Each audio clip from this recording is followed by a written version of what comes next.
Hamas is a terrorist organization? I do.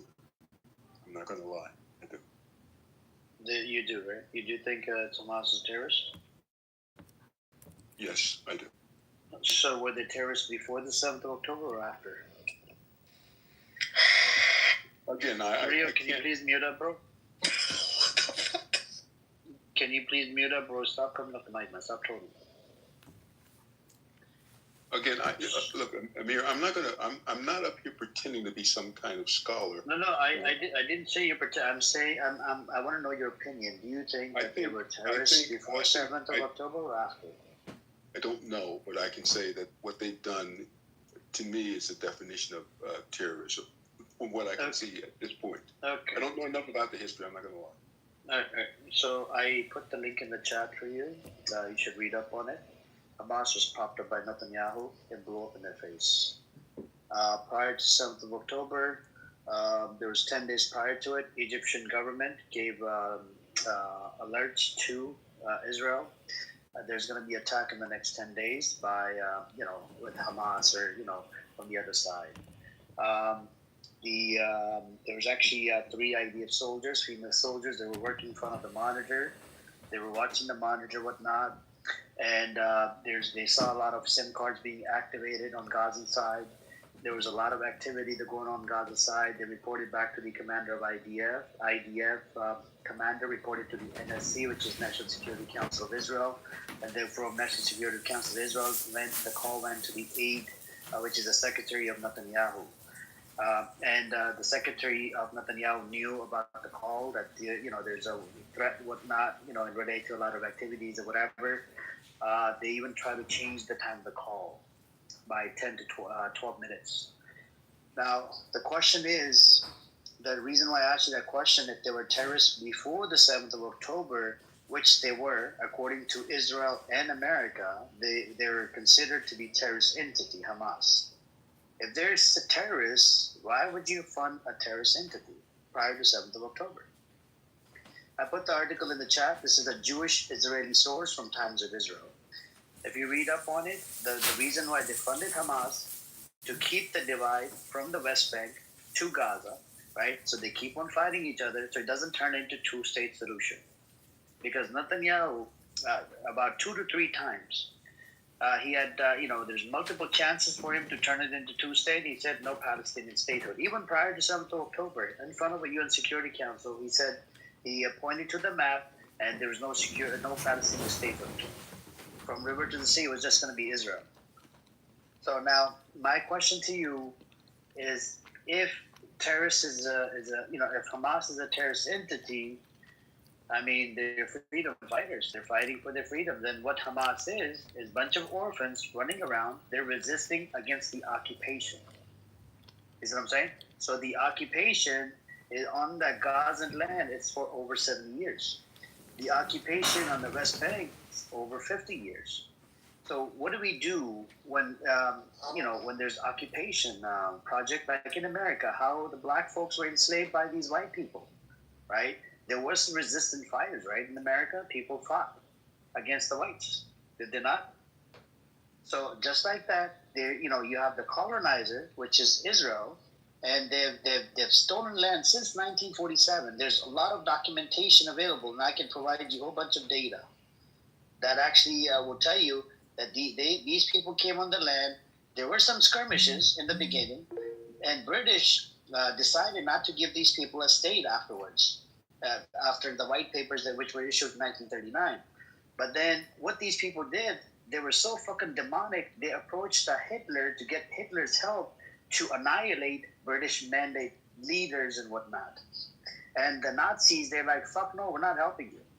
Why would you approach a Hitler when you know that Hitler's about to put your Jewish brothers and sisters in the fucking oven and turning them into soup? So why would you do that?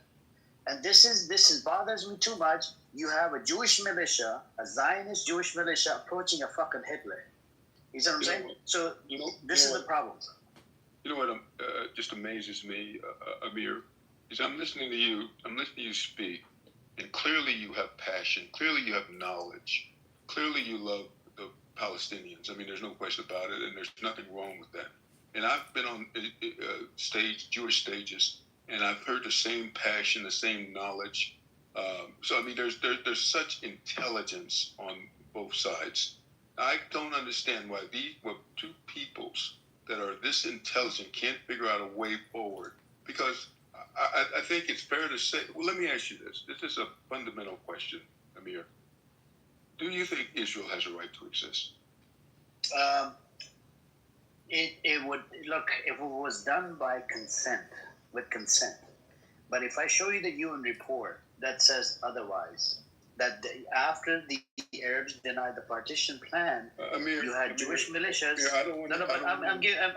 But you're not. You didn't answer the question. I am about to answer the question. I'm about to answer the question. Let me just finish really quick.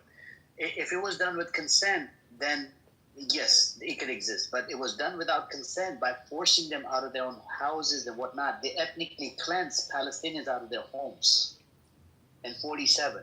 And the war, it turned into full-blown war in 1948.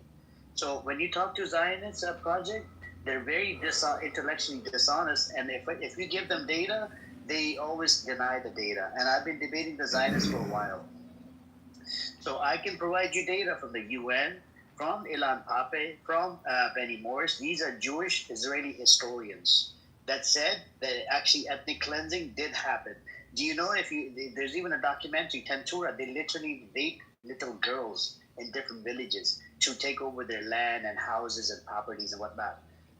So all I'm saying to you, if it was done with consent, then yes. But since it wasn't done without the consent of the native people that were living on the land, then fuck no.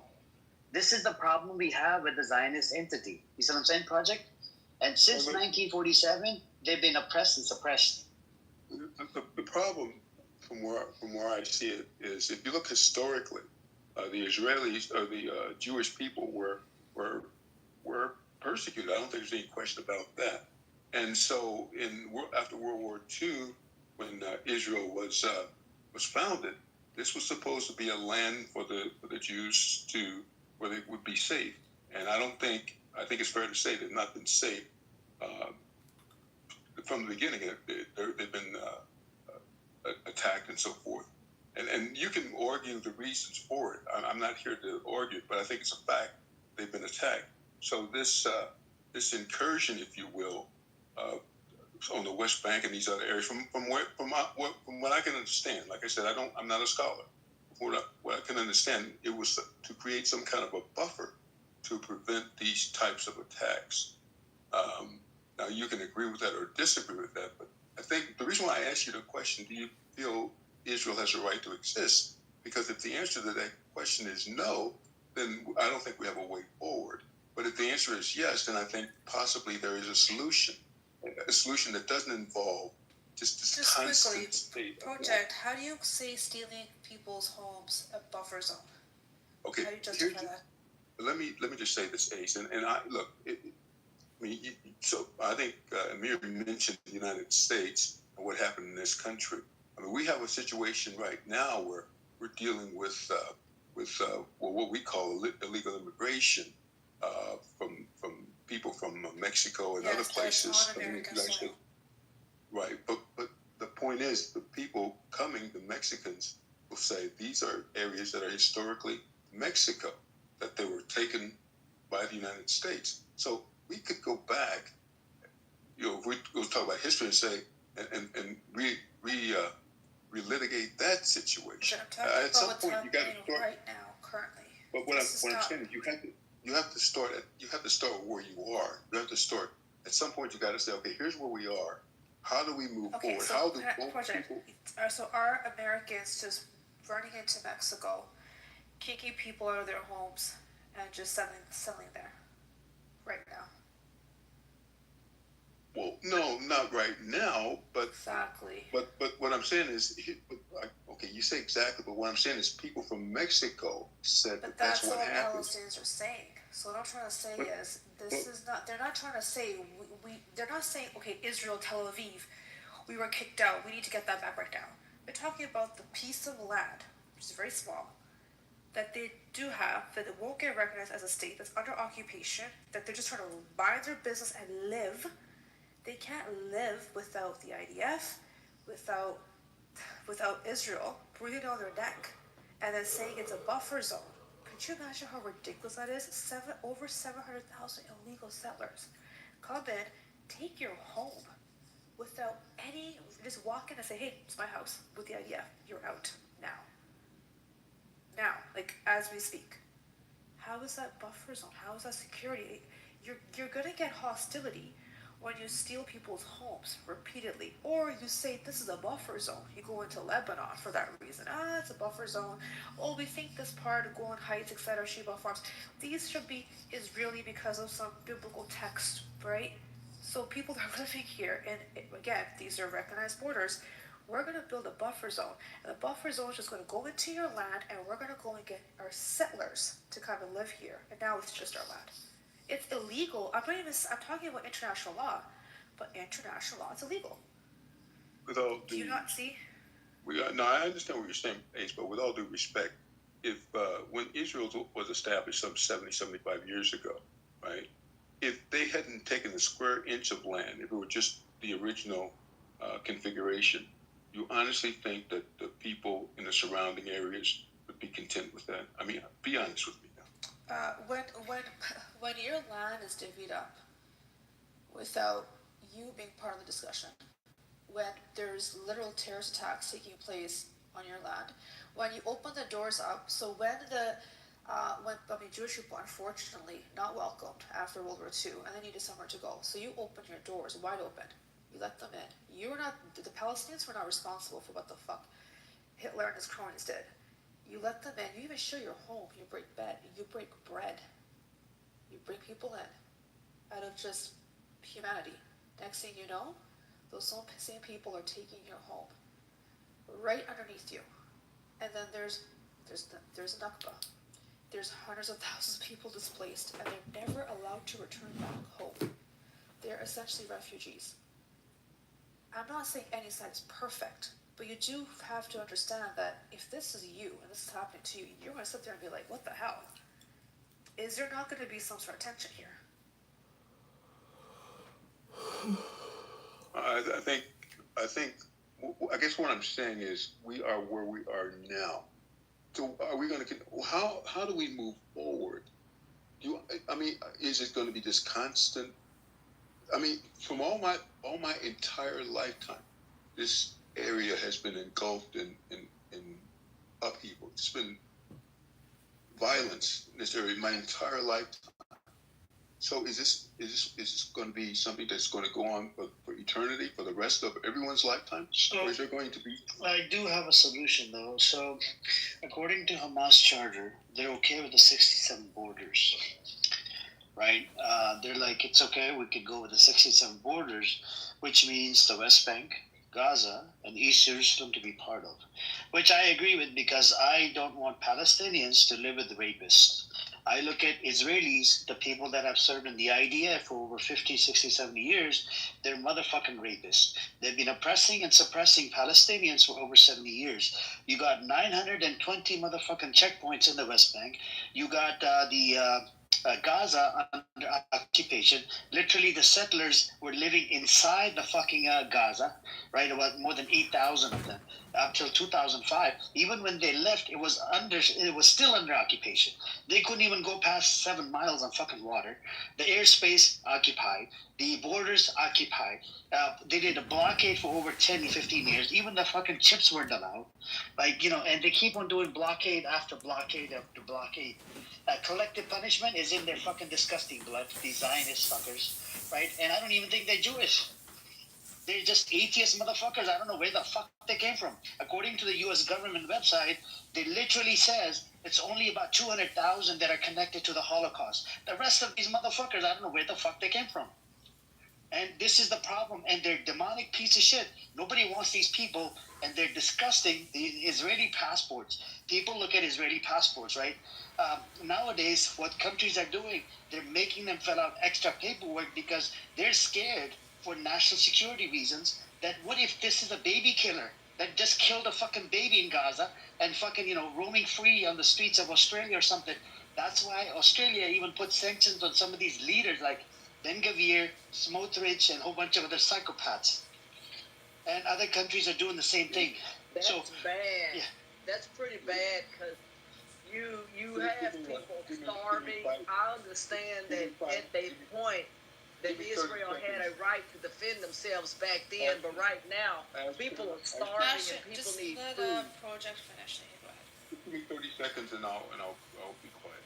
Oh, I'm sorry, my bad, dude. I'm sorry. It's okay, No, Ashton. no worries. Just 30 seconds. I'll wrap it up. Amir, let me tell you something. I appreciate your passion. I absolutely do. Ace, you are absolutely amazing. I appreciate you guys having me at your table, having this frank discussion with me. But I will tell you this. This is just anecdotal. I have a Jewish dentist, uh, just a lovely man, an incredibly beautiful person. And I just cannot agree when you said, Israeli piece of shit and all that stuff. It just bothers me, the kind of rhetoric. I understand. Do you want the data? Do you want the data? No. I'm going to. More than half of them have served in the idea. What do we do about that? I've taken the screenshot of the link that you shared in the chat, and I'm definitely But hold on, you can't conflate Israeli and Jewish together. One's a religion and then Zionism. That's a political ideology. Fair enough. But anyway, look, I said I would take 30 seconds. I'm going to go down. I just appreciate you guys educating me. But I must say, I do have some beautiful Jewish friends, and that's just a fact. Project, can I just... Yeah, but I didn't attack the Jewish religion. I attacked the Israelis. I just don't get it. I'm going to read the information that you shared, and again, thank you. Project, can I add something quickly? So Sure. you were asking Amir, does he think Israel has a right to exist? I think it does, but I also think that there's some people that are born there that had nothing to do with any of the things that have occurred, but not in the essence that it is in today. It cannot exist with the supremacy. It cannot exist thinking that it has a right to rape, pillage, steal land, occupy. It can't.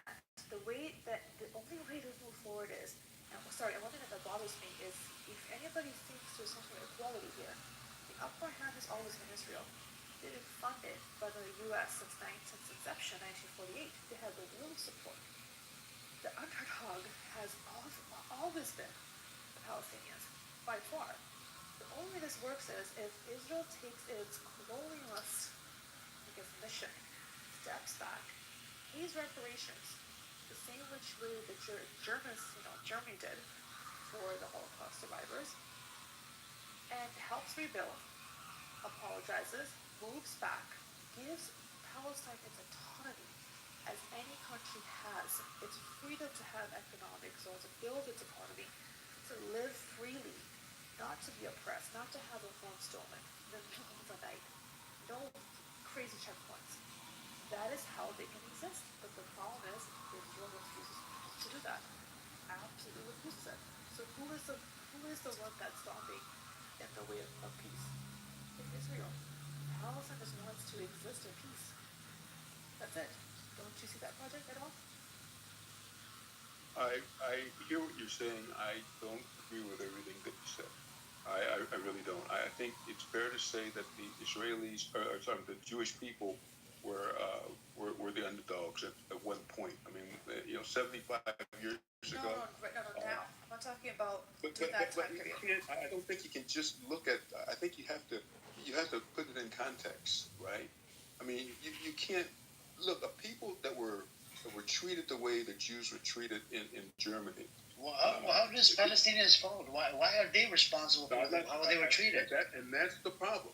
That's the. Yeah, but you're making it sound like they were responsible for this shit. But you're right, and that's the problem. That is what you just said was the absolute problem. But what I'm saying is, you got to realize that the Jews are not going to go through what they went through in World War II again, and you can't blame them for that. You just can't.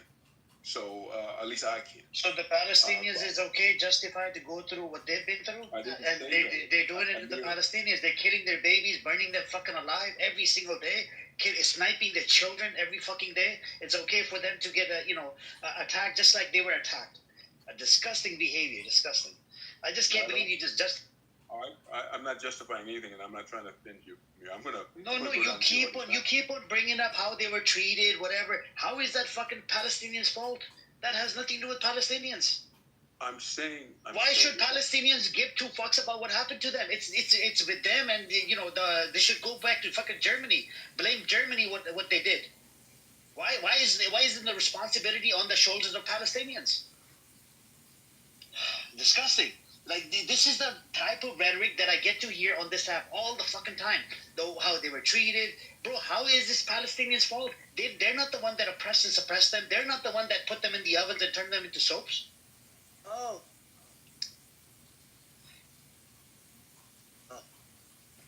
Project, you're basically making it seem like saying that if, let's say, I was bullied, and then when I get older and I have the ability to, that I have the right to bully others just because I was once bullied. That's not how it works. And it's not me bullying the people back who bullied me. It's just innocent people who have nothing to do with anything. I guess, and I hear your passion, and I hear Amir's passion. Yeah, but brother, it has nothing to do with passion. You got to think outside the box. Logically speaking, it's nothing to do with the Jews. Why are you keep bringing up the Holocaust?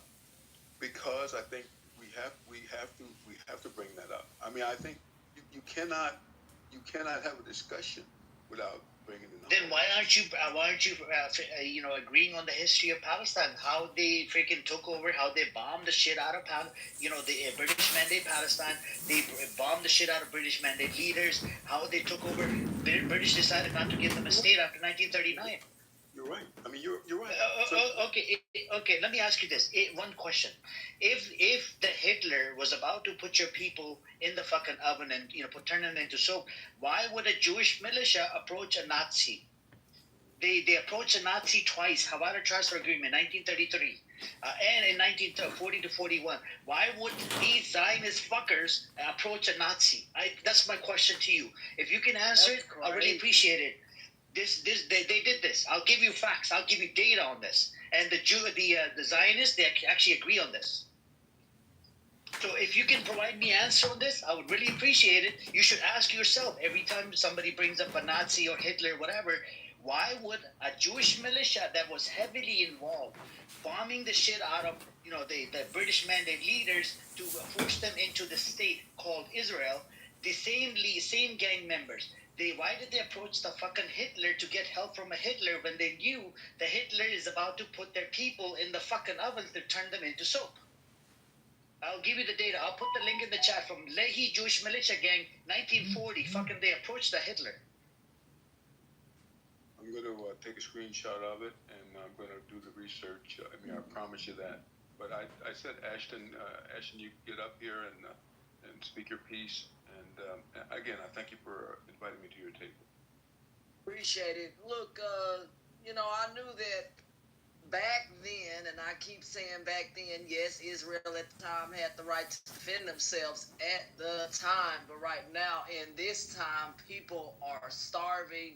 My church has talked about wanting to go and send supplies or missionaries and stuff over there, but it's very, very dangerous and a bunch of red tape and all this other kind of stuff as far as trying to send supplies. You know what I mean? If you can send 70,000 pounds worth of stuff, hey, that's a start. It's a drop in the bucket, but that's what we would it's what would be offered. It's horrible. Food is nowhere. One guy was carrying flour in a shirt. The conditions are abhorrent over there. The way people have to live is utterly embarrassing. Folks, my church show are in open air, meaning outside. They have no running water, no electricity. My church said it's like they were thrown back into the equivalent of the 1800s. This is what they said. So it's really bad when you go from living modern to going back and living in those times. You have folks riding on donkeys, animals, whatever, with no place to go, and Israel continuing to say stuff about hostages and all this other kind of stuff. Why, while an entire population of people starve to death, I find that to be inhumane and utterly embarrassing. America has talked about possibly maybe not funding. I know Donald Trump's kind of back and forth and whatever as far as the money that's being spent over there, and he has talked about looking at possibly lessening that or not being involved. But it's kind of here or there with this kind of stuff. I think America at this time should take that route and not weapons or whatever, ammunition or whatever, uh, at this time right now, because this ammunition is not being used for the good of the people over there. It's being used to harm them. And my pastor said that is not good. And the Bible says the poor shall be with us, but don't make people poor. And I think what Israel has done is really has created a famine-like state of starvation, and that cannot stand regardless of what you believe. Having food is a right, my church says. Having water is a right. We're not talking about a luxury or we're talking about the bare necessities for people to live on this earth should be a right. And I don't care if you're Democrat, Republican, whatever. You wouldn't want to be starving and those kinds of things. Set aside political whatever. I don't know what people are or whatever. If you vote for Donald Trump, whatever. I'm just saying the fact, the pictures and all that, it's not AI. And to see people's ribs and that kind of stuff, guys. Uh, folks in Israel, woo, hello, continue to protest. Some folks over there also spoke out about the conditions. So there are some folks in Israel speaking out, but we need the government itself to speak up, and it's not doing anything. Great for the people over there to speak up and protest, but we need the government over there to stand up. And instead of the government of Israel standing up and doing something, we get international crickets. Hello, Israel. Y'all got any answers to that and why people are starving right now? Y'all have anybody from Israel or any of those places? Because it's kind of reminding me of the Russia thing when they took out Crimea. It's kind of the same kind of effect, and those people were left to essentially starve or flee. So, what's your thoughts? It's really embarrassing. Anybody from Israel in here, or have any? Pro-Israel. Yeah, because it's embarrassing to see people starving, regardless of folks being Democrat or Republican. The pictures that we saw the other night, um, it was really bad. I mean, you see them on this big old giant screen. I mean, guys, I just don't know what people have to say for themselves, including in your own provinces over there. Provinces, people have been protesting over there, saying to put an end to that and get the hostages out. Uh, not bomb the place into oblivion. I even think some of your people over there have spoken out. But where's the government, and why isn't the government speaking up? Yes, the people can protest, but why isn't the government, trying to put a stop to, or someone there step in Ashton, to put an end to but this? what are Go we ahead. doing as Americans? Our tax dollars are funding this through and through. I We think are we should funding stop this. funding. I think we should stop funding that. And Donald Trump made. I'm What not. are we doing this as Americans to protest against it? A lot of Americans have spoke out, and others have tried to. Somebody's racing down the street down here. Good luck. What a dummy. But what I can tell you is I think at the end of the day, we as Americans right now need to stop funding it. That's what America needs to stand up and call for the to defund. I don't know how to explain this. Maybe defunding Israel's use of our weapons. I don't know about other parts of the world or whatever they're doing, but America needs to find a way to cut this out of its budget and stop funding a war to nowhere. That's kind of the way Pastor explained it. He said it's like a war to nowhere because the people that are on that land, they're not you know trying to fight you.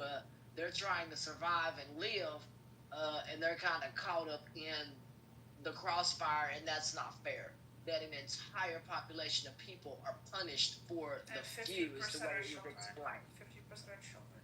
I'm sorry, repeat that again. 50% of them are children. 50%. So even with kids and even all of that, the population is not out here trying to attack Israel at this time. They are starving, and so I just think it's horrible to shoot at people at some of the things that we've seen on uh, Al Jazeera. I think talked about one of its reporters were killed, and I don't think they would make that up. There's BBC and some of the stuff that they reported about conditions and stuff like that. There have been churches in the Dallas Fort Worth area where some volunteers and folks flew back. Doctors talked about the conditions that was on some of the news out here. So I don't think these people are making this stuff up. These are regular doctors and people are like, we're not getting any, paychecks for being here. You know what I mean? So they are speaking about the conditions over there, and I just want people to understand that kind of stuff cannot withstand and be and continue to be funded. What's y'all's thoughts on this? That America should pull back and not fund this because they have a chance to, to chunk something in a bill and say, hey, we can no longer fund this. America has that responsibility to do, I think. Well, Trump just keeps on giving more and more money. Wait, when did he give them? He gave them more money. Trump gave. Wow. Okay, that's weird because he the way Donald Trump was talking, he was saying that essentially the stuff was a waste of money and I don't know. Sometimes I don't know what to believe with that dude. It's like one minute it's like, no, we're not gonna fund this because, uh, you know, it's just weird. It's like camera, you say one thing, and behind the scenes there, it's something else. It's kind of like Zelensky, had asked for other war support. It's like yeah, but what about America? It's like we keep funding all this bull crap that is leading us to nowhere, including people saying that wars are great for America and it's, I don't know, some kind of, we get some funding from that. No, we seem to be on the losing end because we're the ones making the munitions and weapons and all this. And what do we get for it? I do not know. So I just find that also is the We reason get that I think we nothing. need Just to. think about it. Israel has healthcare, free healthcare. You said what? Repeat Israel that has again. free healthcare, and we don't. Think about how much we're funding. No, I gotta Democrats. pay for it. No, we don't, do we? We don't. Oh, you don't pay that premium here in the United States. You won't be getting very many places. I'm just gonna tell you, it's not free, but you do have to pay some kind of premium. Is that what you're saying?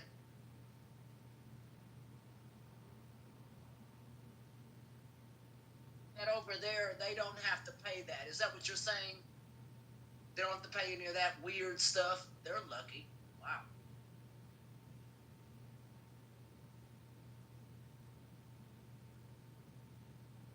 Wow. Anyways, anybody else want to chime in? The ceasefire, I don't think it's going to happen. It's a matter of time because Netanyahu is not responding to the ceasefire. It's always Netanyahu. It's a big, big problem. He said no to the ceasefire. Nope, he's not responding to the ceasefire. Not responding because Hamas agreed to the ceasefire, 2 month ceasefire, but and today, yesterday, security officials came out from Israel. I actually put the link in the chat. If you scroll up all the way up, you come across an article. The security official, they said that from Israel that if Netanyahu and the Israeli government would have accepted the deal, we would have had the hostages back home now. When we had a ceasefire deal on the table, even Yoav Gallant, that's a former Israeli defense minister, he said it as well that we had a perfect deal on the table back in July last year, but Netanyahu was the only one that didn't accept it, and he even said, "What the fuck are we doing inside Gaza? We don't need to be there." But Netanyahu did not want to do it. And the issue with the Israeli thing is, it's not just. Said that, right? Because I think their own general in Israel said that he didn't want to be there. That's what I said. Yoav Gallant. That's a former Israeli defense minister. Oh, defense minister. That's the yeah, that's the one that's running the whole that was running the whole shit show inside Israel. I mean inside Gaza. And the the ceasefire, I don't think it's going to happen because they're thirsty for blood. And it's not just Netanyahu. Netanyahu is just one person. There's a whole bunch of them. They're all psychopath, genocidal psychopath. They all have said crazy, crazy, disgusting psychopathical shit and relate to when it comes down to Gaza. Even this Yoav Galat, he has said no electricity, no gas, no water, and that's what they did. And this is why, for more than a year and a half, no electricity. The only electricity they had was going to water desalination plant. Even they took that out. You know, they don't have no clean water. They keep doing collective punishment. They did a collective punishment by not allowing the aid into Gaza. And when they set up the GHF sites, they're called Gaza Humanitarian Foundation. These sites are actually run by Israelis, and America, kind of funded a little bit here and there, 30 million, 20, in spite of the fucking violation this site they have committed. They would harass people that are coming to get the aid, box of aid or whatever. They would harass them, take their fingerprint, take their face picture, and we had the American contractors, security. They said that we would shoot them. What you call it? The, these his fellow guards would shoot them and laugh at them. This is the disgusting, disgusting community inside Israel, and it's the survey came out in 2015. It was recent surveys. 82% of Israeli Jews, they want to expel Gazans out of Gaza. 56% of Israeli Jews, they want to kick Arabs out of Israel. The discrimination rate, actually, not to mention, in 2015, they did a survey by Pew Research. They wanted 48% of Israeli Jews. They wanted to kick the Arabs out of Israel and all over the place around there. In 2016, the discrimination rate against the Arabs was at 72%. Another survey in 2022, discrimination rate against the Arabs inside Israel was at about 37%. And after 7th of October, it actually went up higher, higher than 70%. And the not to mention Ethiopian Jews, they get discriminated against as well. I actually provided some articles to this other person that I was debating. I think it was Sam in the audience. It was yesterday, and I put the link in the chat as well. I'll see if I can find the links and put it in the chat. Just because of their skin color, they get treated differently. And the Ethiopian Jews, they get discriminated against like really, really like shitty, like. Um, and the cops. Black? Because yeah, black they got. Yeah, because of their skin color. Yeah. Yo, I don't got no respect for Israel. If y'all remind me of the Chinese when they said that black people at one point were not welcome in China main province or whatever. That's pretty embarrassing if that's the welcome mat that they're giving other people because of their skin color. That is absolutely racist, and that's kind of like apartheid. That is embarrassing. I didn't know that. I'll put the links in the chat. Back in 2011 or 2012, you had the folks coming in from South Sudan, right? Just because they were black, they were denied. They were seeking asylum because of they were coming from war-torn area. There was about hundreds of families, and they were denied. From South Sudan. And it's a normal thing for Israel to. They even gave them birth control injections or whatnot without their consent, and it's a normal thing for.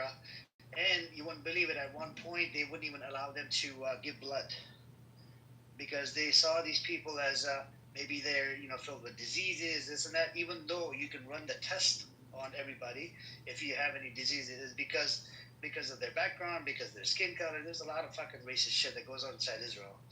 And tons of Israel reports, there's about 8,500 slaves right now. They have it inside Israel. And most of them are actually prostitutes. I'll provide a whole bunch of articles in the chat. Just give me like a few minutes. Let me look it up and I'll put it in the chat one by one.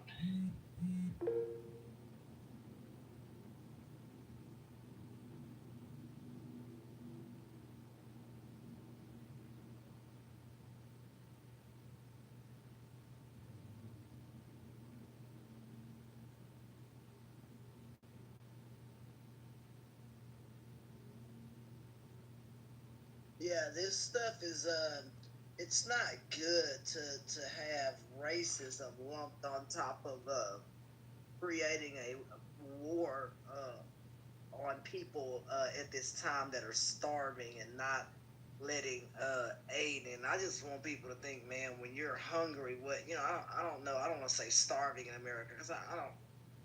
I'm trying to be careful because I don't know if people in this country they're starving. This kind of starving is, your body, rejecting certain food and a bunch of other things. When someone's starving, you can't just introduce food right away um, to them. Food has to be kind of fed to people, kind of like a soup almost. Because even with the homeless, some people who were on the streets, they were not starving, but even then we couldn't just introduce like a steak or something to them. They had to eat soup and then kind of work their way up to solid foods and all that kind of stuff. So those are the issues I think those folks are dealing with over there. And that is absolutely embarrassing, regardless of what you believe, where you come from, rich or poor or indifferent. Food and water is a necessity to me. And like I said before, yes, Israel at the time had the right to defend themselves, but this is no longer defending yourself. This is creating conditions that nobody should have to be forced to sleep outside. Come on now.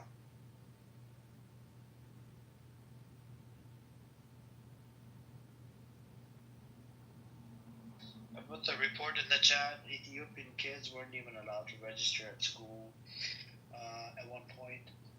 You guys can check it out. I'm gonna post more articles in the chat one by one. It's the disgusting Zionist entity that's it's based on racism. Um, they're racist towards the Arabs. They're racist towards the black folks. They're racist towards every community, every other community that doesn't look like them or that's not Jewish. Because they do teach Jewish supremacy inside Israel. There's a lot of yeshivas inside. Yeshivas are like um, the places where the kids go to get study on learning about their religion and whatnot. So there's Jewish supremacy that goes on inside Israel. I'll put in more data in the chat. By the way, Sam, go read up the fucking data and then judge it yourself instead of fucking bullshitting, in the chat. You know it. You just, we cornered you yesterday. You ran away. You couldn't handle the smoke. Who is that? Every time. Come up, if you're able to come up, it'd be better so we can hear your thoughts. Because He's know his thoughts. Ashton. He's Black American. I talked to him yesterday. I said, if America and Israel were to go to war, right, what side are you going to be fighting on? He's like, yeah, I'm gonna have to think about that. I gave him another scenario. Anthony Blinken, do you know, under Biden administration, he lied in front of the Congress to just keep giving weapons to Israel, just to support Israel, right? Because we all knew that Israel has been violating the aid. We have a Lehi law intact in America. If you lie in front of Congress, it's in violation. It's against the law. It's a felony to lie in front of Congress members and lying to the people of Americans, about if the aid is going through or not. Any entity that's committing crimes, that's stopping the aid from going in, and we're still giving them weapons, that's in violation of the laws. There's a lot of laws on this. It's called the Lehi law. And I told him that. I said, is it justified? It was just a yes or no. He did not want to answer the question straight out because he lives inside Israel. He converted to Judaism about 10, 15, 20 years ago, and he lives inside Israel. So he thinks that, oh, okay, I'm somebody. Idiot. Let me put the link in the chat for how the Ethiopians were discriminated against. And every time you bring him data, he's like, I know some people. I know 10 people. I know 20. His anecdotal experience, he thinks that speaks for all of the Ethiopians inside Israel. Disgusting. I mean, if the Ethiopians are being persecuted because of their skin color, I could absolutely believe that as an African American. So, or anybody that is minority that has dealt with any form of racism or discrimination around the world, uh, it may not exist like what we deal with in America, but it may exist in other ways by not allowing folks to go to school or whatever. That is not good either, to keep people from learning or going to have an education just based on their skin color, not because they did anything, right? It's kind of like Martin Luther King, start to judge people by their character and not just simply because of the way they look. And I think we've lost a lot of that in over there in Israel. We got to start judging people based on what they do.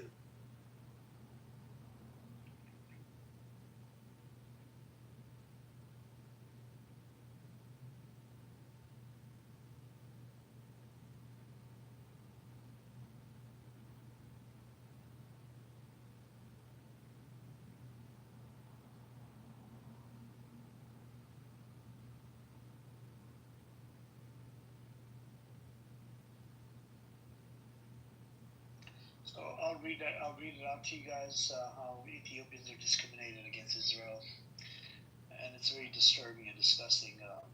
When I pull up the data, um, the historical and ongoing inequalities upon their arrival over several waves in the 1980s and 1990s.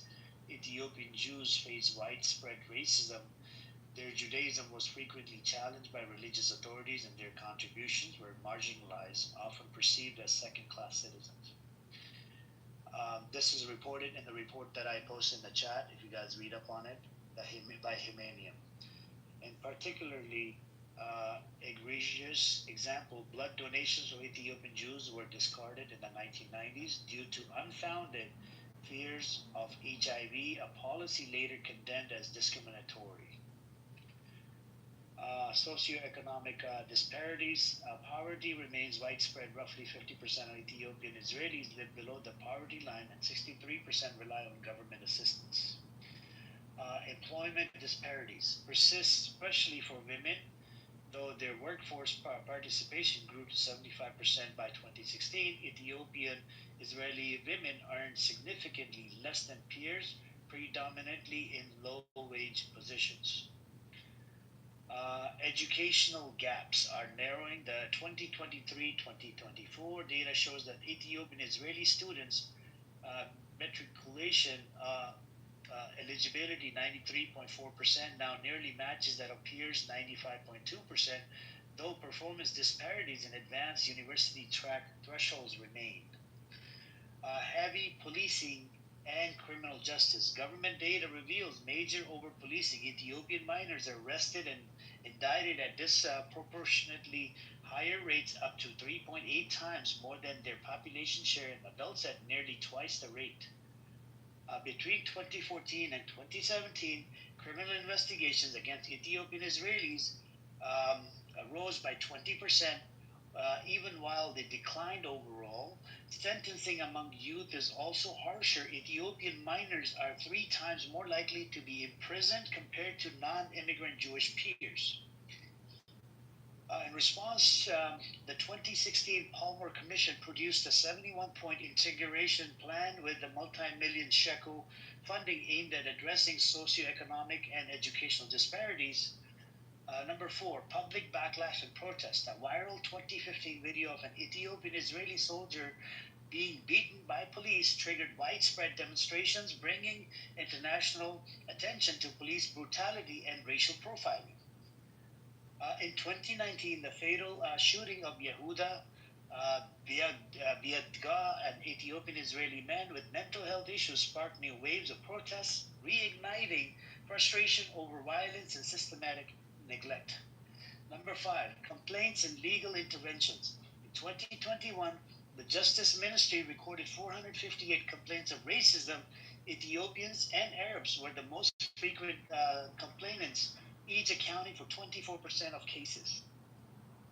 Legal reforms have also been introduced. Lawyers were instructed to report discriminatory practices by law enforcement, and the unit was established within the Ministry of Justice to receive and investigate complaints, one-fourth of which came from Ethiopian Israelis. One-fourth meaning 25% of fucking complaints. Marginalization in broader society. The prolonged captivity and eventual release of Avera Mengistu, an Ethiopian Israeli held hostage in Gaza, resonated deeply within the community. His case underscored how marginalized communities often receive less media and governmental attention despite long advocacy efforts. So, here you guys have it. And I put the link in the chat for Humanium. And let me see. I'll read that out as well. Let me see. Where's the report?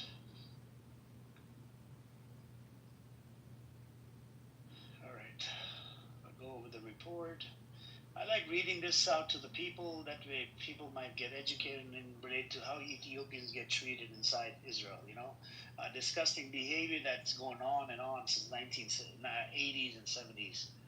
And here they are fighting for, talking about the only democracy in the Middle East. The article that I posted in the chat is by Humanium. So examining the rights of men, if they're gonna treat them like crap. I mean, it's like in the first place, why would you let folks in your country if it's like, okay, we're not gonna let them work, but they have to live off a similar welfare system or something like that? I just find that to be really horrible. If you don't want them there, then don't let them there, but don't treat them like crap. Then allow them there. It's really kind of one-sided to me. You know what I mean? I don't understand it. I don't know. It's really weird. It is. So I'm going to read it out to about the examining the rights of Ethiopian Jewish immigrant children in Israel. The persistent systematic discrimination faced by Ethiopian Jews in Israel has left Ethiopian immigrants in a distressing state as they persist in their struggle for equal rights. Their community confronts significant challenges such as disproportionately high rates of incarceration, discriminatory incidents within the education system, and elevated poverty rates that impact the mental well-being of the children in the country.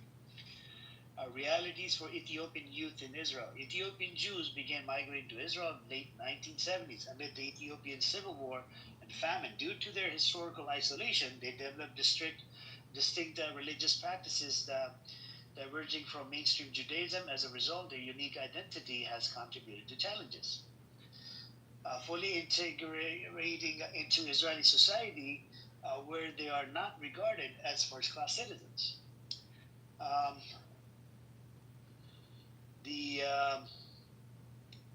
Ethiopian community in Israel, constituting over 145,000 people, represents less than 2% of the nation's population. Unfortunately, a stark reality persists within the community, with over half of its members living below the poverty line. A significant contributing factor to their plight is the chief rabbinate non-recognition of Ethiopians and their children are fully Jewish, leading to systematic discrimination, marginalization. This Kramer 2018, the challenges faced by parents of young Ethiopians in the country are particularly heightened in under-resourced neighborhoods where the children confront issues such as substance use and violence. Additionally, overcrowded living conditions, widespread alcohol consumption underscore the considerable difficulties experienced by Ethiopian youth within Israeli neighborhood. Integration challenges for adolescent Ethiopian immigrants. Since the 1990s, there has been a concerning rise in juvenile delinquency and school dropout rates among Ethiopian youth, accompanied by the alarming increase in depression and suicide cases. These challenges manifest as a profound sense of feeling different among the youth, marked by emotions such as despair, sorrow, sadness, and disappointment, humiliation, disrespect, and devaluation in their professional lives. Furthermore, prevalent feelings of inferiority, hopelessness, and helplessness pre-meet their social experiences. Qualitative research on experiences of adults, I can't even pronounce this word, Ethiopian immigrants in Israeli society underscores an enduring struggle with integration challenges, with culture gaps and the stigma associated with dark skin color identified as significant obstacles. And uh, what else do we have? All right. Children of Ethiopian descent were unlawfully denied registration at school at a central district of Israel. This not only constituted a clear violation of children's rights to education, but also reflected a broader pattern of exclusion within the country. This is referred 2012. In a separate incident, an Ethiopian mother and resident of Israel reported that on her daughter's first day of kindergarten, the child was placed in a classroom exclusively composed of Ethiopian Israeli youngsters, despite the school justifying the placement based on the geographic area of the children. Parents publicly perceived it as a result of the color of their skin, expressing concerns about potential discrimination. Um, in addition, a 2019 group of Ethiopian Israeli parents took legal action against 4 ultra Orthodox schools in Jerusalem that refused to enroll their kids for the upcoming school year, further highlighting the persistent barriers in the education system. These incidents underscore the urgent need to address discriminatory practices and promote inclusivity within the educational framework. Struggle for equality. You have, since 2015, Israeli law has allowed the imprisonment of children as young as 12. However, there is a growing call to align this law with the Israeli youth law intended for all children. Unfortunately, evidence suggests that discriminatory implementation by Israeli authorities, European Parliament 2016, this is particularly concerning when considering that young offenders of Ethiopian descent are 3 times more likely to be incarcerated, and almost 90% of them received prison sentences. Moreover, the disparity is exemplified by the complete denial of rights to Palestinian children from the moment of arrest to the conclusion of legal proceedings, European Parliament 2016. In a separate incident in 2019, the tragic shooting of Solomon Tika, an unarmed Ethiopian teenager, further underscored the difficulties Ethiopian children face in the country. This incident shed light on broader challenges experienced by Ethiopian Jews, particularly children, including the disproportionately elevated levels of police stop, search, and arrest. The UN committee has consistently expressed concerns about the implementation of discriminatory laws affecting the Ethiopian children, but also Palestinians, Arab Israelis, and Bedouins. What's particularly troubling is the implementation of 2 distinct legal systems that result in de facto segregation and also contribute to inequality in the rights between Israeli children and those from diverse backgrounds. So you guys can read up this report more. I don't want to dive into it more, but it's full of content. It has a lot of data in there. It's from Humanium, and it has references to it. And then if you ask Sam in the audience, he lives inside Israel. He's happy with it. He doesn't see any of this racism that goes on. If he comes up, he's just gonna justify. Nope, no, it doesn't happen. It doesn't happen. We did corner him the other day, and he couldn't answer any fucking questions.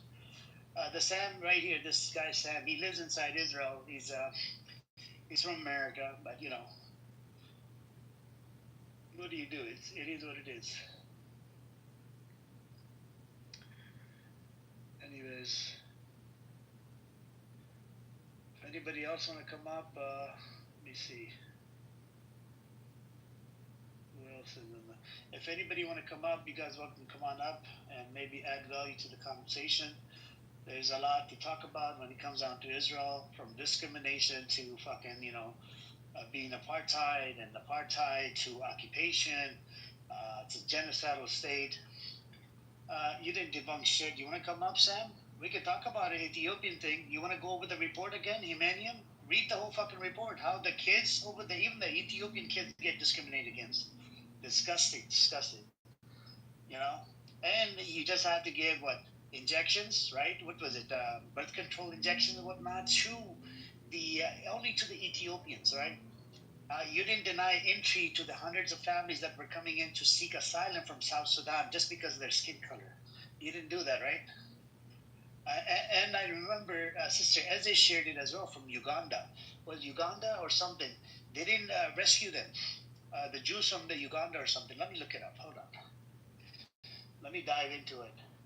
Ashton, do you know that the U.S. police gets training from the IDF? Not sure if you know that. Oh my god, okay, that's a whole can of worms. When I found out, I'm like, what the hell? I'll put the articles in the chat. So basically, I'm very shocked why we would be going to Israel to gain training for our police force. So there's articles that go to show that because of the way in which the idea, well, Israel goes and polices the Palestinians through discrimination, as you've heard, through racism, through a lot of like aggressive tactics.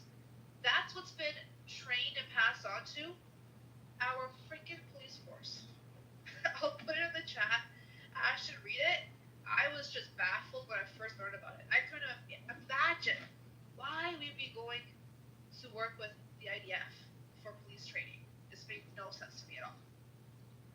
I put another link right now. I dropped another link about the yeshiva. I made the claim earlier, and Sam kept on denying it, and he's crying like a little B word in the chat. I put the link in there.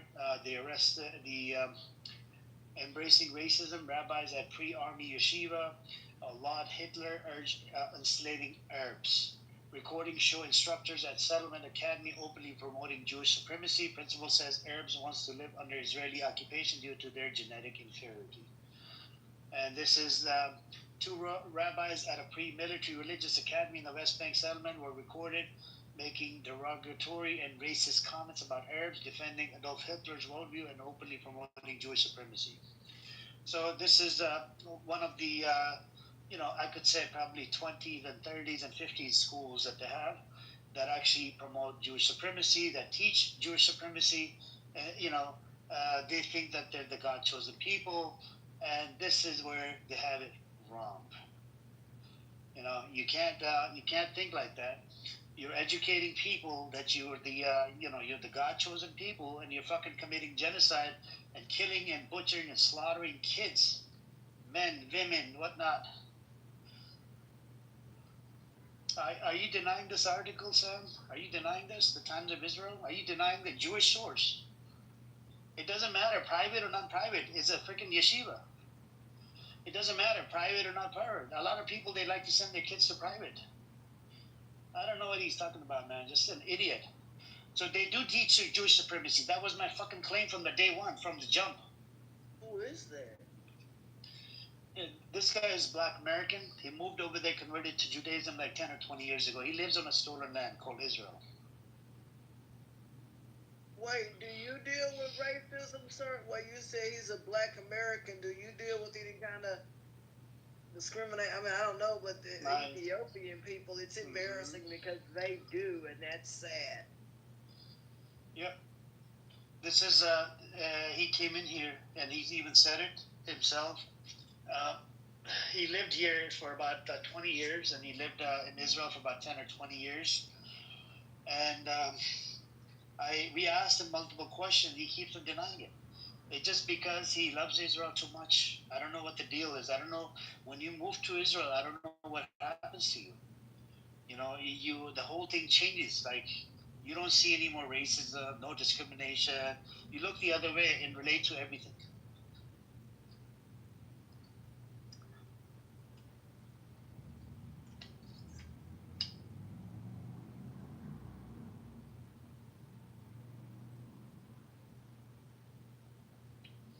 Hey, what's up, Omar? How you doing, bro?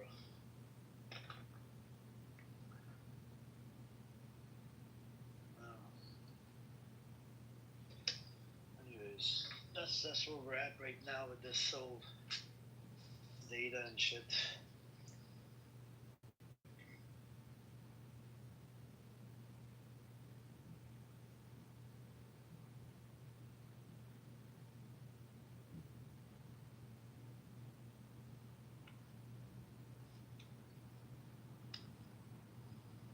Yep. Let me see.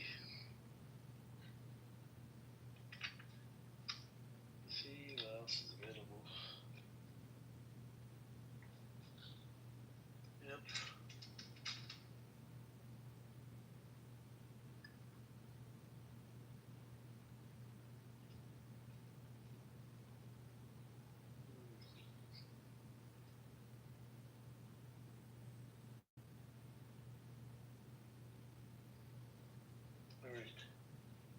yep. We talked about the yeshivas, and there's a lot of stuff to talk about when it comes down to Israel. The West Bank is basically apartheid. You got two sets of laws for two groups of people, for Palestinians and for Israeli settlers, the one that that live on the land illegally. The 70,000 or 80,000 of them are American, and the rest of them they're from different part of the world, and some of them are actually pedo. So the way it works is, let's say if they committed crime in America, you know, what they would do is they'll run to Israel, and Israel would actually protect and defend these people because they would try to extradite them. Like America wants to extradite this idiot, this pedo, whatever. What Israel would be like, no, they live in the West Bank, it's under occupied land, so we can't, do anything about it. That's how they're able to get away with it. The other way that they get away with it is you have, the medical, the head of medical, government. I mean, the agency, which whoever's running that medical department, they'll jump in and they'll, write you a freaking letter that you're not okay in the head or whatever bullshit. Because it happened. I'll share one case with you guys. There's this one lady. She was working at a Jewish, what's it called? She was working at a Jewish religious school inside Australia. She molested about 50 kids or 40 kids. She ran over to Israel, and when she went to Israel, there's a head of medical department was in on it and got her the letter certification that she's not okay in the head, whatever bullshit. And it took Australia almost 200 hours of service, and it took them almost 5 or 7 years to get it extradited, freaking to back to Australia. Australia had to freaking spend 200 hours, on to investigate and prove that she's okay in the head. About 6 or 7 years later. This is how disgusting the system is. Even the head of the medical guy was in on it. One of the ministers. That's disturbing, man. Just because she's Jewish, they'll let her slide. You have a pedophile walking on the streets of Israel, Tel Aviv. That's sickening.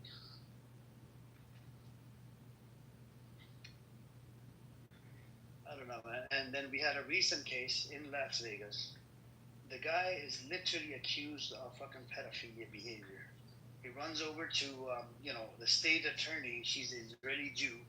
She got him off the fucking hook. And guess what she did?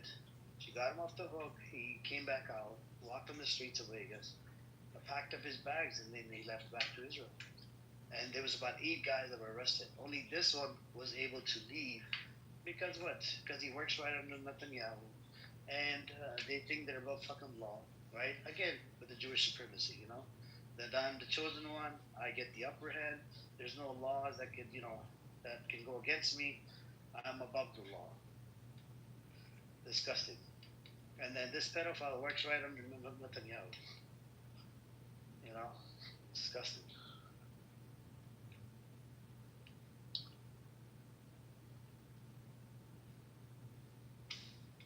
Well,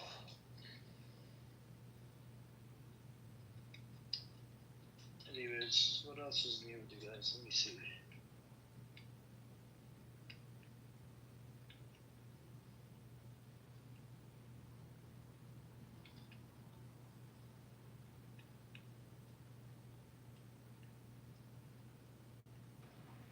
Project Lead? Yeah, he's gone. Can you believe his justification for everything was the Holocaust?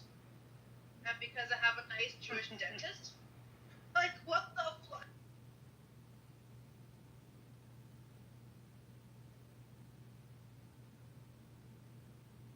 He was basically a Zionist.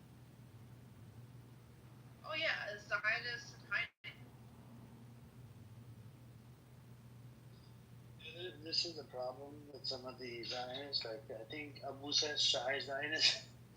He was a shy Zionist. Yeah, he's right. Well, But it's sickening, man. These type of people, I don't know where the fuck they come from. And kept on saying Holocaust, Holocaust. Like Palestinians are responsible for fucking Holocaust, man. Seriously? Go after Germany. What the hell are you doing here? Holocaust, Holocaust, Holocaust. I'm like, what?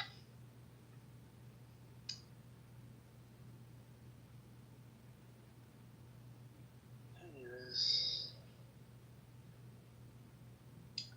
But I think, Sam, there's no point of changing people's mind anymore about Israel. Israel lost the plot, man, a long time ago. The PR war is done, and there's no point of, trying to tell people Israel is good, Palestinians are bad. It ain't working anymore. That whole narrative just went down the toilet, you know. And now they're known as baby killers. That's it. And even the Israeli passport, I don't think it's going to be respected. I would suggest you to hide your Israeli passport, use your American passport to travel anywhere you want to go. And don't tell anybody when you travel that you're Israeli. Because people don't like Israelis anymore.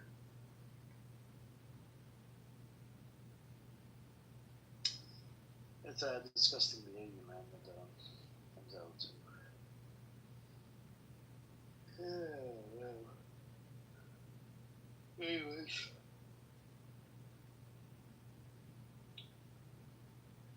Let's see.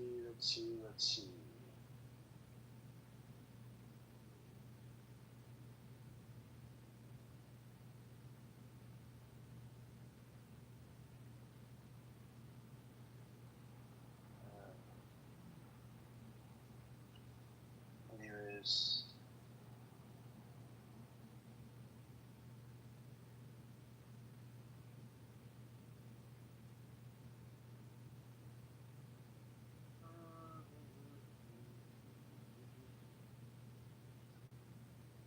Alright. Let me see what else I have here. Yep, I think if you guys want to, learn about what is it? If you guys want to learn about the Hasbara book, so you might come across Israeli down the road, and some of these people you would see that they have a Hasbara book. I actually shared a link in the chat. Let me see if I can put it in the chat again.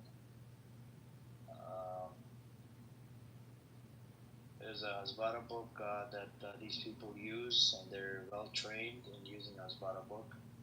It's about 100 to 150 pages, which they used to debate your talking points. The publish of Hasbara was in 2009, and it was 2009, and the book was published, and then in 2012 they ran out of business, and it has the talking point for it and against it. It tells you which one to use to support the narrative. From 2009 up to 20. From 2009, they keep on putting the blame on Hamas and Iran. That's it, Hamas and Iran.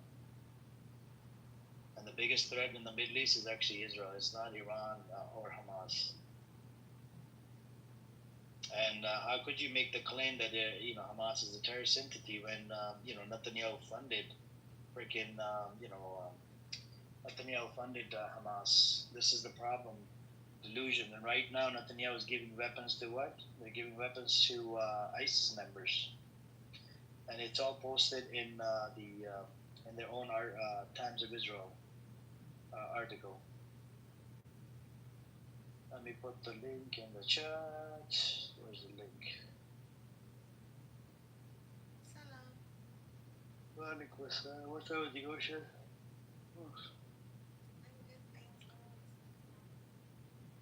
Good morning. Alright, here's the link for the Asbara book. You guys can download it. It's in PDF. It's available on our website. Yeah, go on now, Ocean, what you were saying. Yeah, I just don't understand what's that.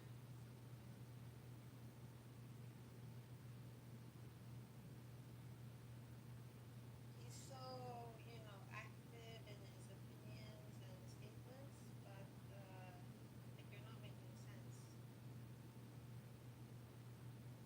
Yeah, but you should probably learn something. I turned up the hand raising, Sam. If you want to come up, So the ocean. He's not here to learn. He's here to spread bullshit, propaganda. Yep. But he can't do it because we're speaking, and the voice actually is more powerful than writing in the chat. I posted the link in the chat. This is a Hasbara book. It's available on my website. You guys can download for free, no charge. It's in PDF, 100 pages or 120 pages. It has all these talking points that they use. And it even talks about two-state solution and a whole bunch of other shit. Netanyahu denied the two-state solution more than 2 times, and it's they do not want the two-state. If they want peace in the Middle East, they would do the two-state, but then there would be no more peace inside their state called Israel because they're always fighting each other. Is what I'm saying? And this is not and I believe there's a big curse upon them. Hey, what's up, Aziz, and everybody? Assalamu alaikum. I send you an invite, Aziz, if you want to come up. You're welcome. Come on up. Yeah, there's a curse upon them. These people, I don't think they're Jewish, right? And these people, they're always fighting against each other, secular versus religious versus secular. There was a party. I'll give you guys an example. There's a Shah party, the coalition, whatever. He came out on TV. He said he's gonna blow up the coalition if his people or kids from his group or community don't get exemption status. It was posted, and then he came back on and he had to retract his statement. This is how pissed off these people are. You see what I'm saying? They're ready to blow up the fucking whatever coalition or whatever. This is the just crazy part about that.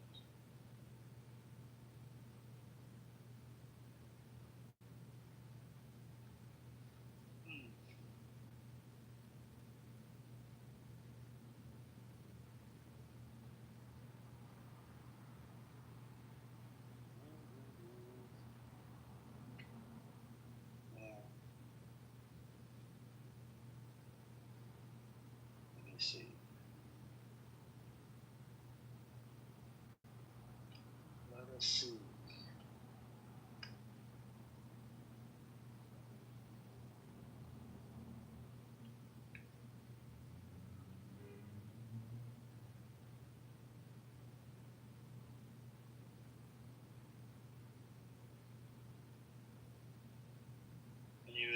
Anyways, were you there?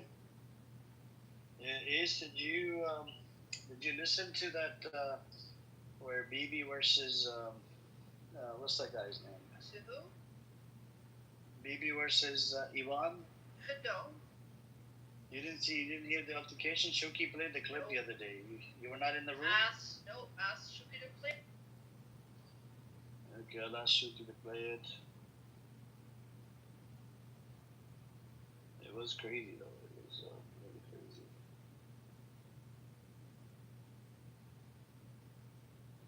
Wow.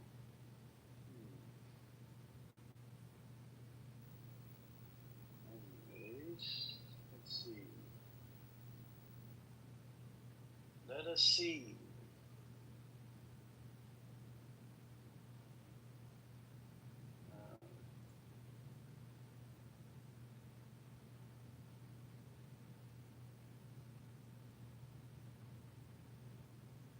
Okay.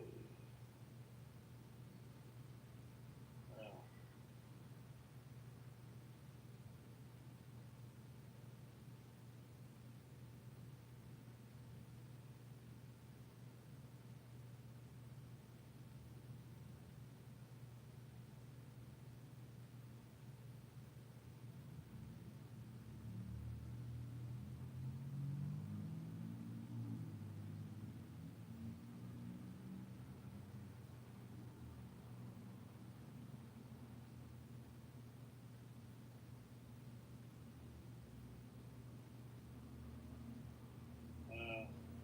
Let me ask Shuki to come in and play.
think we're gonna get Shoki to play the clip.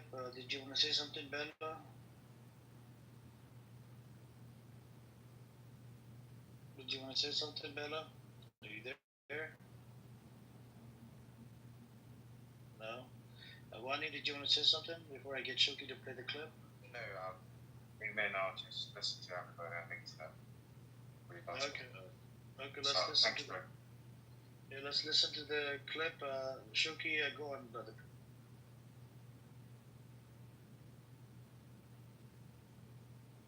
It is a fascinating room. After 28 days of Clubhouse, this is a very nice welcome. Fascinating people, fascinating room. Same shit, different day. It's a high IQ room. Oh yeah. It's interesting how you have brown people supporting Israel. That's funny. Who is this Maya? Who was that? With BB. Who is Maya? We Who are have you? Daniel. We have Pepe. We have But he's- Isa. I don't We know have who that is. Iwan. It seems like we have a lot of confirmed dick suckers in here. Like, I'm just saying. Dude, what are you talking about? I've literally been like staying out of your guys' fight. Yeah, you've been. Is there a correlation between being a Zionist and like a dick sucker? Is that someone ever studied? I'm a Zionist. Do we have a Is bell there a curve on that one? correlation Or between not yet? I'm a Zionist. I don't see. I'm a Zionist I anti-Semite. mean, Daniel, you're a confirmed It's dick true. sucker, so like that's not you're Yeah, I part know, of the bell like- curve. Oh my goodness. I was on a phone call. So how did Ewan's attempt again to try to assassinate my character? How'd it go? So I'll let you guys honestly judge. Is dick sucking an assassination of character, You're a BB? drama queen. I'm a drama queen. You love it. Yeah. Mm-mm. I think that's true. Can't stand it that I'm around retards. So let me, if everybody can mute up, I'll tell you how this all started. Because Ewan has the height, like the IQ of a fucking snail. So I said, listen, Ewan, stop attacking Muslims in my room because you don't know how to defend it properly. So he keeps going on, and he argued with me for an hour how he wants to attack Muslims and their religion. And I said, you're not that bright. Stop doing it. It's a bad look for my room. And he kept arguing, I think you're making a big mistake, baby. Like stupid shit like this guy, right? So then he goes into another room. Shut the fuck up. This actually did happen in our room. There's people here that heard it, okay? So I said, stop talking about it. I don't want you to keep attacking the Muslim religion. You're dumb. You don't know how to fucking defend it. If you did, it'd be a different story. But you have the IQ of a fucking snail. So then he goes into another room. And resistance is a fucking Just vicious for animal. reference, what is the IQ? Another room. So hold on. So resistance is a vicious animal on this app, and he actually, what he did was that day he came in so calm, and Ewan starts attacking his religion. He said, child sex marriages, like rapes, grooming gangs, and so on. So then resistance goes calmly, and I was like, wow, out of a movie. He goes, hey, you follow your book, and you're worried about, you're questioning how I follow my book. But I was in a room, Ewan, where you said you sucked your coworker off and swallowed it. And Ewan goes, yes, I did, and I'm proud of it, but I'm married now, and I'm not gay. So I said, holy fuck, you sick fuck. Not only do you not know how to rebuttal, but you gave a guy with an empty gun bullets. That's also in BB's head, by the way. So this guy's a pathological liar. I mean, the way resistance saw it is that you have no moral stance. None. And you're making fun of his religion. So then I attacked him. I'm like, this guy is dumber than dumb. Because he wants to attack the religion, doesn't know how to defend it, and then he openly admits he sucked the dick. BB, that's And swallowed it. And then claims that he's proud of it.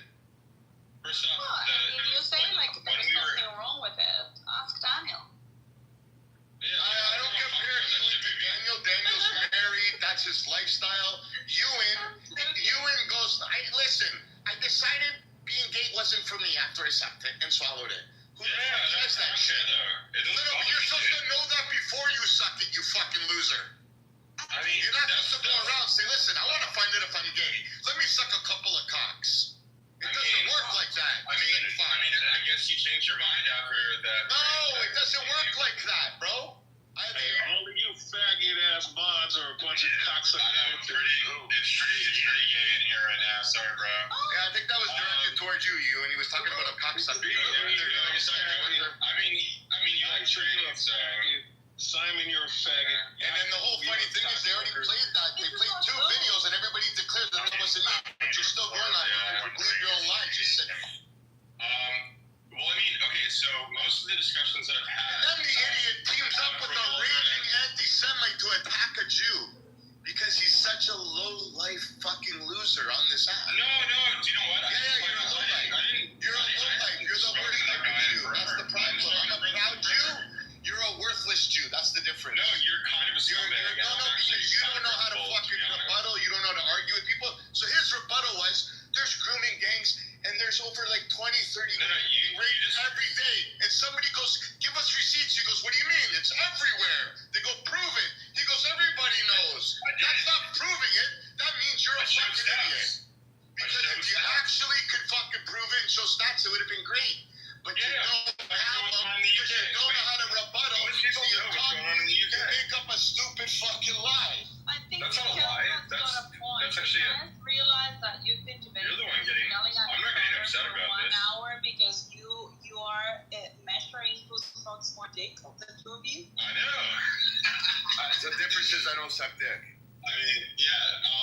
So I mean, for me, like the way that I'm looking at this. Did he say yes? I like you, and I don't need to test it to see if it's for me. You fucking weirdo. No. What I'm saying though is that I'm pretty calm right now.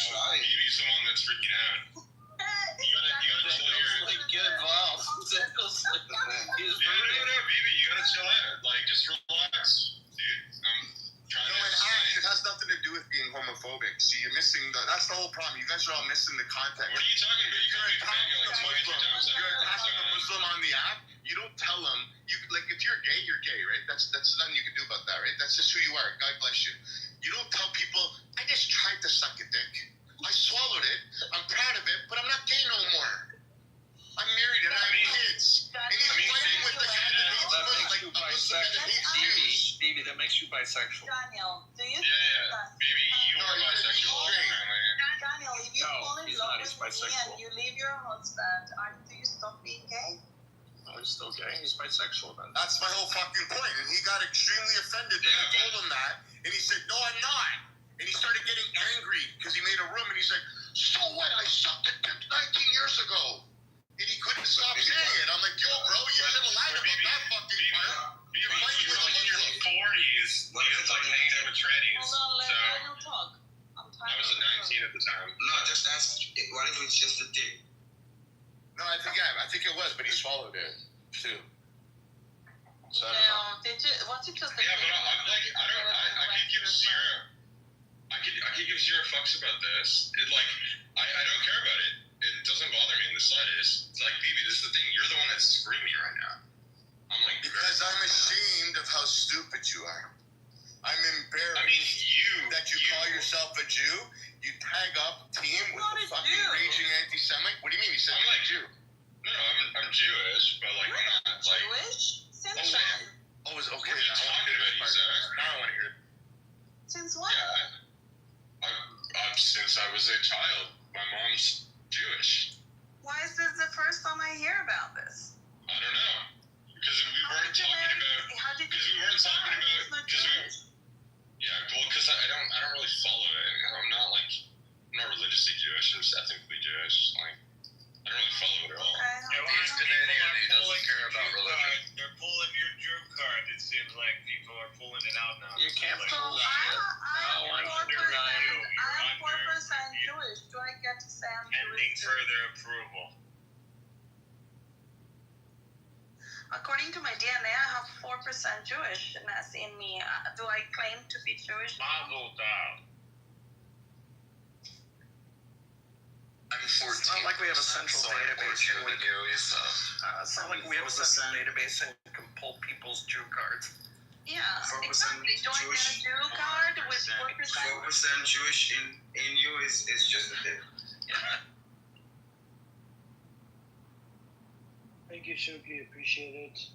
I couldn't fucking, put the emojis too much. It's just, they crash it out. the update they did with the emoji is bullshit emoji shit. But you guys heard it. It was a shit show between Bibi and Ivan. And they've been going at it with each other, and I don't know what to tell you, man. It's just apparently, they're just what you call it. They became enemies. That's what Bibi told me. I asked Bibi about this. Bibi was in here like a few mornings. I mean, 2-3 days ago, and then he told me. He said this is how it started in one of the rooms. He was mocking the religion, and Resistance showed up, right? Just like what you guys heard in the video.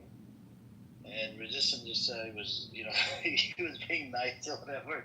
He just asked because this Ivan guy was attacking the religion. And Resistance just asked him nicely, he's like, weren't you followed the book? Weren't you in the other room? He said something about sucking your coworker's dick. That is classic, though. I can't believe it, man. This guy is admitted to his own sin or deeds or whatever you want to call it. That was funny, man. That was funny. Aziz, you heard this, right? You heard it before? I was in the room. I remember. Oh, fuck. You were in the room? Oh, my God. Yeah, I was there. That's crazy. Yep. That's funny as fuck, though. Yeah, I think the Zionists their spirit is broken a little bit. They hate each other, they turn. Pull up to the Hunter side, man. All you Somali bitches, pull up over there to the Hunter side, man. This weird ass dude don't know what he's talking about. Oh yeah, it's fun. You already know my name. You knew my name when I popped up in here. Why do you troll? Bro, who's this ratchet man, bro? Why are you trolling? Why are you trolling? All I'm saying is you know my name. This is Beast from the Hunter side, man. I know, but why are you pull up over here to the Hunter side? Nobody's pulling up at anywhere, bro. Calm down, man. Calm down, Beast. Calm down, brother. Calm down. Yeah, I mean, have you heard Germany? They've ceased arms sales to Israel. Germany, not Germany, bro. Come on. You know when Germany stuff, it's a real problem. It is. Germany is a big problem. They all argue with each other because some of them they hate that Ruben shit guy because he's willing to concede certain things. The ones that are willing to concede things that are true, they hate them. They're like, don't concede. No, don't admit the truth in front of these guys. No. So they're the ones they hate. They're the ones they call the self-hating Jews, which is crazy. So interesting, very interesting.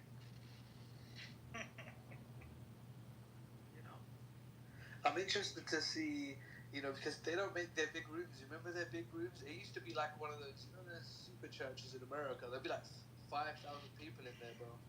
Now, you've got Daniel Elisa and fucking El Normo and fucking Zach. And then the rest are kind of just too embarrassed to even argue. I think BB opens a room, doesn't he, every day? Yeah, I think BB opens a room, yeah. You know what? BB is not... He's not too delusional. He has his stance, but he's not absolutely delusional. He's not like Daniel,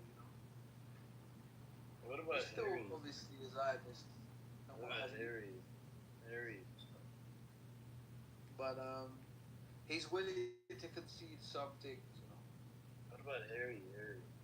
Harry's IQ is like 19, bro. There's no way this man has an IQ over like 35. This guy's an idiot. I've spoken to this guy. He's just an emotional child, to be fair. And then El Normo, I've heard things. I don't want to get personal with certain people, but I've heard select people on this app, members of their family are no longer Zionists. It's a very touchy subject for these people in their actual lives. Be it, nephews, children, they don't subscribe to the Zionist agenda anymore. I know the names of some of these people. I don't want to get personal, but that must be tough. You know, the new generation do not subscribe to it. You know, so they must feel like they're losing a grip, and they are. They really are. You know, it's a shame. Yeah, I don't think they need a state though. Yeah, I mean, listen, they did fight. They were doing okay before. It was, I mean, they can still hang around the region, you know. Just avoid Europe. I mean, they had a really bad time in Europe. A lot of the Jews, but yeah, I mean, the Sephardic and Mizrahi were just hanging around. You know, there was no, you know, they were kind of chilling. It was the Ashkenazi that had a bad time. So maybe just stay away from Europe, you know, or just, I mean, a lot of them are just white passing, just blend in. You know, just don't kill kids and you'll be fine. No, nobody will hate you. I promise. You know, it's kind of a simple formula. I don't understand the unnecessary complexity. You know, never understood it.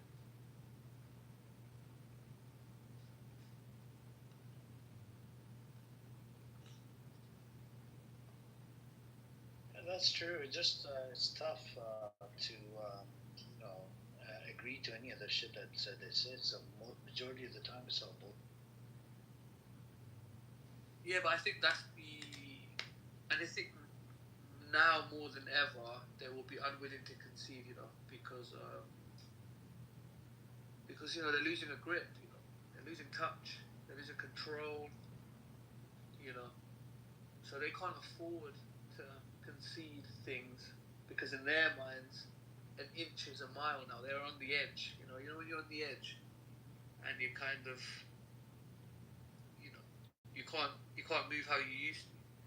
And you can see that. You can see that when you speak to them. You know, they're different. They're very different. So, like I said, when Europe, you know, they used to use the morality card, but when half of Europe, the leadership is saying, you guys need to stop, well, then there's no morality unless you're absolutely delusional by international standards. You know? So we'll have to see. Maybe you are delusional. You know? Maybe.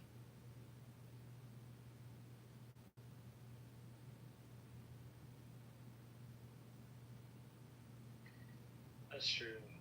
Anything's possible at this moment.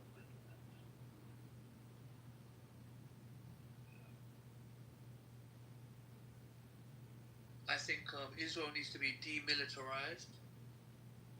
I think surrounding nations and even America need to demilitarize Israel. They cannot, you know, function in this manner. They're trying to undermine the democracy as well, which by their constitutional standards or whatever they go by is undemocratic and unconstitutional, and is undermining the state itself. So they, you know, there needs to be intervention. You know, they need to be demilitarized. They can't be trusted in the region. You know, they talk about being the only democracy, but they cannot be trusted in the region.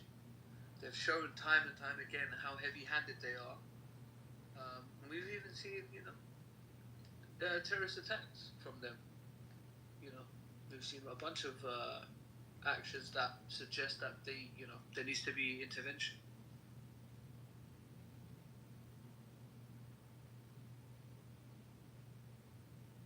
Like, look at the chat. It says, while you're focusing on Israel, the Muslim religion is the fastest growing. If that religion takes over, we're fucked, especially women. Well, you know, this is the problem. Like, I'm not sitting here saying Judaism is theirs, and I mean, if I want to, I can frame Judaism as very non-inclusive and you know, and what have you. I can do all of what they do with Islam. You know, there just isn't a public campaign to do. Hang on, forget Islam. What if the atheism takes over the whole world? I mean, a lot of the people inside Israel, the atheists are the ones that are genociding babies. I wonder about that, you know. Yeah, the atheism, agnosticism, or people that have served in the IDF. I mean, I don't think a lot of them have religion. So So the genocide is not large enough, Ray? The genocide that they have killed at Harvard University came out, they have killed over 200,000 people. That's not big enough? Yeah, a lot of them are atheists. One third of the population are agnostic atheists inside Israel. They call themselves secular. You should look into it. This is the community of Israel. I don't know if you've been to Israel.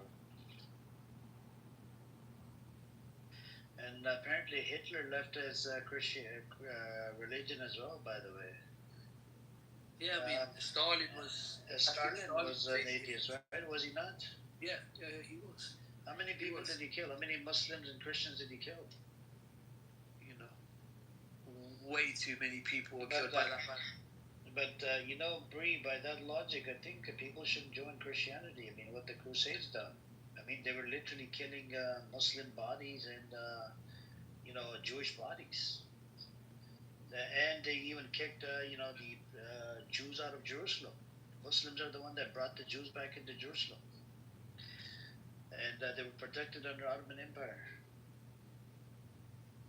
I think this is the problem. Like, we live in an era where one man, one idiot, one Benjamin Netanyahu, regardless of his thoughts. Yeah, but Bree, can you do you come from a Christian background? If you do, then you got to keep this in mind.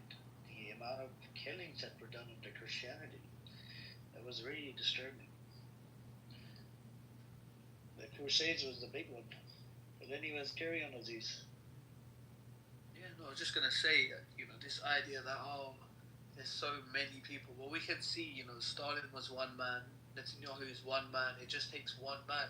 This idea, this anxiety about religions growing, or the world's population is growing. Like, this is just normal, first and foremost. So I don't know where this idea that there's like this master plan, but this is, if I was to say this about any other religion, it would be like hate speech, right? But there almost seems to be no ability where it's about talking about Islam, especially when I'm on this app. Like, people just talking about Islam. We don't in our rooms. We don't sit in this room. We don't just talk about Christians. We're not saying Christians are like, we need to watch out for Christianity or Judaism is this, and Judaism no. We're trying to be a lot more honest about what we're seeing. There are good and bad on both sides, but when select individuals get power and allow their political agenda to seep in, and their personal political agendas to seep in, then it's a problem. But to just sit there and say,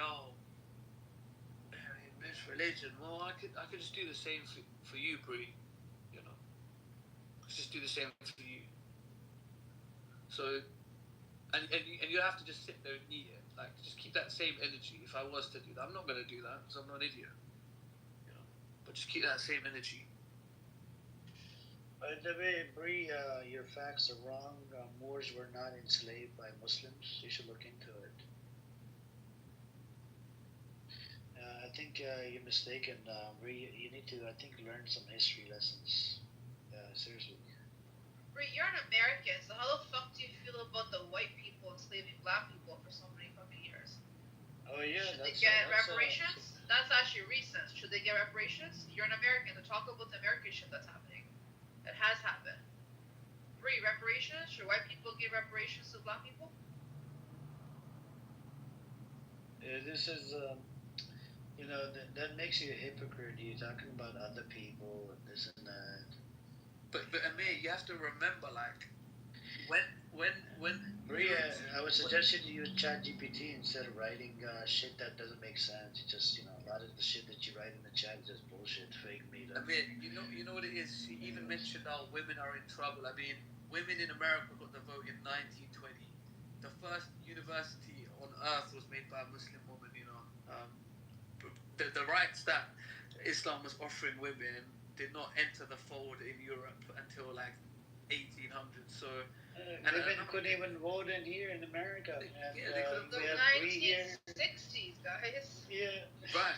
It's like, it's so disingenuous. It's like, guys, come on, it's like saying, oh yeah, you started brushing your teeth yesterday and now you want to talk about oral hygiene. Like, please give it a rest. Like, come on, like, please, bro. It's just a bit embarrassing, you know, just a bit embarrassing. And then this the slavery thing is like, you know, just it's all a bit embarrassing. You ignore America's, you know, involvement and stuff. It's just all a bit embarrassing.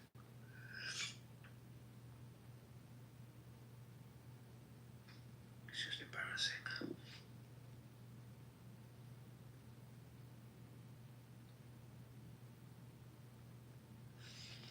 I think it's really you have to be really uneducated to like make someone. You can just tell when someone doesn't know what's going on. Sometimes you can just hear it from the arguments, you know.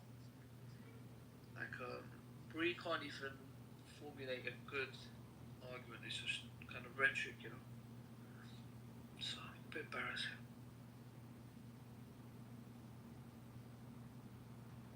Bree's a Trumper, so if she's afraid of the future of women, isn't it the Project 2025? Isn't it Trump who's trying to sort of take back all the progress that people of color and women have made?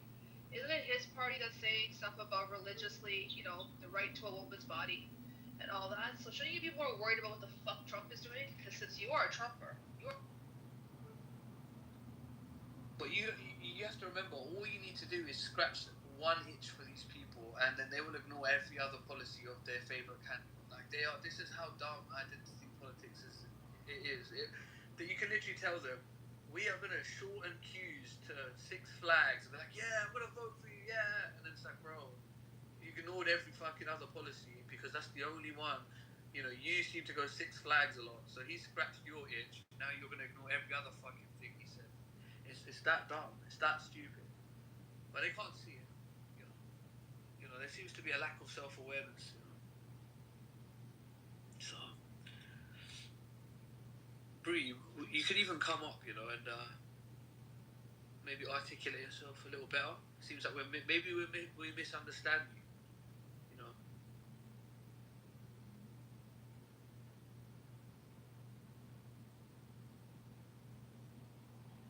Anyways, I think what else do we have on the chopping block?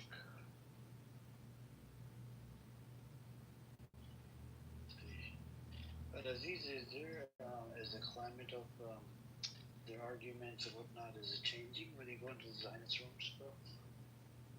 Yep, definitely.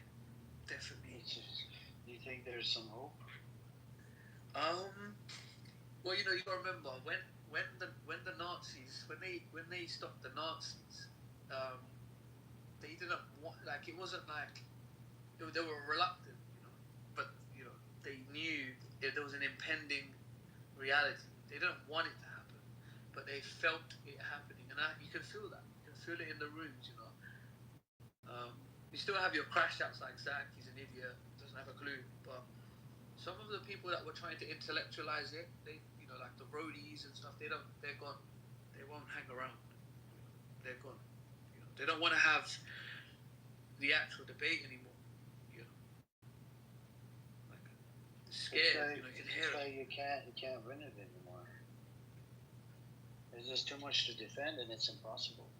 Yeah. It's like a checkmate, you know. It's like a checkmate. It's like, you know how P Diddy has like 180 charges. Like, you can get away with some of them, you know, but you're gonna go to jail. Like, it's kind of like, you know, that's kind of where we're at, you know.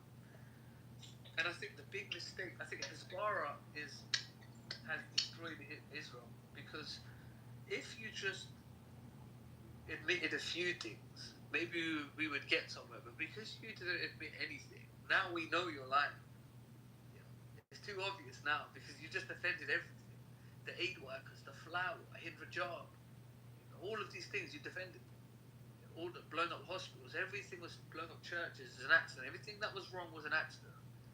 You know, and then it became too obvious. You know, it became too obvious. You know, and that's where we're at. So when I'm in the rooms, they don't have those same open discussions. They don't want to. You know, I join their room and I bring up a new headline, like a new topic, and they don't want to. And Isa be like, no, you're not going to control. And Daniel be like, no, you're not going to control what we are talking in the home. No, you're not going to control. I'm like, no, this is This is a headline, Daniel. Like, this is today. You know, there's no control. This is called the truth, Daniel. We don't control the truth, Daniel. No, you want to steering the narrative into a particular direction. I don't want to do that. Like, I'm like, Daniel, that is the news, bro. This is what's happening. You know, you want Israeli sources? What do you want? But they can't handle it. They can't handle it. You know, and it hurts them, and they deserve to hurt because they're sick genocidal bastards. So fuck them.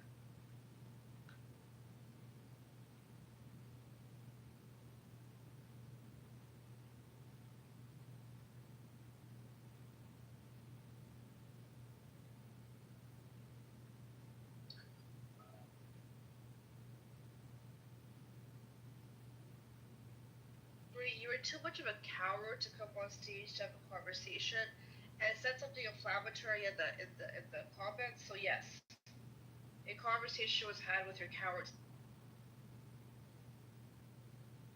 Oh, I'm a nobody, baby. Shut the fuck up, Bree. I know exactly who you are. You're a fucking racist. No one can fucking stand you. You breed fucking dogs. You dirty ass dog.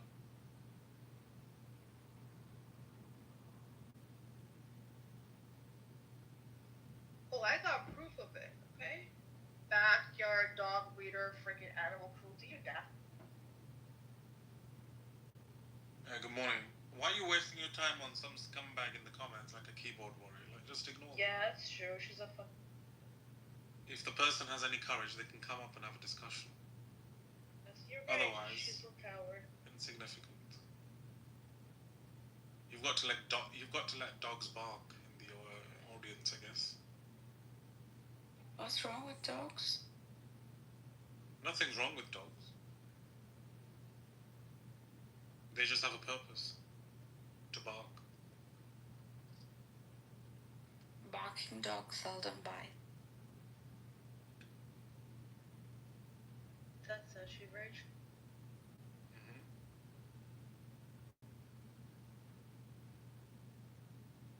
Mine does both. Barks and bites? Yeah, sometimes at the same time. At the same, has it bitten you quite a few times, or? Oh yeah, we take turns. You take turns, so you bite back? Yeah, and bark. I actually agree with that concept. Is that? Yeah, I actually agree with that because I agree with other things as well. Similar, for example, Yeah, when a baby cries, yeah. You should cry back at the baby. Right. If the I have baby a question for you shit you. on the baby. Ace, your favorite bestie, Abby, versus somebody that comes from a Jewish background, but Abby kept on poking. Oh god, I gotta hear this. Do you follow this? Do you follow this?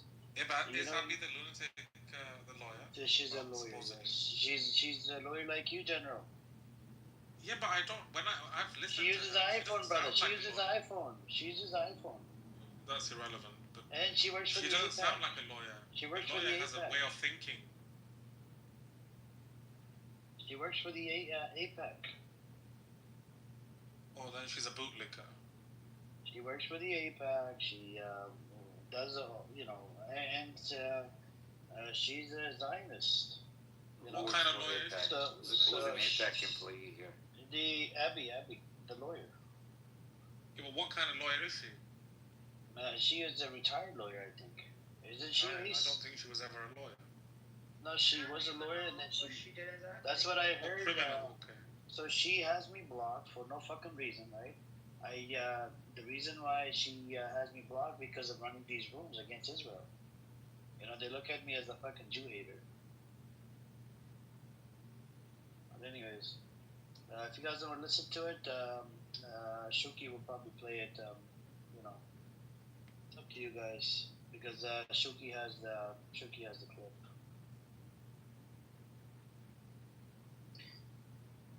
Do you want to listen to it, Ace and the group here? Whoever wants, yeah, if you guys want.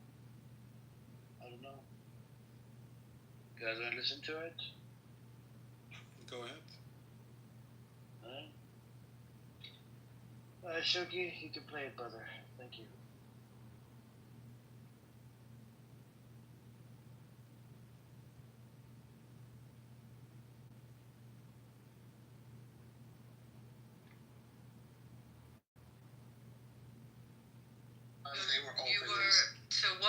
parasha then? I'm sorry, I don't know what that is. I'm sorry. Were you bar mitzvahed?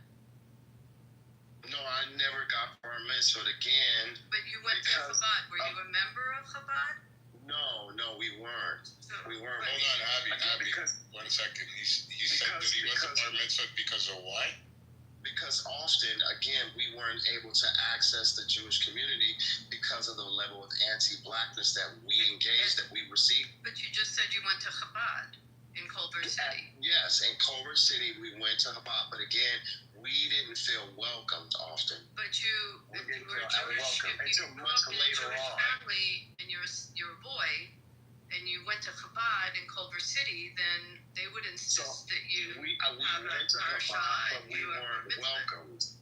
We weren't so the welcomed. Chabad didn't welcome you? No, That would be I'm trying to say. We didn't That's feel not true. welcome. There's no way. Yeah, that's very true. How are you gonna tell me my experience? I'm asking you. I'm asking you. I'm just asking you. No, the guy that said that's not true.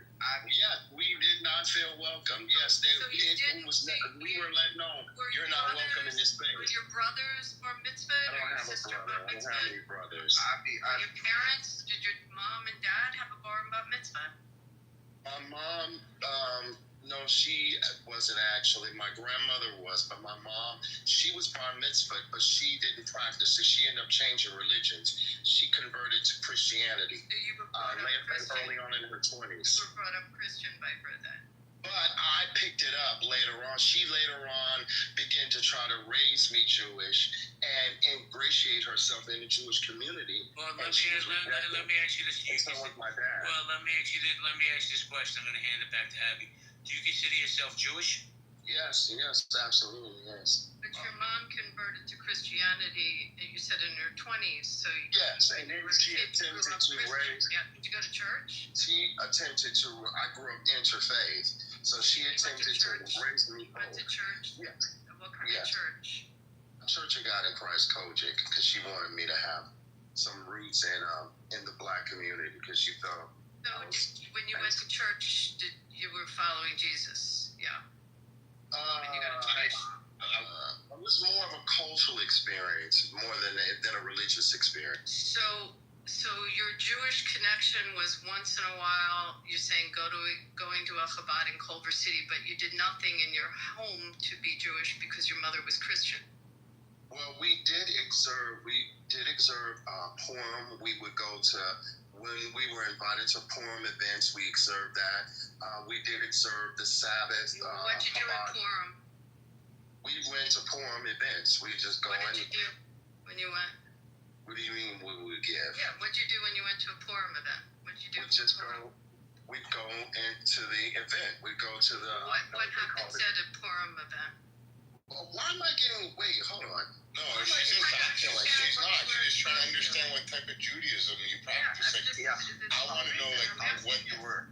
So what happened at the Purim event? Wait.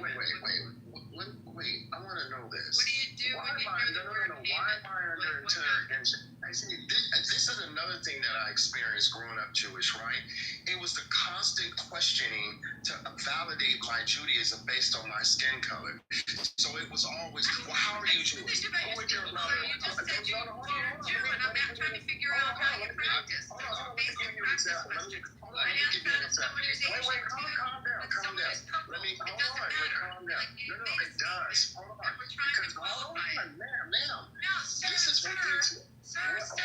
you're making a statement. If you could allow me to speak. You're not qualified. Can you allow me to speak?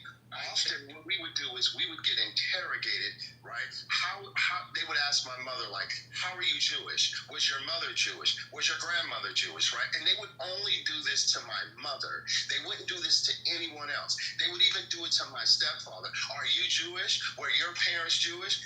We would get the third, and this is why we didn't feel welcome, because the constant interrogation, the constant othering, which is what pushed us out of the community and didn't make us comfortable with being in the community, which then we lost a lot of connections. In order to be a member of Chabad, they would absolutely check your lineage. I mean, that's something that we do. That's part of our religion. Hold on, everybody.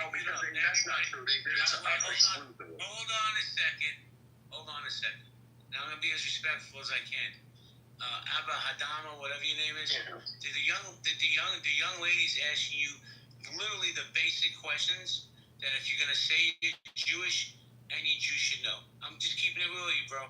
So she's kind of calling cap on you because you can't answer the basic questions. That's the point. That's the anti-blackness that exists. Nah, man, that's a victim mentality that you're doing right now. I studied Judaism. Guys, I was still talking. Hold on a second. Let's not dogpile on him. Let's take this as an opportunity to learn from him or teach him. Can we do that? So please don't interrupt him. We're going to give him Yaakov. Hold on, brother. Give the gentleman a minute to say what he wants, and then I want to hand it to Abby. I know everybody wants to jump on this dude, but like I said, let's give this an opportunity to teach him or learn from him. Abraham, go ahead. Yeah, so this is what I'm talking about. The othering, because we did not feel welcome because of the anti-blackness that exists within the white community. We were often pushed away. So the traditions and practices that my mother was trying to ingratiate me in and community, we didn't have because we weren't welcome into the Jewish community. And often when you talk about synagogues and things like that, we didn't discover like Ethiopian synagogues until much later into my adulthood, where we were told, even by Ethiopian Beta Israel Jews, that hey, no, we don't go to their synagogues. Yes, there's a clear separation. So even within that community, we were told that there's a separation between whites and Jews. Even amongst Persians, I learned Persians and white Jews, Ashkenazi Jews, there's a separation. But we at the time, you mentioned Temple Sinai. Do you ever attend Temple Sinai in Beverly Hills? Did you mention? Hold on. We only knew of that community. And so when we attempted to go into that community, and my mother took me in as a child to ingratiate me in that community so I can learn traditions and I can practice the high holidays, we were not welcomed. And so because my mother had converted to Judaism, Christianity, that's what she reverted back to. Purim events. You said you went to Purim events, that you did that as a child. So what did you do at Purim events when you went? We just went to Purim events. What happens at Purim events? The rabbi would say a prayer. We'd be under, I forgot just now, with the tent or the object that they would put up. Yes, they would put the sukkah up. And we'd have that event. And that was it. So Purim has nothing to do with that. And there's something very, very unique about Purim. And anyone, probably, whether they're a Jew or non-Jew, that walks into a Purim event, it would be the first thing they would say out of their mouth, which you didn't say. So it makes me wonder if you ever went to a Purim event. Get wasted. Just said, and by the way, Temple Sinai, who my friend happens to be the rabbi, is half Persian and half non-Persian, regular non-Persian Jews and Persian Jews, and they're all together at that temple.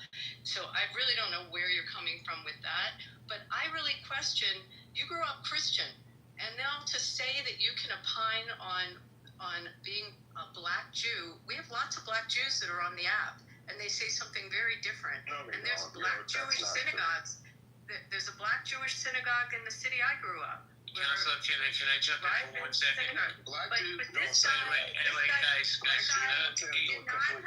this guy did not know, and he cannot confirm. So when you come into a Jewish world, according to the Torah, you're supposed to do. But once again, the anti-blackness, you see what she just did. She, because of my skin color. No, I could. Listen, hold on a second. Guys, hold on. Everybody mute up for a second. And this is what I experienced. You see it live. You see it live. What I experienced. Am I speaking French? Guys, mute up for a second. Okay? Hold on, Rafi. I got you, but I want to go to Alif. Alif, are you there? Aleph. Aleph, my apologies. I'm the moron. Did you want to chime in? No, it's okay. Yeah, I just wanted to say, as a Jew, I don't care if somebody's black, white, yellow, orange, green, purple. Makes no difference to me. Absolutely no difference to me at all. But the fact that this guy, and I would say the same to a white guy, a purple guy, a yellow, a blue, it doesn't matter. The fact this guy says he's Jewish, as Abby said, and asked him, what is the first thing that you notice about a Purim party? What is it we do in Purim? Well, I'll tell you what we do in Purim. We dress up. We read the Megillat Esther. Every time the name Haman is mentioned, yeah, exactly. We boo. We cheer. You know. So this, you know, it's very unfortunate, sir, that if you are Jewish.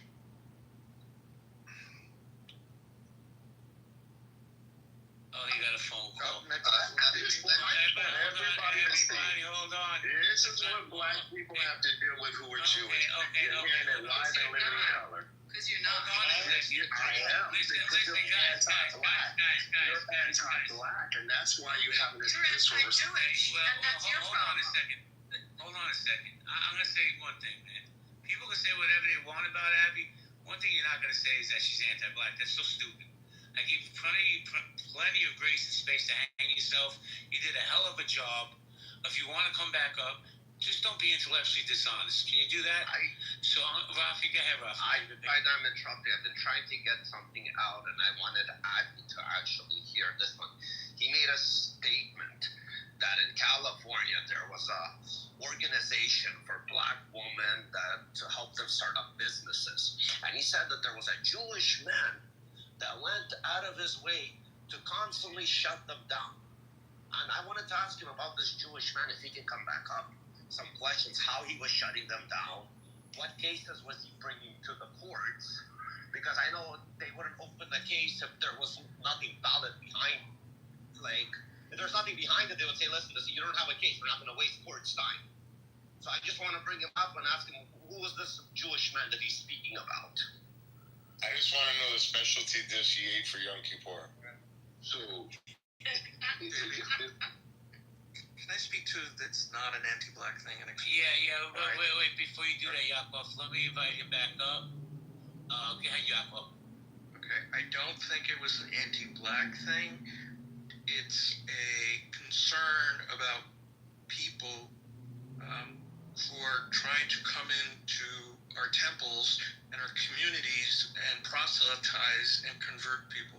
Just last week, there was a Christian missionary who, in Israel, was outed by an organization that tries to find these people, who was dressed up as a Haredi Jew and was in B'nai Brak and running around with all of the other Haredim Jews, and he was proselytizing and baptizing on the side. This is a real fear. It's not a fear of black people. You're Jew by one of two means. You have your mother's Jewish, or you convert through a known organization.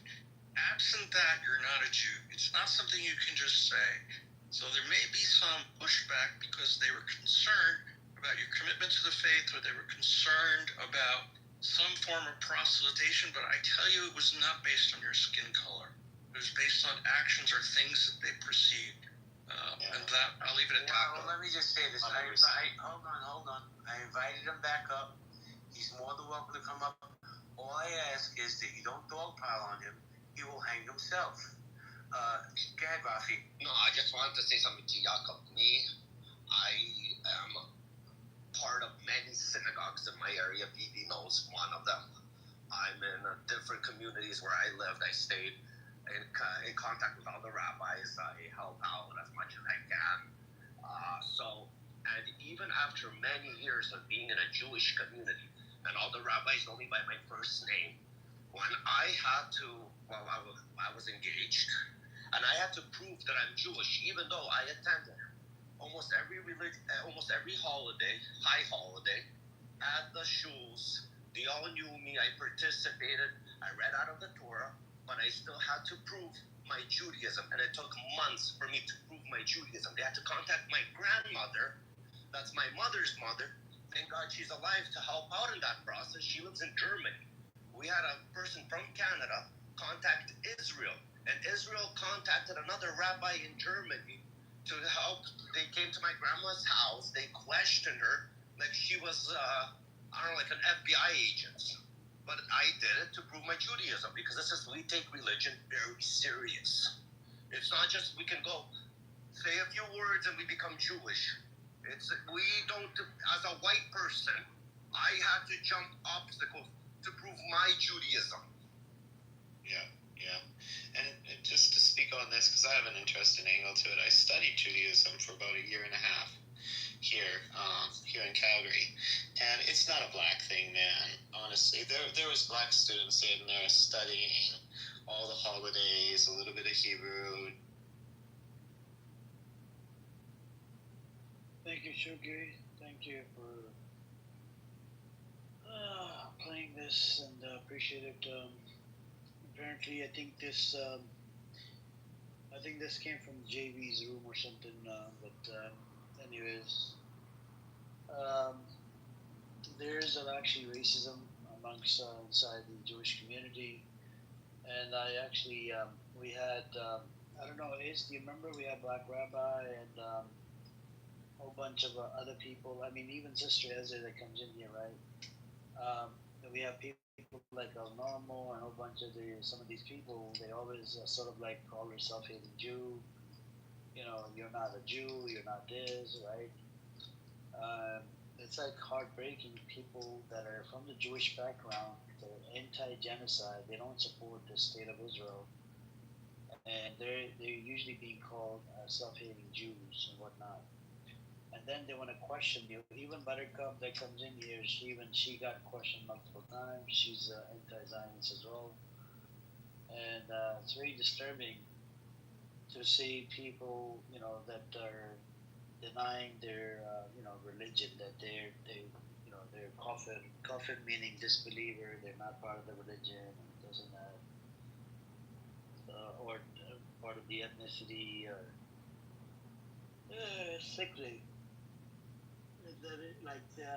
This guy said, you know, they go through all the way to wherever you live or your grandmother lives. They'll, try to find out if you're Jewish or not.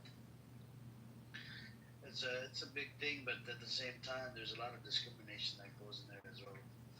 You know, and relate to the Ethiopian Jews that I shared articles in the chat earlier. If you guys look up on it, and then the title of this room about the Hamas. There's actually 4 IDF soldiers missing.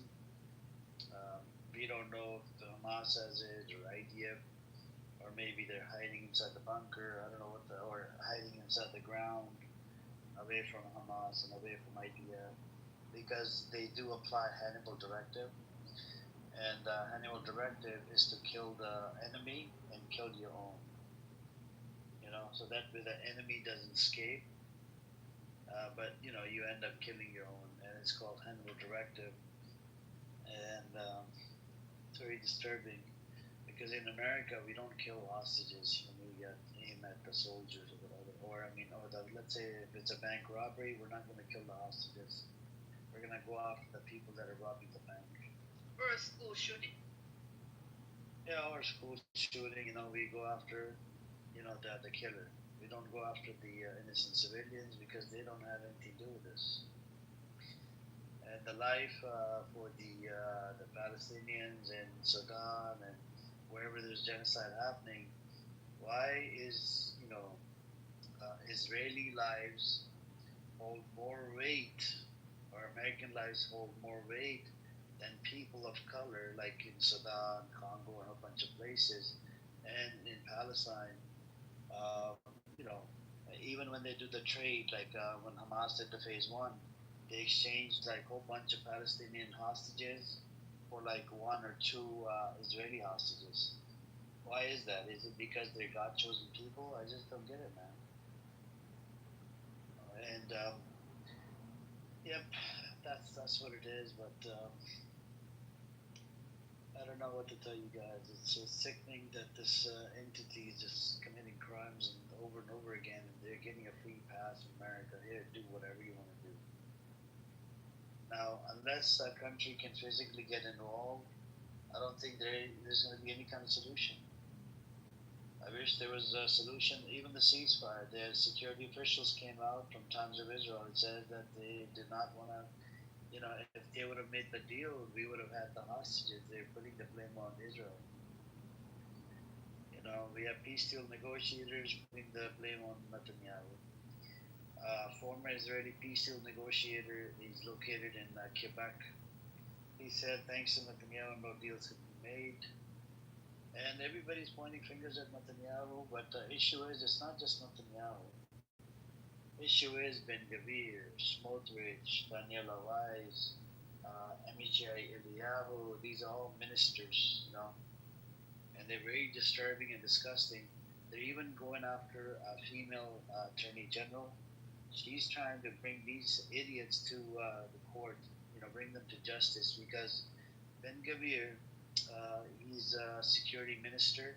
He has issued over 175,000 weapon permits, and some of these weapons actually went to the settlers that are committing crimes against humanity, against the Palestinians. And he issued these gun licenses or whatever without authority. He didn't have the authority. And Ben Gavir has, bribed some of the officials in prison as well.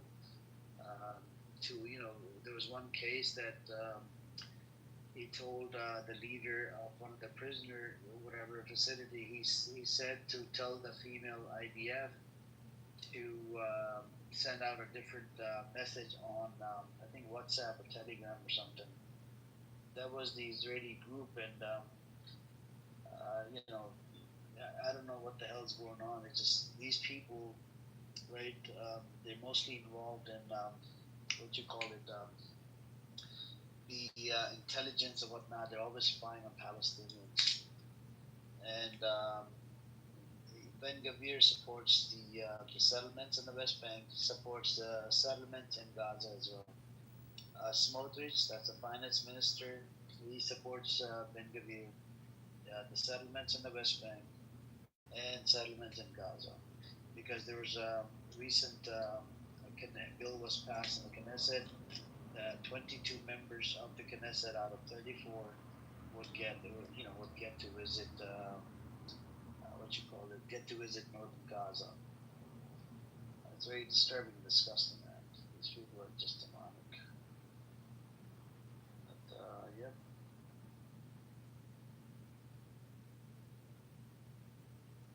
Anyways, anybody else want to speak? Look at Abby questioning somebody's Judaism and trying to say that, oh no, there is a discrimination. These people are just.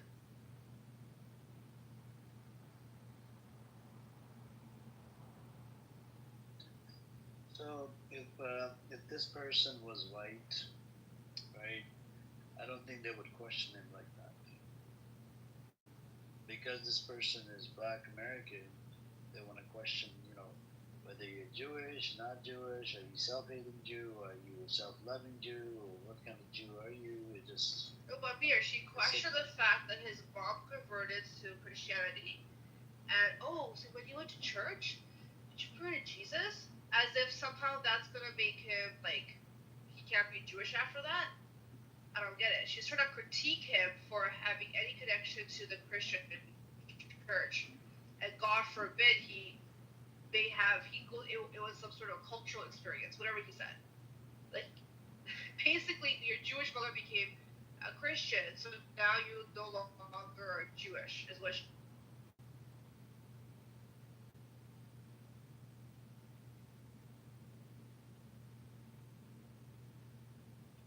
That is true. That is true. But yep.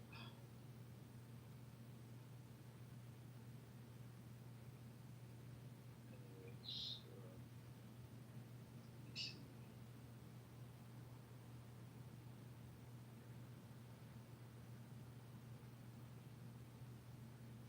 So, as you heard it earlier, there was a crash out between the Zionists, right?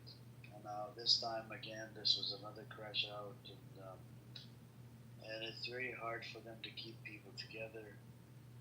They tend to fight the Zionist side, even the pro-Palestine side. They tend to fight as well, but it's hard to find trustable moderators to run rooms straight for 12 to 14 hours.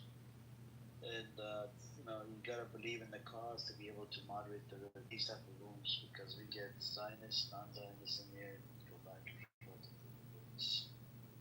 And it's the same old talking points. And the good thing is, since we talk about the news, we always have new talking points ready from our side. The true talking points that actually make sense, they're logical, and that has evidence to it. But from their side, it's all fucking bunch of lies, nothing but lies. So that's what it is.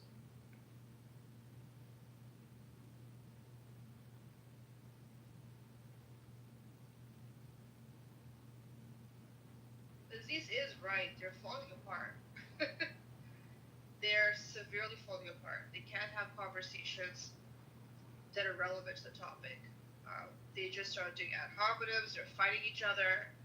They're falling apart. I've never seen that side of the Zios fall apart so quickly. I thought their Hasbara would keep them going, but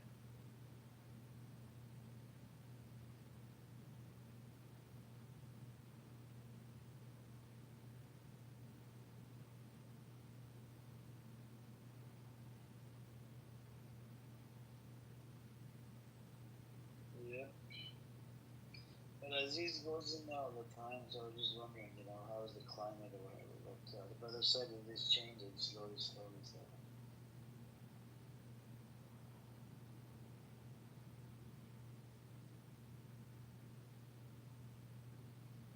But it's very easy to.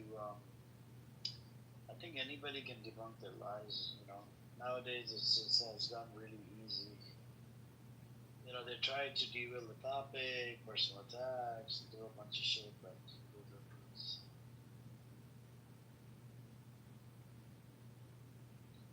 anyways, Ace, I think this room's been running for about 14 or 16 hours. So I'm gonna end it. Thank you guys for coming. Follow the house, cash in your tickets. And the NN account, I think one of them is a normal or somebody from the Zionist side. The other one is John Kitover, the son of a bitch that records and streams rooms on YouTube without people's consent. I hope all of your phones. You got about 30 phones. They get destroyed now. Their phones get burned down, or they freaking the battery explodes on all of these fucking phones. And apparently you're running for fucking whatever mayor shit, in city near Chicago. I hope you never win. You disgusting scumbag. You like to record rooms without consent. Son of a bitch. By the way, guys, his name is John Kitover. If you see him, last report, block, and back channel me his name as well. I'll do the same, block him. We need to get this idiot off this app. Mentally retarded, suffering from fucking PTSD, son of a bitch. And he's pro-Israel, and he's a Zionist. But that's what it is. But anyways, thank you for coming. Have a good night. Salam alaikum. Take care, guys. Bye, guys. Bye.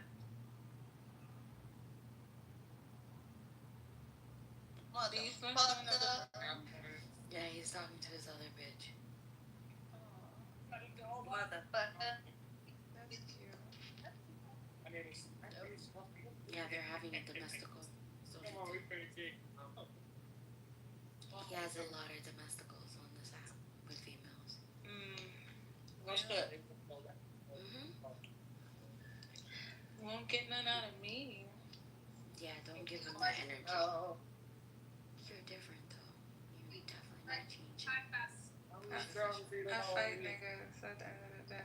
Oh wait, you fight them? I mean, fight them. Damn, nigga. How do you like a statue? I don't miss. Period. So. Period. I take their back, but still. The back.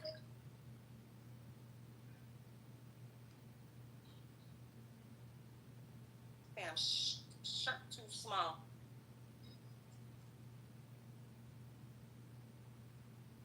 Where we going?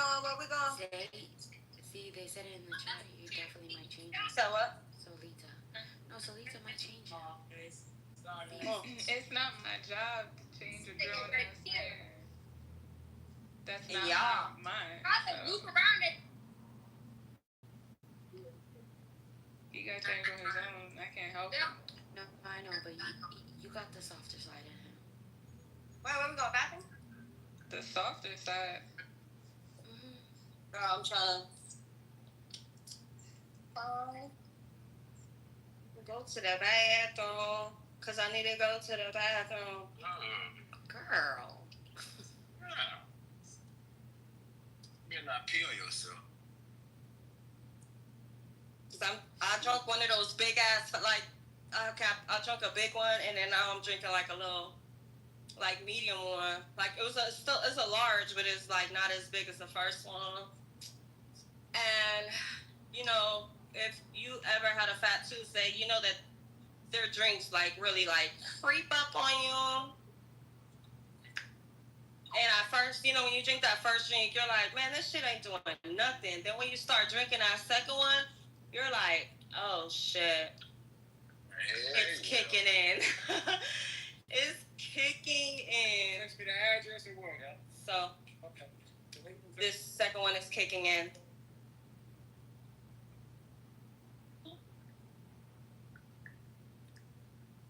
That's hella. I'm like wondering why there's hella police outside? I'm like, duh, it's Friday.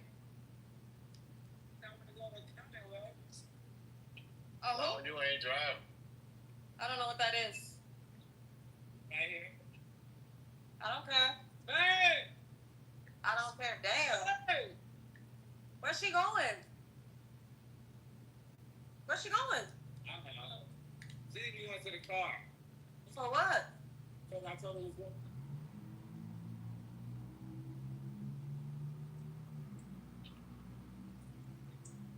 Kelly ain't driving this. Huh? No. Yeah.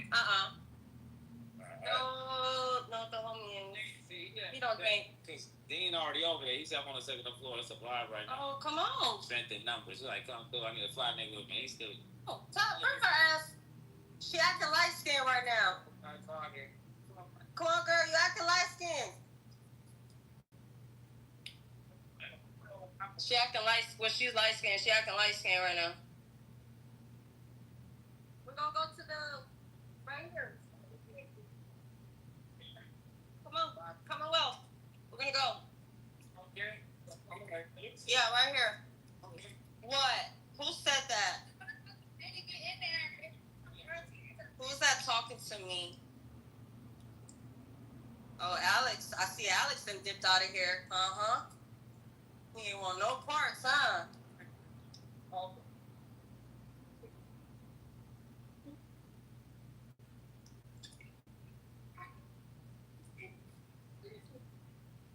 My music should pop up in here anytime soon. It does that when it's on my computer. Why is the marshal down here? A whole gang of them. Like 20 deep. The fuck going on? Like marshal everywhere. They was about to come, not them, but the police was about to come for me, and then everybody was like, the other girl put her hands on her first. And they just turned around. I was waiting. I'm like, fuck. I just caught an assault charge. But it was my lucky night.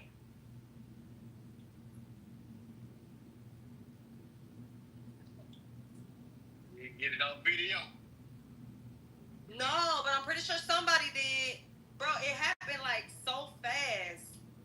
Like, because all I kept hearing was somebody saying, y'all need to go home. And I turned around. She all up in my face. Y'all need to go home. What? And then I said, girl, if you don't get the fuck up out of here with that bullshit. And then she said it again and pushed me. So I took my heels off. She was running, but her fat ass was so slow. And she had a backpack on, so I caught up to her. By the time I caught up to her, I pulled up out of the backpack and swung her around. And yeah, but I had gave my homegirl my phone and everything. Like, hold this. It was so many people out there. Somebody had some. I'll either be on like Vegas, whatever. Oh, that's my song. I'm pretty sure somebody caught it.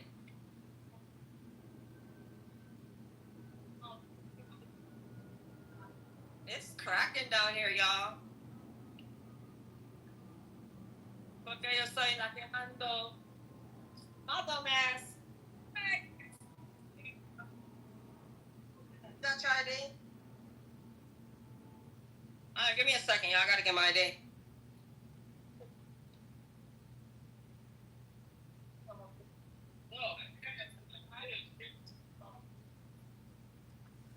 Hey, yo, BSM, you there?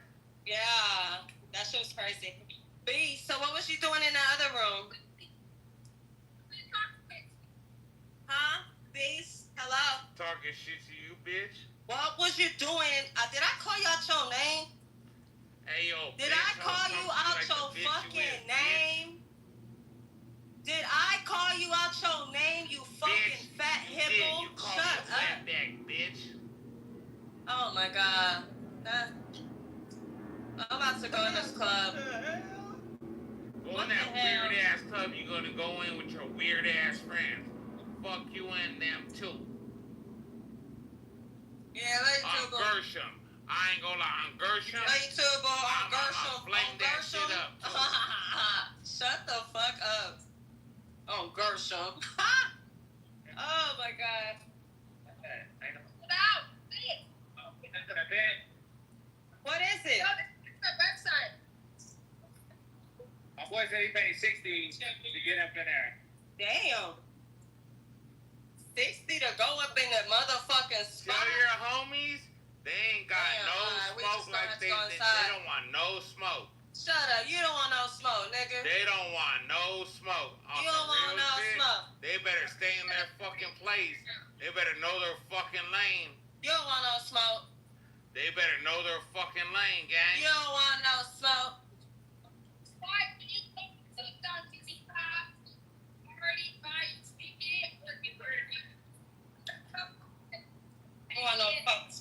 Okay, there goes my profile. It should be coming off you any minute. What was you doing in the other room, Beast? What you want to do? Huh? Y'all want to go to therapy? You want to go to therapy? Want to go to therapy? Oh, Disco Pussy. That's the name of the spot. Disco Pussy. Okay. Damn. So you decided to go pussy with your homeboys? Oh my god. No, it's a spot called Disco Pussy, nigga.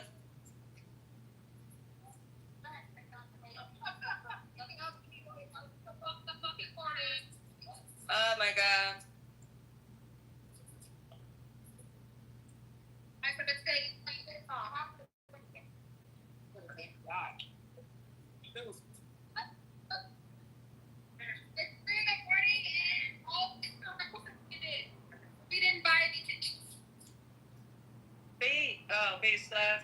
Oh, my music back on? Hang on, let me see.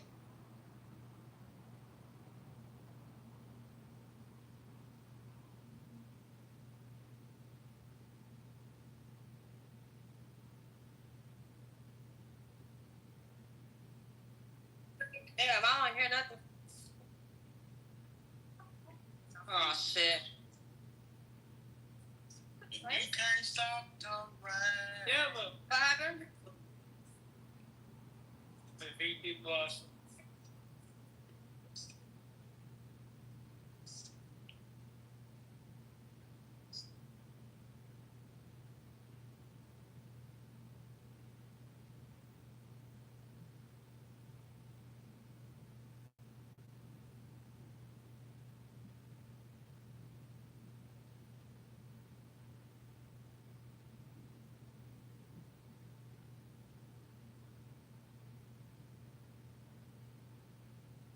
So, get the phone in.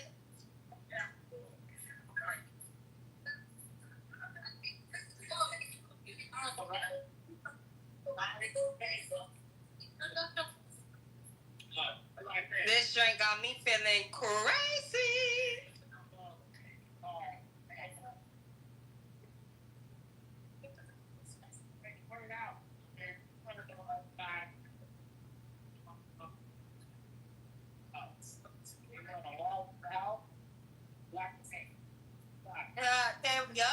Definitely am on Fremont. Right there. Wait, what's on Vegas News? What you talking about?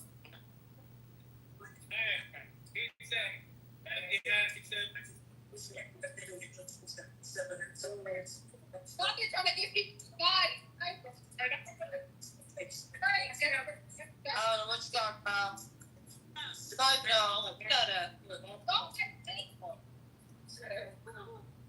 And then about the going back here, you got another yeah, that ain't fucking it. I'm just going back to that one. We gonna pay 40 for a drink. Ain't that y'all fuck that here? Come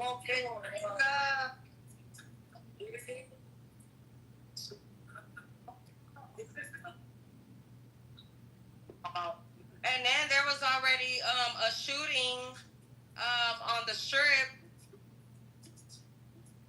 earlier, like an hour and a half ago, or 2 hours ago actually,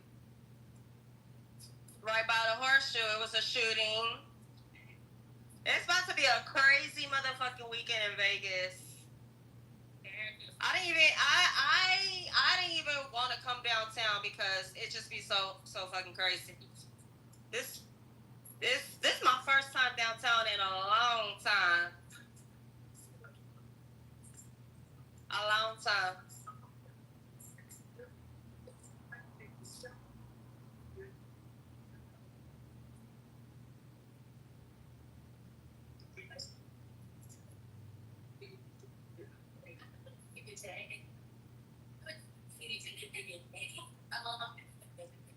Oh yeah, you do live in Vegas, huh?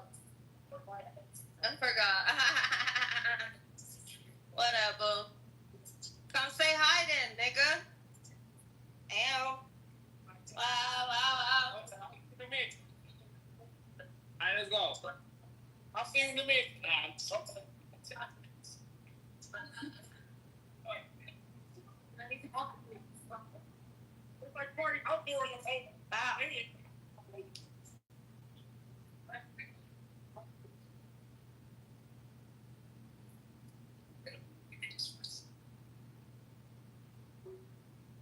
Y'all really sleep in this bitch? Come say hi, nigga. Yeah. What?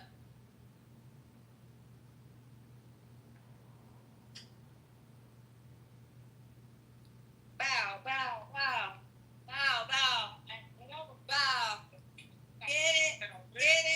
Get it. I don't know what's on here. They got a stopping over there. Bow. Okay. Hey.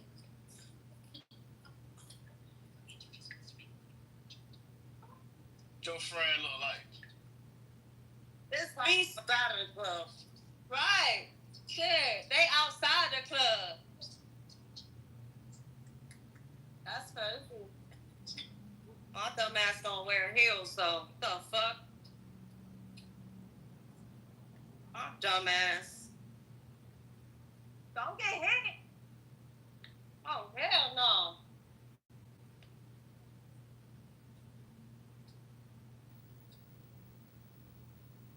This bitch.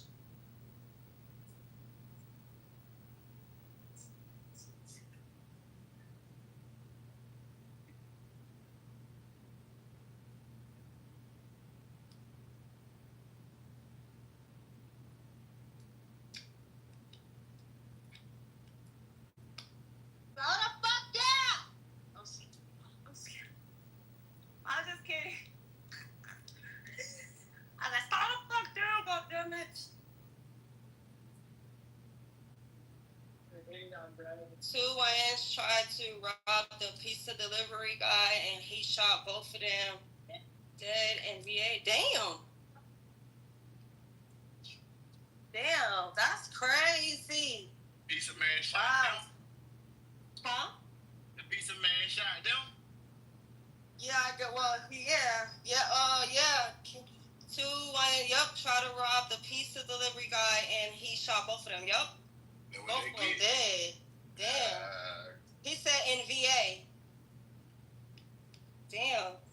Bro, it's been a lot of shit, like, going on like that. That's why I try to, like, stay away from the bullshit, even, like, if it's a crowd or... Because, like, you just never know, like... And just like the shooting earlier at Horseshoe, my homegirl was the one that posted it, like, oh, we're going downtown. There was a shooting at Horseshoe. Niggas is tripping already. It's Labor weekend. And it's like, niggas is mad. And they want to kill each other. They want to rob each other because they can't go and work for their shit and live within their budget. Ooh, thank you, Buka. I don't know why my dumb ass gonna wear some heels. I didn't think. I forgot you said downtown. Bro, I heard you downstairs, and I was like, why you ain't say nothing? Like, you know we going downtown. I was like, she's wearing heels. I would have said, let me go get my... I was like, she is. It goes with this purse to the Steve Madden flip-flops. Oh. I would have said, okay, cool. I forgot. I said, damn. Yeah, he did say downtown. He saw my big old fight. I was like, damn, shit. It's all good. These is my comfy. These is my comfy heels, and turn the air on. I know you can't make it. You can't make it either. Whew, it's hot, y'all. Like, and I got this little ass red skirt on. She crying. Go be Captain Save-A-Ho, but turn the air on first. Tell him to go save the hoe, but turn the air on. She said, save the, but turn the air on. The hoe, but turn the air on. Turn the air on. Turn the high, the back one on 60 high. Turn it on right here. How you do this? Yeah. No, you know me. Oh, shit. So he's finna go save her. She probably crying. Her boyfriend and broke up with her. She talking about, he left me. I don't have a ride home. I don't know how I'm gonna get home. Like, oh my God. Wait, look at her. Oh my God. He broke up with me. He left me here. Oh, wow. Wow. She better get her ass on that side. I ain't moving for nobody. I'm not moving for shit. This nigga, I told you she gonna hit us with the sob story. Y'all, I bet y'all I'm not even gonna go on mute. She gonna hit us with the sob story. This bitch thinks she's slick. Okay, bye. Hang on. Yeah, run y'all, Hello. What happened? Man, these motherfuckers ain't shit. Who? Friends or niggas? Because you know they both ain't shit either. Damn. What happened? They left you? Damn. Obviously, right? I'm just, my bad. I'm bold. I'm sorry. I'm just asking questions. No, that's fucked up. Oh, for real. You from here? Yeah, I'm from here. You live, okay. Well, you good. You good. You safe. I just ask questions, but I'm very bold. All right. What are you doing? Look before you back out. Well, if you want to be technical, Apple was in the Apple was in the wrong.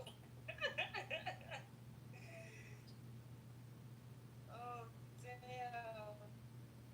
Let me screenshot this. Sounds cute.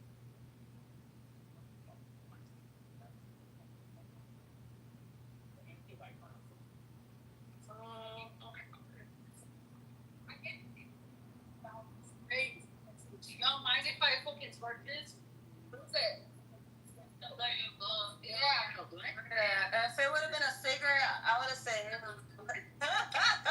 Even if you said yeah, I would have said hell no, you're not gonna suffocate me back here. No, I'm just kidding. I'm really not kidding, but I'm kidding. Hell yeah. Okay, let me throw this cup away.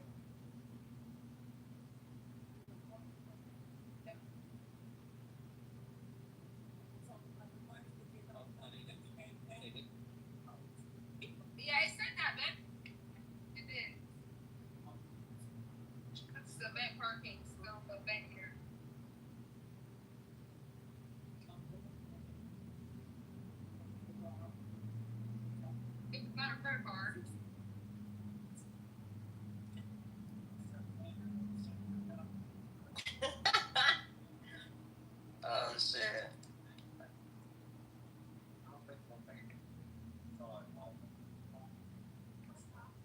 No. Later. Oh yeah. Go on with you. Oh, actually. Give me you got okay. No, it just says no. But there's almost $200 on there.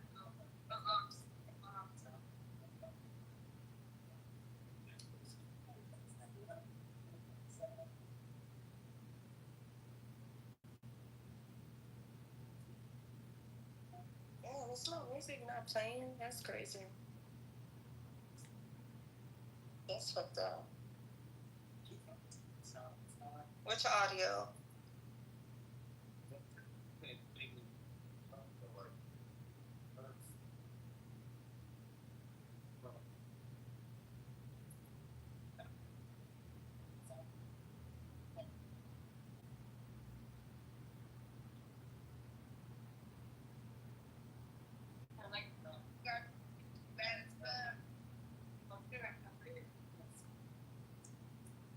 Bow, bow, bow,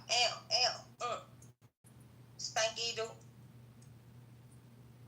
Stanky doo, stanky doo doo doo.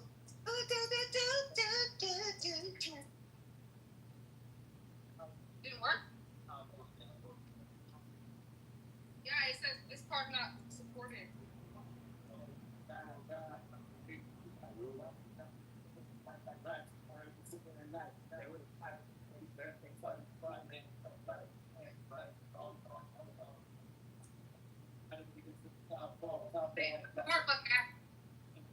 Ah! Oh wow! You crazy.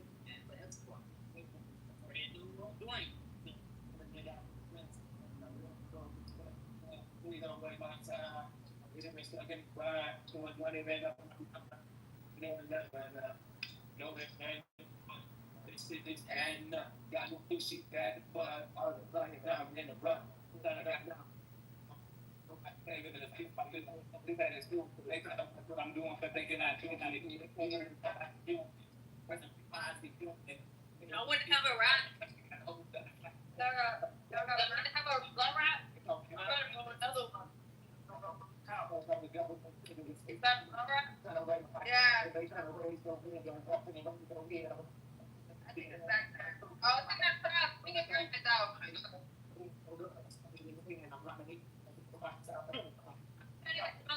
I can.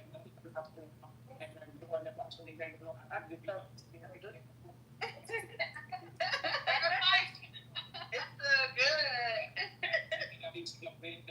Well, we're going downtown. We're gonna stay downtown. We're staying downtown. Okay, cool. No, I don't care. I'm just asking. Lay right here. What's this?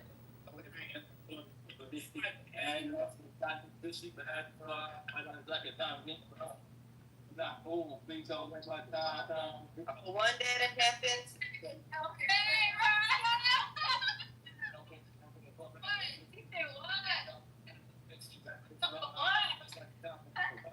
Dang, you finna run these people. There's 20 points a person. Come on. Hey, bro, that's 20. 20, 40, 60, 80, right there. 100. It's in the trash.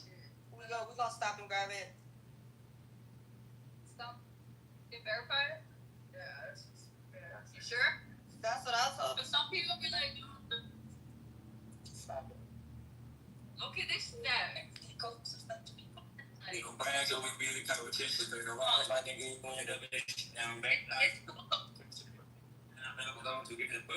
Look good too. For real, it look like some sticky.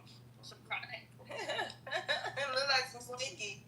It look like some good shit. Hey, low-key, I appreciate y'all. Where you at? No, you good. You good. Trust me.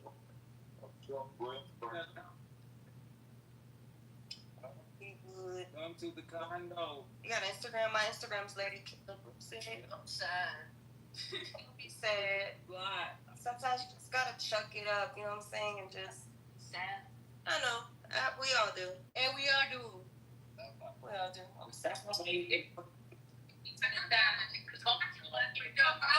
Yeah, what happened? I said, you know what? I've been there. Trust me, I know. Exactly. So that's how you know. You just move the fuck on. You check the deuces and you just suck your pussy hole and move the fuck on. Suck your pussy hole. Bye. Bees, unmute. What I do? I didn't do nothing wrong. Bro, I don't know what's going on. Who was that?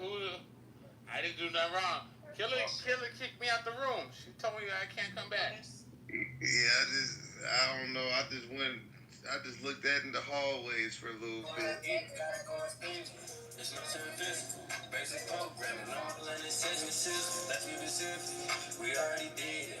He's on some bullshit. He's chilling though. He's chilling. He ain't on the. He's chilling.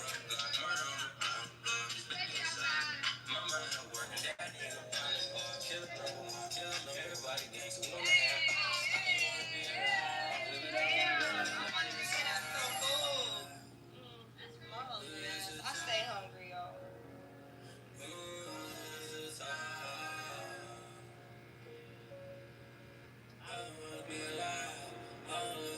Major, what you talking about? What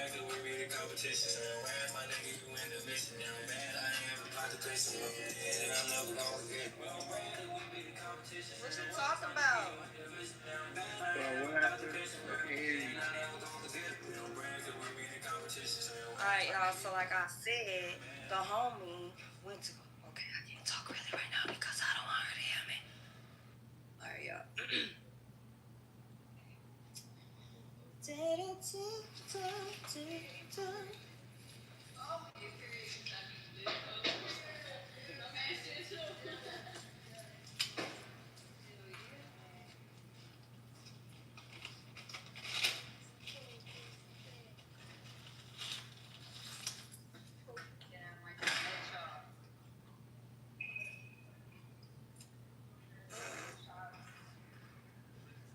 I was like, I didn't know where he was going. I needed a burger. She's like, I needed a burger. You hilarious. I've been drinking. Y'all crazy, man. Shit. Taco or something. A sandwich. Chicken nugget or something, you know what I'm saying? Del Taco. Broccoli. Del Taco. I ate that one time. And I Just love like it. hell. Shut up, Major. Oh, so my audio's not playing. Why is it tripping? Enjoy yourself. I can't enjoy myself because I be hungry. For what? Oh, it's 333. Yes. Hang on. Screenshot. Bam. 333. Yeah.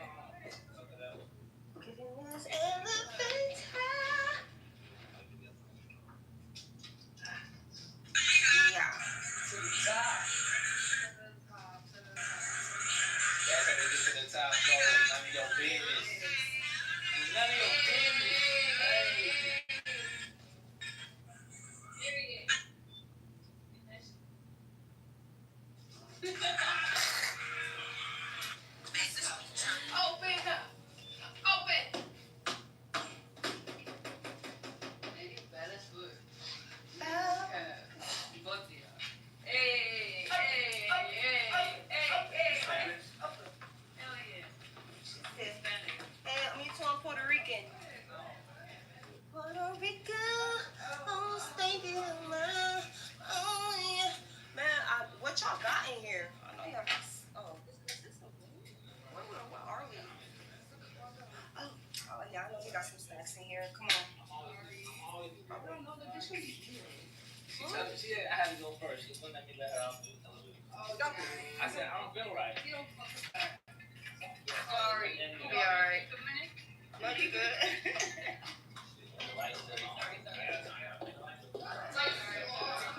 Get the hell out of here. Talking about he got paid to light bill. Shut your ass. This is not where we live at. Dang, she was sniffing cocaine.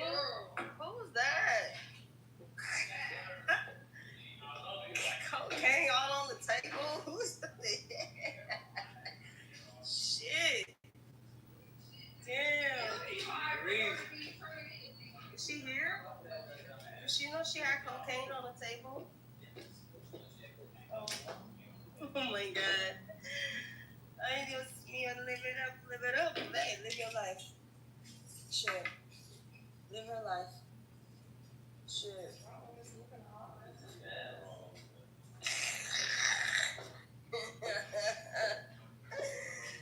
Oh shit.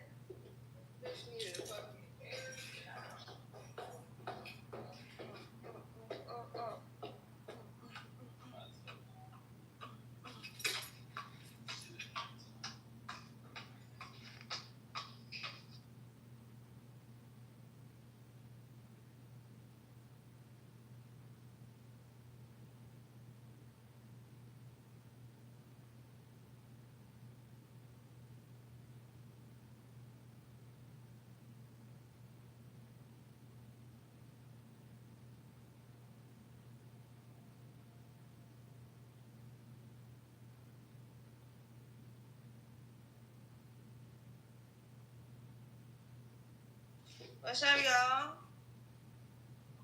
What's your phrase? But Yep. Cause I'm gonna keep drinking. no, I'm about to go to sleep. The sun gonna come out over here. You know what I'm saying? Don't tell me my stomach.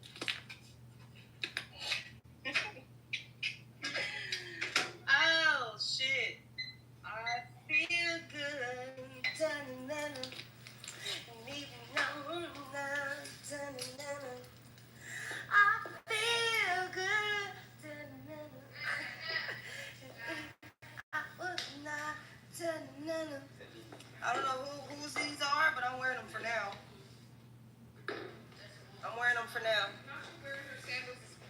Oh, I got heels on. I don't give a fuck. Who? What the fuck? Do she got socks? Alright, well, I'm not finna walk on this floor barefooted. You going? So whoever, Apple, look. Hit that, Apple, look. hit them oldies, bro. I got them on for now because I don't want to keep the heels on. And I don't want to put my, 34. Hit them oldies. For now, until we leave, then I'll take them off.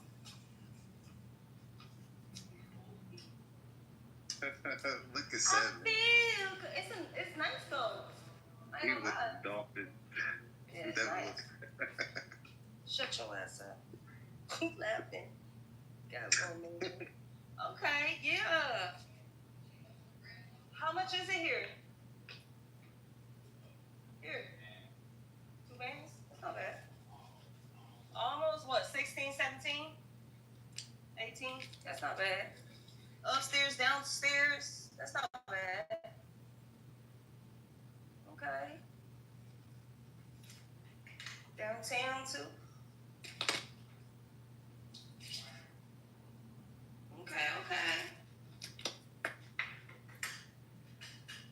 Okay, it's nice. Solita, come back. Don't forget, come back. Good night. Come back, Solita. Solita, where you from? I'm from Virginia. Oh, shit, okay, Virginia. But I live in Dallas. Dallas, are you Hispanic or something? No. Solita, that means lonely, like you're alone. Like she's so lonely. Yeah. No, that's her name, her clubhouse name. I was like, is she Hispanic? That's my actual government. Oh, is it? Yeah. Your actual government? Oh, shit. Yeah. Solita, that's crazy. So your parents, like, Man, look. Hispanic? Not at all. I'm Jamaican and Bahamian. Oh, okay. So, like, they didn't have a name picked out for me, and my mom was watching a Spanish soap opera in the hospital. And it was like a good sister and a bad sister. Oh, shit. Yeah. A good sister and a bad sister? Yeah, it was like twins or whatever. Like some telenovela that she was watching at the time. That's funny. Which one I'm named after, I don't know, but yeah. That's funny. Clay Chowder. I did, and I told him about it already. You weren't paying attention. Shit. You a book? Yeah, but real shit though, just come back. Like, asking where we going because that's all you gotta do. You know. I'll be back. It's the morning show. This shit goes 24 hours. I'll be in it. I will eat. I'll just be chilling. Yeah. I respect it though. You know. I heard your story. We all heard it. Thank you, God. That ain't even half of it, but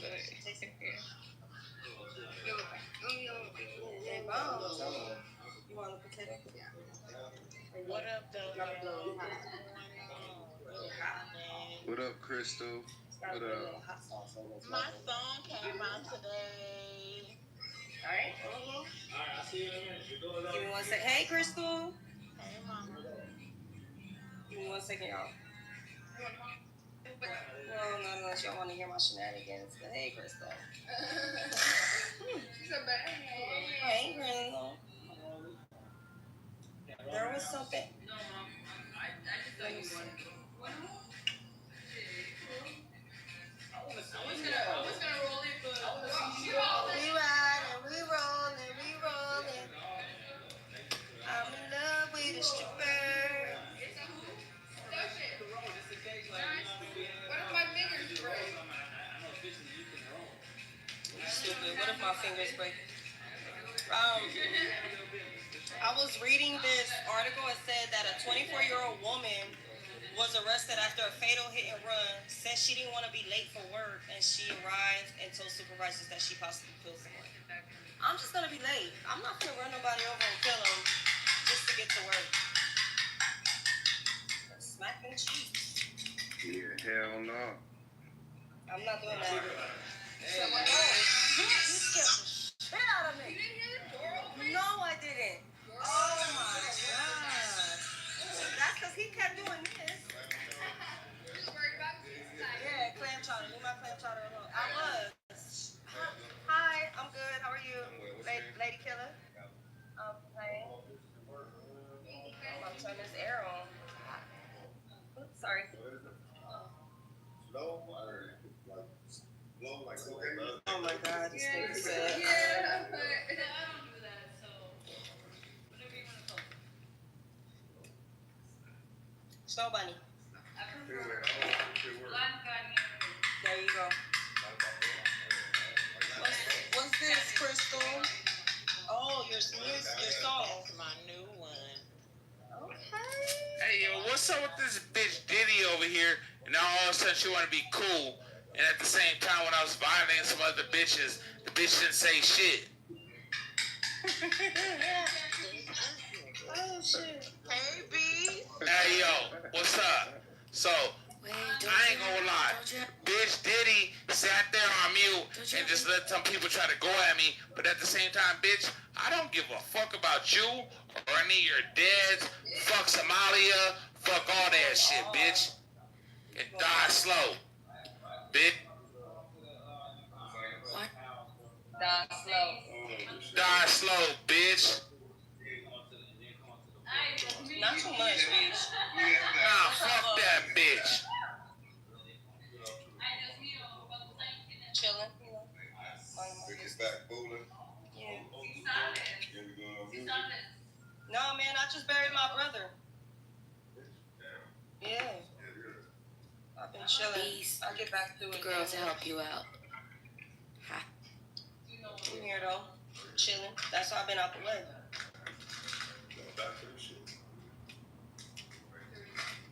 You got speakerphone? Beast, get your new girl. Diddy, you gonna let that fat bitch talk to you like that? You gonna let that fat burrito bitch talk to you like that? That's crazy. Damn, Beast, you got it like that, homeboy.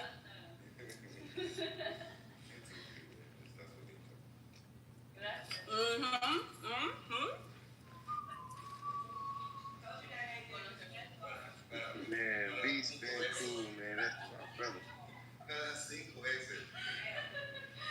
No, just up there, just up.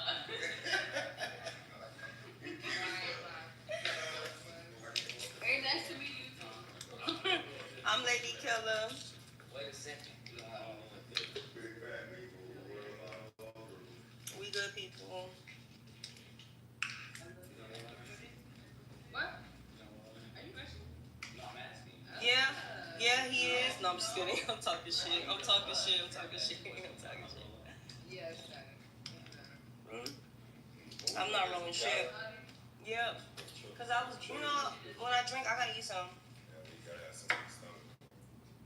Me, I know me. I'm gonna wanna cuss everybody out. Sherry pushed some fat bitch on Fremont and tried to lunge at her. I did. Tried to lunge at her. I did. The bitch was talking about some, everybody go home. I said, bitch, who are you talking to? if you don't get your ass on with that shit, and she lunged at me. I pushed her, and she ran, and Killer said, hold my phone, hold my purse. She took her, she like chased that bitch down, grabbed her by the backpack, and was like, hey. Bitch, what you doing? What you talking about? Bitch, bye. Fuck. Be fucking around on Fremont like that, bitch, you get fucked up. If I would have really been fucked up, I would have just been like, I already know, that's why I told him. I said she got about 2-3 seconds. I said if she, like, actually... If she tried to come back at me? Yeah, if she came back at her, it would have been over. I was like, I'm gonna have to go over there. And then you got up, she didn't really come back up that fast. No. Okay, I think she did. She did. Just now. Just now, not too long ago. She cool. All right. I was like, I said, come on. And she was so fat and running so slow. I handed my phone, my purse to her. I took my shoes off and then I ran to her. I'm like, you so bitch. And then she was like, ah! I'm like, shut the fuck up, bitch. What you screaming for? She was out there yelling at everybody, talking about, y'all need to go home, bitch. Bye.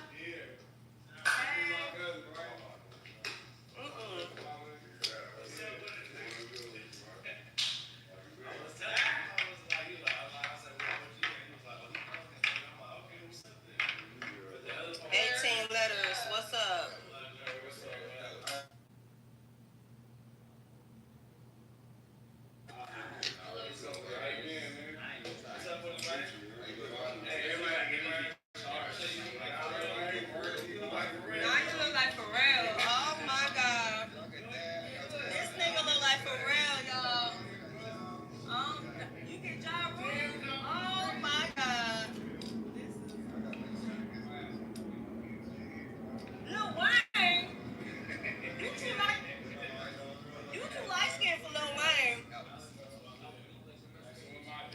I'm dying.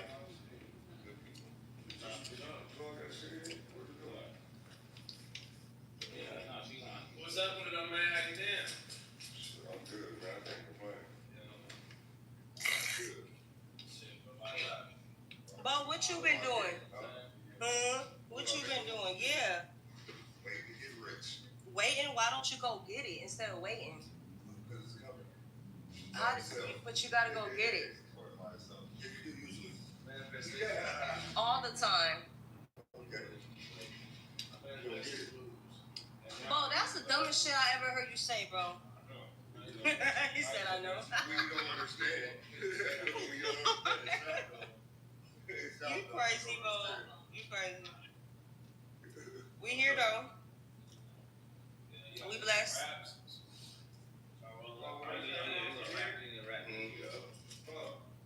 Yep, go there to the right.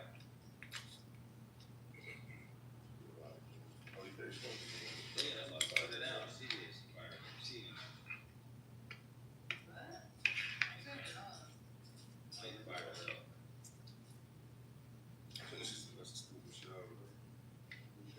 Hey, yo, Killer, why'd you run off the females on stage? That is the dumbest shit you ever see. Killer, why you run all the females? Killer, why you run all the females off stage?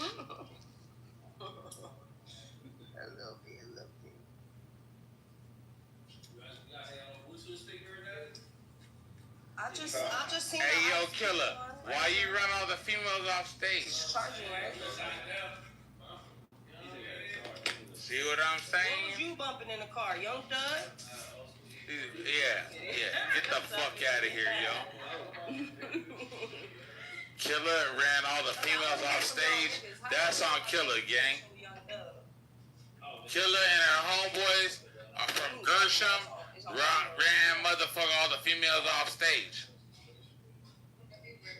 What you mean? Yeah. This shit happened 2 years ago. Now it's coming to light. This nigga snitch. How y'all feel about it? What you mean? What?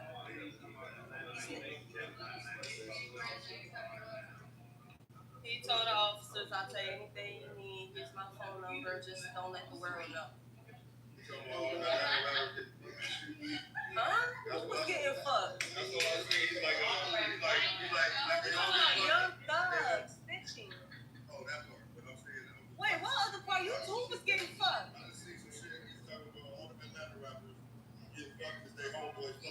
Wait, who? Where's that audio at? It's just allegations. Allegations, yeah. Because I didn't hear nothing about. What? That's crazy. Send me that. I need to see that. But I wanna know because 6ix9ine came out talking about how y'all feel about it. Like 6ix9ine when he got caught, he was talking about it. Now everybody's trying to sweep that shit under the rug when it comes to Young Thug. Hey, you seen that, boys? What we doing upstairs? I'm there. Come on. Now I'm with it. Oh, listen, I'm here. 18, what you talking about? You sober? You never sober, nigga. Your ass stay high on crack. High on crack is crazy. There's so many other choices. Crack is crazy. I'm talking shit. But I'm not. But I am. I do not be on crack. That's crazy.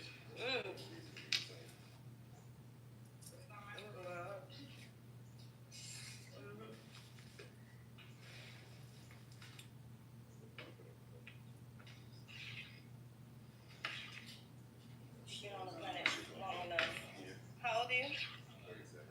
Oh, yeah. I just lost my brother. We ain't about to keep on blaming the alcohol or 18. I hear you. I'm 36. I ain't about to play with you because I be like, oh, your shit be fire. I hear you. You gonna rate my shit a 3.5? I was talking about that. I feel you though. That means I gotta step on your neck a little bit more. That's all. That's all you gotta do. Y'all smoke that? I just listened to that one you just drank. Huh? I just listened to the one you just drank. Oh, he got the C charger? Yes. Everybody sleep is on? I need to. Yes. I don't know. I can barely hear you. You're sniffing cocaine and shit. Yeah, I say everybody sleep or something.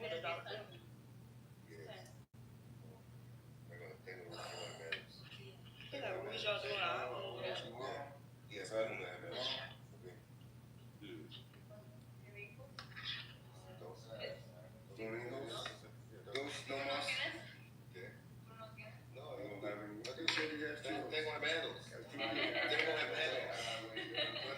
Oh shit, you got twins. Yo tengo cero. Yo tengo dos chihuahuas. I understand that shit, but I don't know how to speak. You got medals también? Dos chihuahuas. Yo no tengo hijos, pero yo tengo dos chihuahuas for sure. Okay, tengo un gato. Oh my god. I got dos. Oh, it's so cute. Yo tengo uno que se llama Talía y uno que se llama Bambi. They're so pretty. Yeah, chihuahuas. I ain't got no kids though. Not right now. Cool. What? Oh, you got two twin boys. That's cute.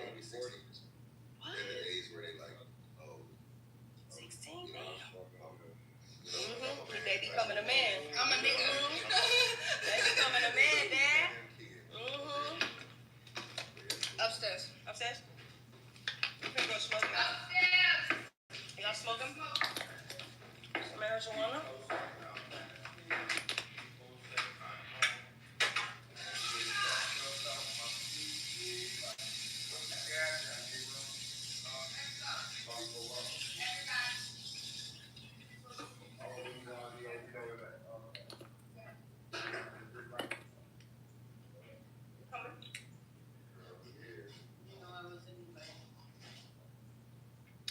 We're all invited. Get your ass over here, girl. Come on, we're going to go smoke. You smoking? Wait. Tell her, come on. You going upstairs? Get her.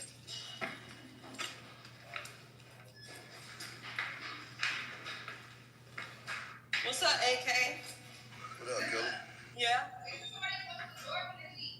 Huh? Last person that leave, close the door.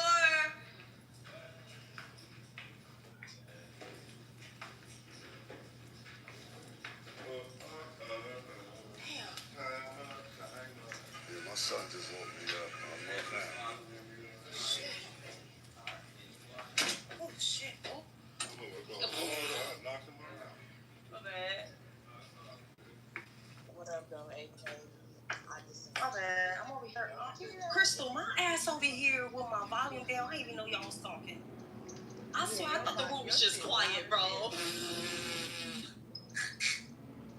I'm sorry, y'all. Let me mute it. Oh, shit. I came out, took a ride, spent a couple blocks, listened to the song and shit. Relax. I ain't going to work today. Who ever made that beat? Actually, Wolf made that. Oh, yeah, that shit was smooth. That's one of the best samples out to me. Papa's Rolling Stone. See, if your ass was around more, you would have known Wolf made the beat. Right. Tight shit, man. I be chilling, man. Nah, stop letting these motherfuckers get you hot and then you run off. Don't do that shit. I'll be running those. You do, nigga. I know what you do, bro. Don't let them do you like that. I've been trying to just come on weekends, though. Nah, but don't let them niggas punk you, bro. Because them niggas really punks in real life. They fuck itself. You stand on your I've business. been outside and shit again, like chilling with everybody. Everybody been. Saginaw been going to place. Nah, I'm just telling you, bro. When they be trying to play in your face, nigga, keep standing where you stand at. Oh, you already know. Because believe it or not, you irritate the shit out of them niggas when you don't show no emotion. Me, I'm a little different. My scales tip a little different. Type shit. Yeah, I just been chilling though. I've been on my workout shit. I just been working out. That's it. Yeah, I just been working out. I've been so pissed. I can't do shit but stay out of my own way. Man, I've been thinking about starting to work out. Everybody been getting to it low key. I've been seeing that a lot. Everybody just started working out this year. Nah, it's good for your mind, bro. Like, even when you be having shit going on in your life, you know what I mean? It's good to just clear your mind and shit like that. I was horrible at that, bro. I keep my mind clouded with shit. I never, like, if I don't resolve issues, bro, that shit will stay there and they'll make me uncomfortable. Yeah, so, like, I'm trying to find a way to release all that shit. Yeah, I feel it. Because I really, really would trip, bro. Like, and I'm trying to find a better outlet for myself.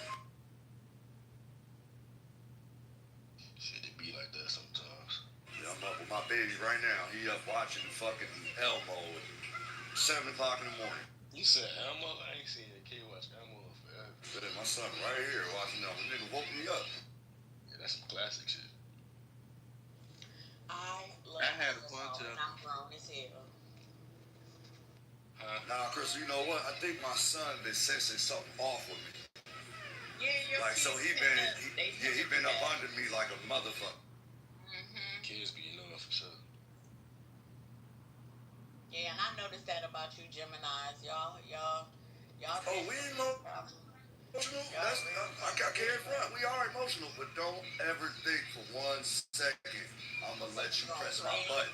Anybody gonna play in your face and get away? Crystal, all I'm saying is I'd rather not argue because if I'm within 2 feet of you, the chances of me breaking your jaw are highly. So I would rather punch you than argue. how that shit be. Nah, 18, they thought it was a joke. I posted on my page, you know, like the little boxing machine, the joints that be in the little stores and shit. Yeah. Mind you, I'm built like a toothpick. But this toothpick built motherfucker punched over 860. Oh, yeah. A lot of people can't even hit and I didn't even punch it for real. That's how I know I'm extremely angry. And if I really touch somebody, he might go to ICU. What the fuck I done missed? Shit, probably a lot. A whole lot. You know, you missed a couple of days on here. It's like missing. Yeah, you missed a damn 2 month. months. Oh, nah, 18, ain't nothing happened, bro. It's just that sometimes life can piss you off. I come on here to laugh. You feel me? I come on here to laugh and kick it with my people. I don't come on Clubhouse to gain more enemies. I got enough enemies. You dig what I'm saying? I got enemies in my own backyard. I'm not coming on no internet having meta enemies. Nigga, if that's your claim to fame, nigga, you keep bopping, nigga, because I don't play that shit. You can have that tape. Oh, you win all day. Like my nigga 2P say on the internet, you can win that. Chill out. Chill out. Chill. I'm not going nowhere. Chill out. Chill out. Come here. You hungry?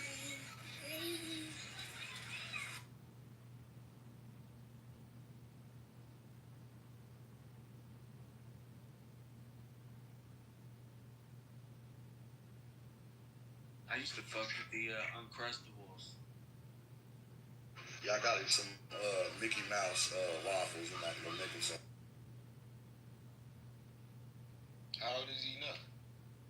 He'll be 3, September 23rd. Damn, Tommy flying. Like a motherfucker, bro.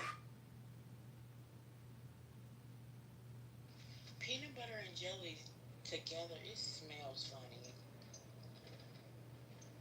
Seriously. You don't like it?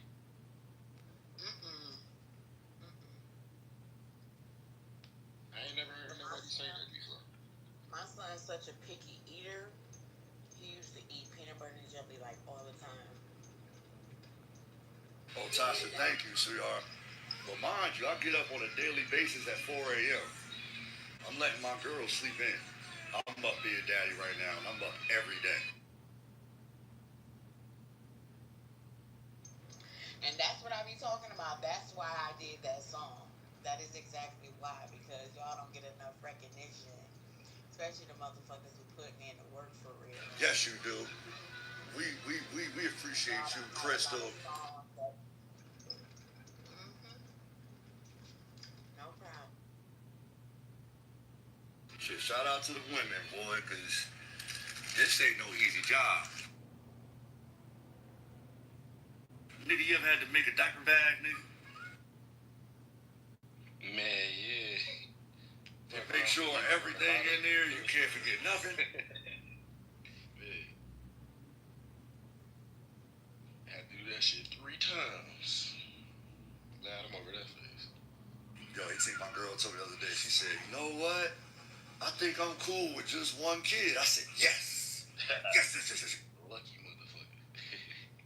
She said, I don't know. I want to do this again. But, I had to have 2 because I wanted him to have a playmate and shit. No, I definitely feel that. But I got dogs, so like he play with the dogs. Dogs and cousins and shit. Yeah. I know people understand that. I just know it, bro. If I do have another one, it's gonna be a girl. It's definitely gonna be a girl. God's gonna get me. Man, that's what happened to me. I had a boy then 2 girls later.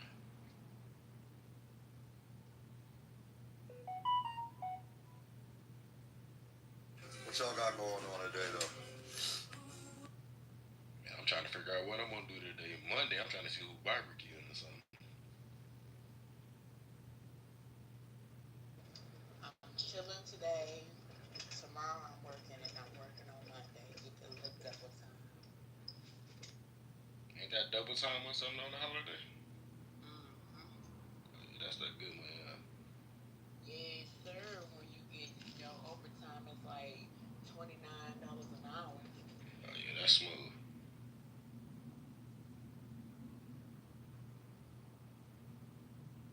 Y'all cold in Detroit?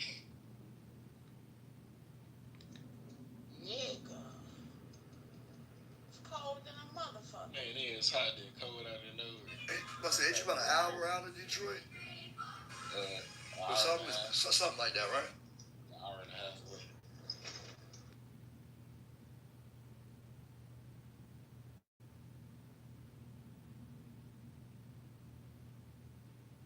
Hey, Crystal, Black was looking for me yesterday?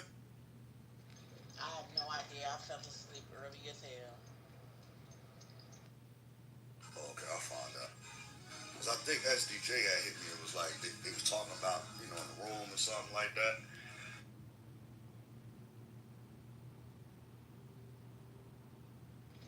Yeah, I do remember hearing that before I fell asleep. Oh, yeah, I'll holler at Big Home. But shit kind of went left, so I'll holler at Wack.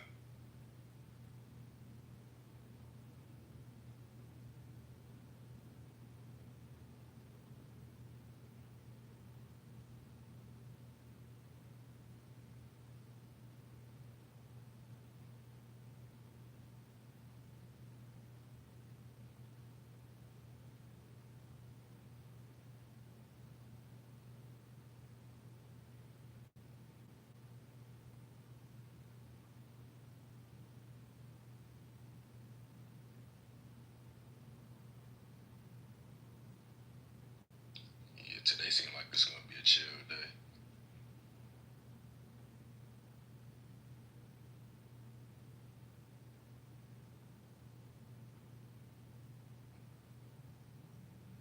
Tasha, at least he being safe if he found condoms in his room.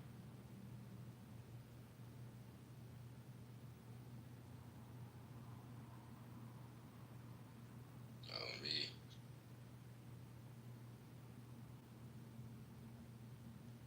These motherfuckers be just passing out gifts of STDs.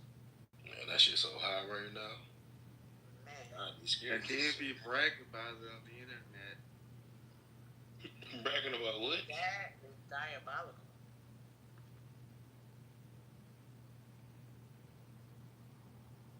Bragging about catching something is crazy. Nah, bragging about giving it to people. Oh, no. Ain't that a case or something? Mm-hmm. Yeah, that's wild. Yes, it is. That's fucking trifling. But a motherfucker ain't gonna, you know what? I ain't gonna say that. I just be worried about my kids. Man, somebody give my babies anything, I'm gonna have a whole fit.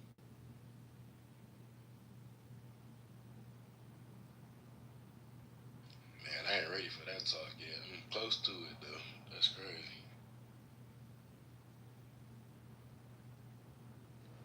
It's no way around it. You gotta just shoot from the hip and let them know what it is. Yeah, Especially I know girls. Yeah, with my boy 12, so it's gonna be close soon. No, it's time now. What you talking about? No, I'm talking. Well, it's time right now, but I'm saying he gonna start Listen, my grandbaby just started school this week. Some little boy walked up to her, wrote his number down, and put it in her book bag. Told her, my family rich. I can get you all the snacks you want. All the snacks is crazy. Oh, the snacks is wild. And they only 7. You like gummy bears? 7? Hell no. I got apple juice. You like apple juice?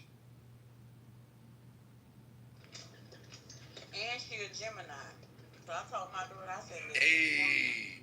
Yeah. Don't piss her off, though. Yeah. She give you this death stare.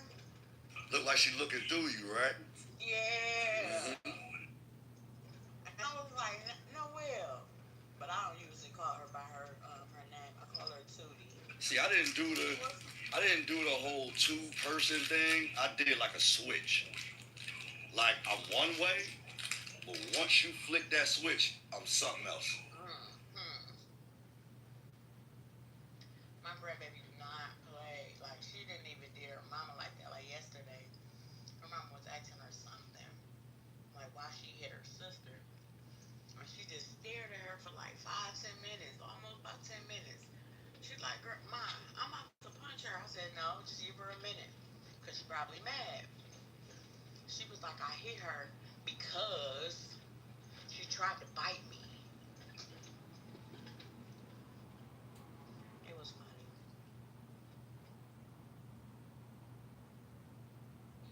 ever seen that video? Charlie bit me. That's what that Yes, I love that. Charlie, you bit me. That shit a classic. Listen, my son did that before when he was little. He bit my finger and would not let go. Ooh, my mama had to come rescue him because I almost smacked the shit out of him. The wildest thing my daughter did, I was asleep. She hit me with a Tor hammer in my face. I was pissed.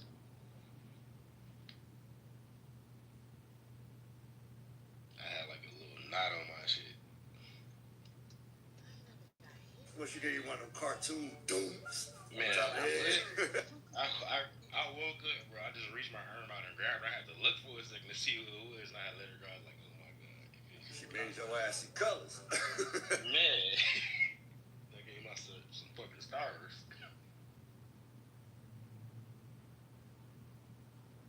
I was mad because my mama seen this finna happen. And she ain't stop.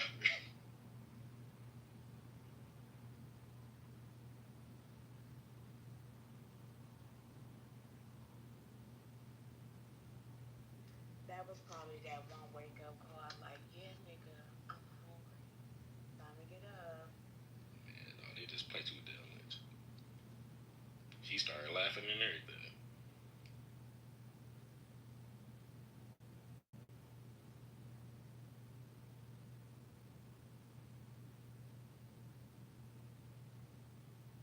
It's so fun having great kids because you can give them back.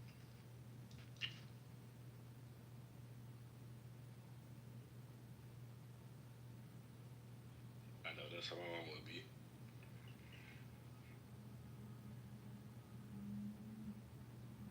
Y'all been watching Could Have Been and all that? Who? Could Have Been Records and all that? What is it on? Drewski shit. Oh, okay. Yeah, that shit retarded as fuck. That shit over with now. I don't know why, but I can't get into them. Like, he Into is who? funny as hell, but... Drewski and them with the Could Have Been house and all Oh, that. that's because they fucking silly, bro. Yeah, they they want to deal with all that silly shit all fucking day. like he get all the people that suck on purpose for entertainment, but yeah. This Drewski think he got a pass, nigga. We remember you being in that puff house too, nigga. Damn. Playing around with the diddlers, wow. Yeah, his ass was definitely in the diddler room. We ain't forget. It was diddlers. Maybe Cause he definitely, it was like a little commercial or something that was running on the internet. He was all in Puff bathroom, like, look at all this cologne, this expensive cologne. Ooh, I'll put his robe on. I do remember that. Like that, nigga. Like, why you all in this? What the fuck? Remember, AT and Puff was like standing behind him. He walked in the room, in the door. Yeah, I just watching that it. shit. That shit wild.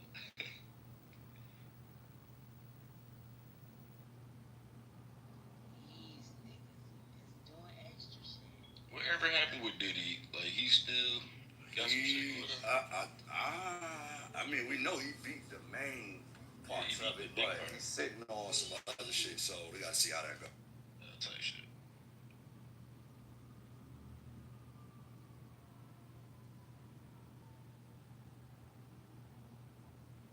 Yeah, T, don't nobody get no pass, bro. Nobody, Nobody. over there, you don't get no pass. Nobody's safe, man. Fuck it. Like I told Lavish and them yesterday, stop, about the homie Mel Matrix that came home from New York. I'm like, yeah, look into that, bro. He got hit with 11 years and did 6. So something ain't right with that. I don't even know who that is, but yeah. That's one of the non-trade homies that's under Jim. Yeah, them numbers. That don't make Numbers sense. ain't numbering, and I know they probably didn't pass it off the whack. We'll know something soon. All I just say is when, you know what I'm saying, you start to get in the limelight, you have to be very, very careful and very strategic. That's the thing, Crystal. That's why I don't want to, even if I was an artist, I don't want to be famous. I don't want to be famous. I just want to take care of my family. I would disappear from the face of the earth. I don't want to be famous. Don't you get into the light? Somebody bring it Black men and women, we definitely about to be up under a microscope. And white people do not want us to have that kind of money.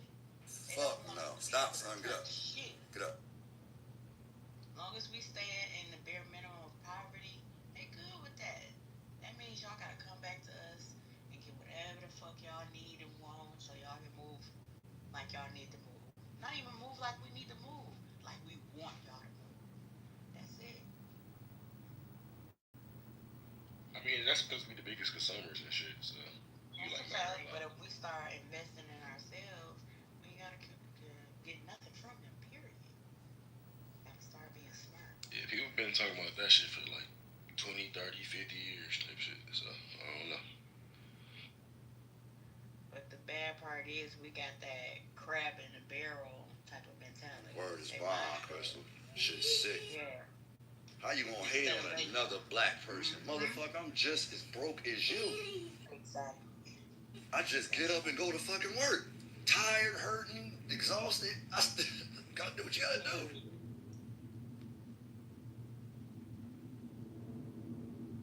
We gotta start changing our mindset, and that starts with the kids.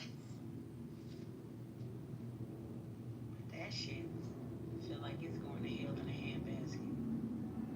I just gotta focus on mine. I ain't gonna lie. That's it.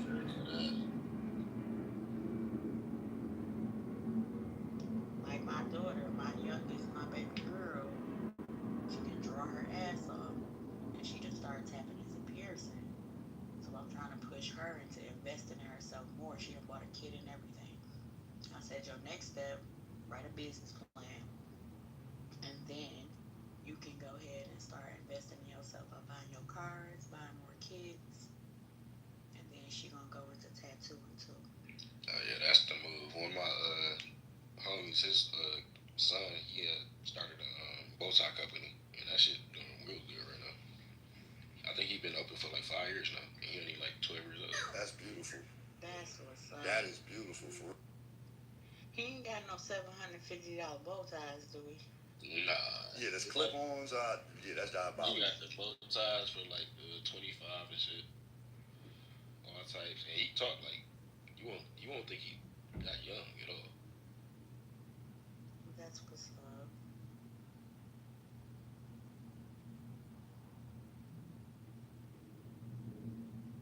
Shit, he got taught early, so.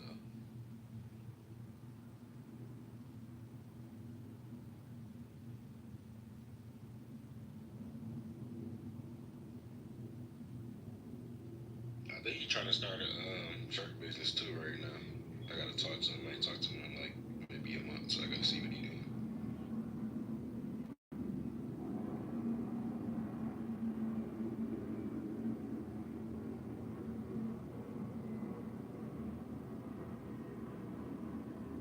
We can't be scared to broaden our horizons.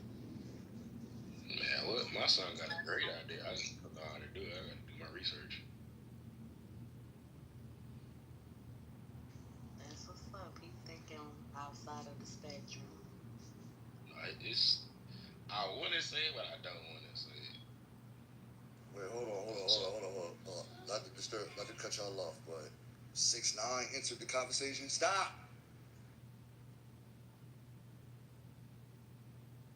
At the joint at the top. Yeah, I just saw that. I just got here. Yeah, I just got here too, for real. Oh, I can't wait to hear what he said. He finna be clowning. I don't know why. He got dirty laundry too. People being quiet, but he don't care. Oh, he talking about how niggas quiet. They was all on him.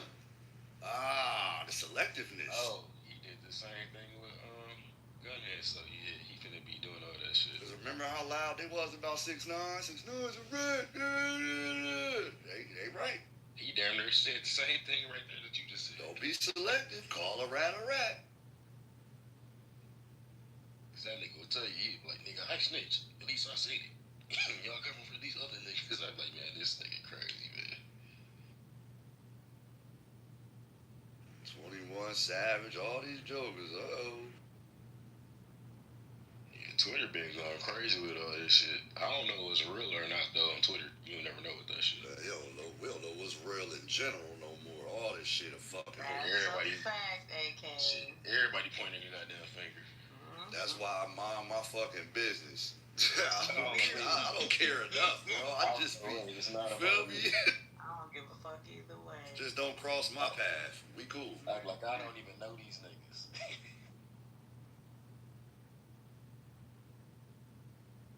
See, the funny thing about it, I lived in Atlanta for years, bro. I never saw 21 Savage. I definitely seen Jeffrey before. But 21, huh? And he's supposed to have been around the corner from where I lived at. Never saw him. That's wild. I lived on Meadow Lane, right off. I lived on Meadow Lane, right off of McAfee, Candle Road, and Glenwood.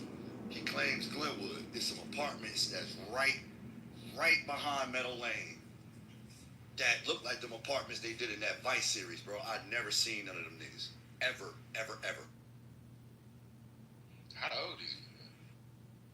I don't even know how old Savage is, but I know when I was around that area, this was 2005. I was 15. I'll say everybody kind of like stepping off the porch and shit. Yeah, but on some real shit, 18, I was the only one claiming blood around that area, bro. That was the GD and Crip area.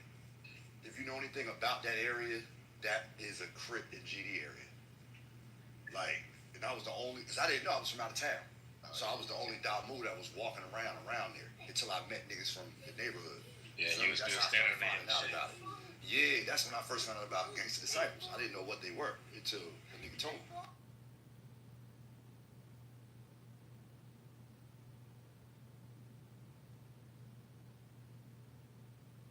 So I remember Wack got on 21 ass too. I remember that shit too. That's what inspired me to download Clubhouse and get on here. That's when you first barking at that nigga. That's crazy. So much shit that happened on this man.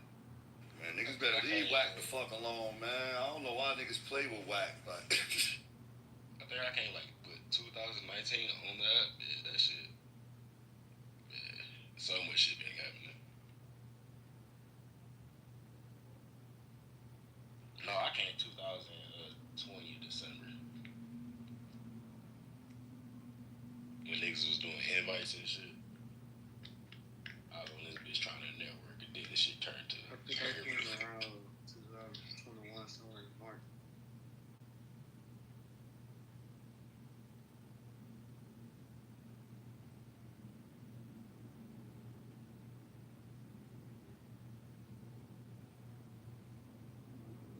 Man, I finally updated my app. I came on here to check my notifications. I didn't know you could hear people in the hallway. I was like, what the fuck? I guess y'all been doing that though. I ain't know. I just updated my shit probably like 2 weeks ago.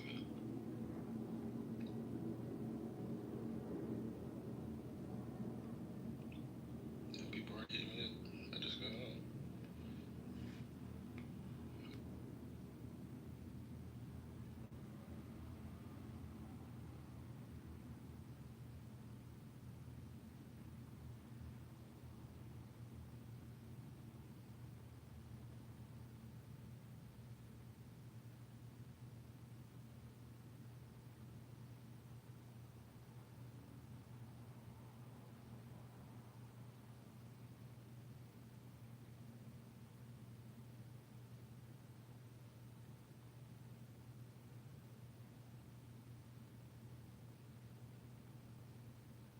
damn, yo, Dallas fucked up letting go Michael Parsons, man. That was fucking.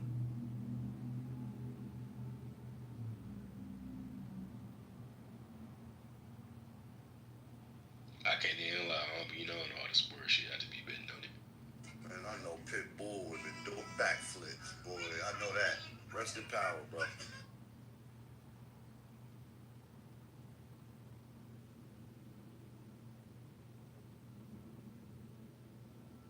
Hey, how you feel about that fight coming up? November. Oh, November? Who? Tank and the YouTuber. Nah, I'm not fucking with it. It's a money grab, but you think, I don't know how that's gonna go. I don't like fake fighting, bro.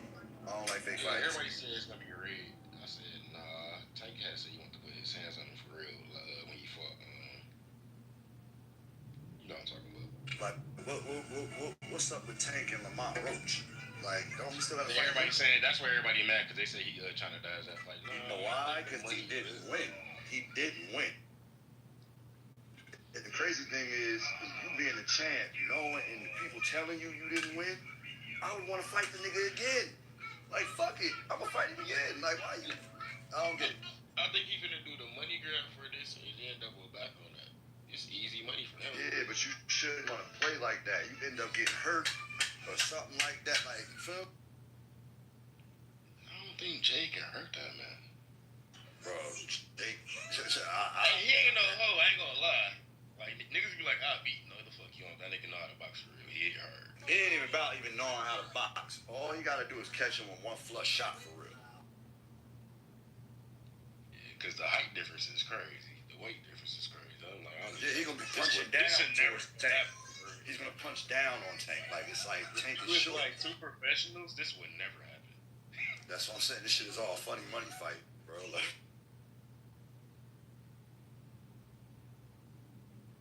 after he hopped on Tank has said, hey, get in the ring with me. Now they actually doing it. That's the thing that make it interesting. I hate when my friends be watching WWE. I was like, man, why y'all watching this shit? I wrestle for real. You wrestle for, like, professional? I used to do sports when I was in school. Oh, Joe. I used to be a wrestler, too. Yeah, that wrestling shit different. Yeah. Like we used to do it with glitter and baby and olive oil. Yeah. I was about to say, good morning, Kita. You wrestling alligators? No, we were wrestling bitches, you know. It's like a, yeah, it's like a little, it was kind of more so like, damn, fucked up, y'all. Give me a second, I'm dropping shit. I hope I wake up Dookie, man. Hot as fuck. I'm not fucking wrestling. Ain't nobody finna slam me on my neck. Fuck that. You just slam me on my neck.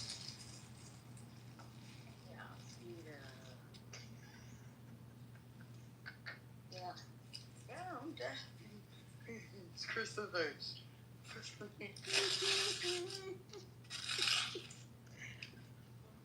Do that one little wrestling move when you got me in the headlock, like put me in the sleep mode. Yeah. In the sleeper? Yeah. From the back, Kita. From the back. it's called a full Nelson. The full Nelson me, and have me been thrown.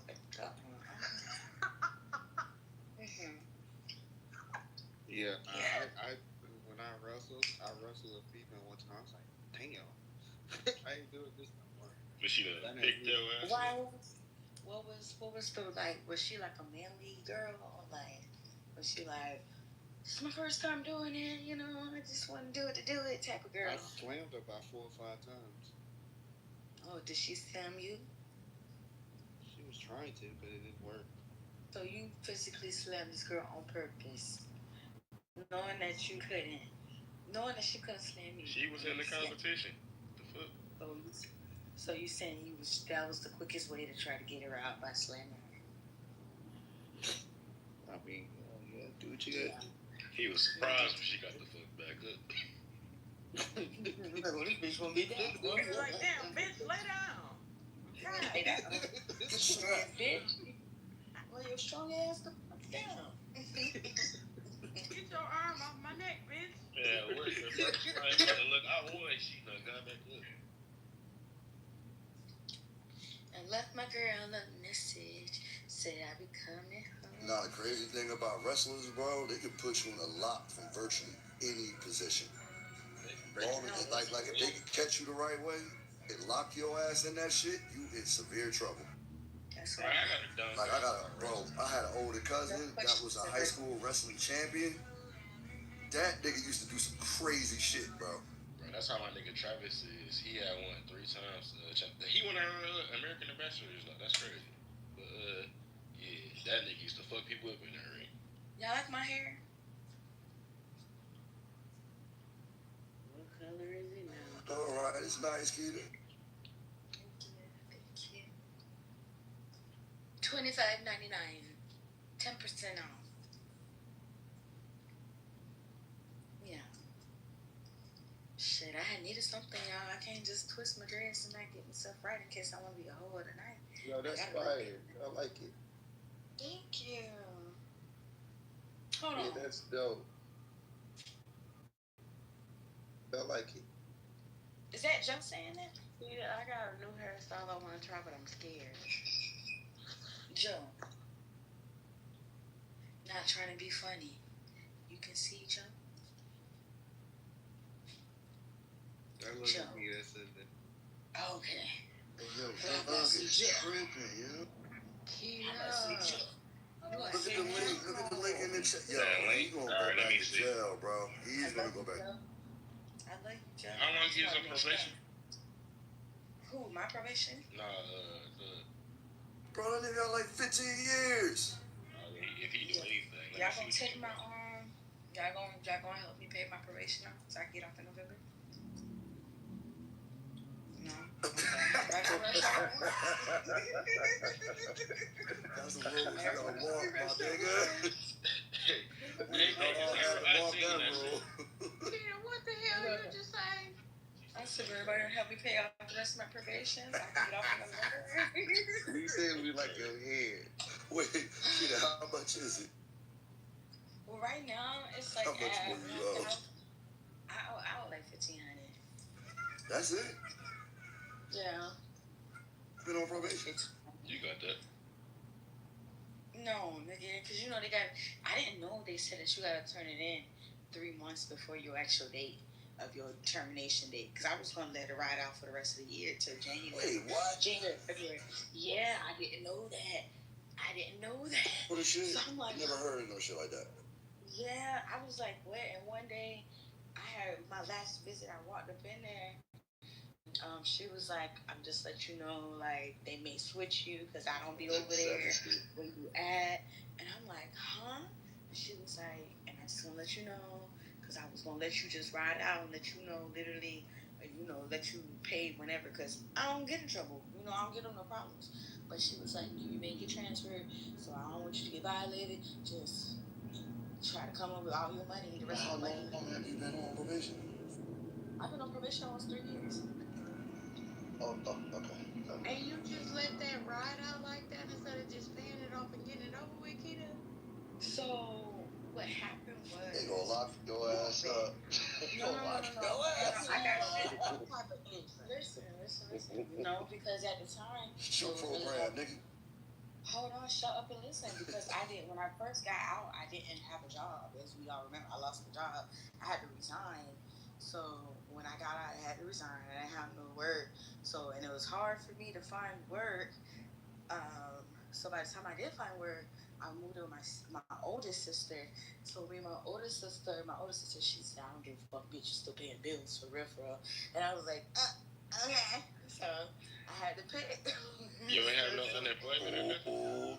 Unemployment, so the way that they settle unemployment, I'm still waiting for the payments to come in. Yeah, the unemployment said that they don't know if I really got fired. But I was like, technically I did get fired. They just want me to resign. And I was like, well, how? So I've been fighting. Yeah, so I've been fighting it. Yeah. But technically I didn't work. If I said no, I don't want to resign, they would have fired me anyway. So technically you quit, so you can't get unemployment. I guess that's what happened. Damn. Yeah. So, but they told me I could come back to the company. So it's like, okay. I mean, I already know because I got guaranteed. I had already dinged it already. No, because that's 15 years per charge. Yeah. I ain't got time for that. Wait, so what are your charges, Keita? Yeah, listen, that's what y'all don't understand. Keita, what type of shit you got going on in Florida? Listen. You gonna fuck around and gonna have your ass down there with them immigrants down by the alligators. No, I wouldn't. Because you know how you be popping that you're not American, right? Oh, you not American, bitch? We got some spot for you, home. But hey, I gotta hold my passport on me and my birth certificate. But you're not American. So you better chill, that's what I'm saying. Get your ass about. That's what I'm saying. I am American. I'm American by birthright, right? Yeah, American by birthright. But he said he don't even care if you was born here no more. That nigga's tripping. No, they dead serious about that too. And Florida, that's one of his hot spot states. Yeah, no, for real. It's a couple of people that got swiped up, and they are U.S. citizens. They ain't playing that shit. They don't give a fuck. I know I went to school with this motherfucker, and I know this motherfucker, was born here type shit. So it's like, All right, wait, hold on, Keita. All right, so fuck all that, right? So how much you gotta pay these people a month? You only owe them $1,500. So how much are they asking you for a month? Is it a monthly thing or is it weekly? What are they asking? Technically, in my mind, because I did the math. No, not your mind. What the hell? Yes. What's on the paper? On the paper. Nigga, you know the pink paper you get once you're released after you go to court. They give you a paper that tells you with a fine and all your stuff on it, all your information. It's like Trust me, I had a lot of them. It's like 23. It was 2,300, I think. Okay, stop. So you've been on probation for 3 years for $2,300 total. Yeah, but Keita, I had to your fucking ass, Keita. Hold on. So I had to do complete my anger management. I had to complete drug and alcohol. I had to do fellowship. Excuses, Keita. No, there's anger management, drug and alcohol. Keita, what the fuck? Hold on. I can't be loud, y'all. Hold on. So with that being said, once again, I didn't have a job. It was hard for me to get a job for damn near a whole year. So by the time I got to my sister, my actual older sister, that shit was out the window. My sister don't give a fuck. My older sister was like, "No, bitch, you still gotta pay rent." So because I had started working my part-time job at the time, I literally had to pick. I still do technically.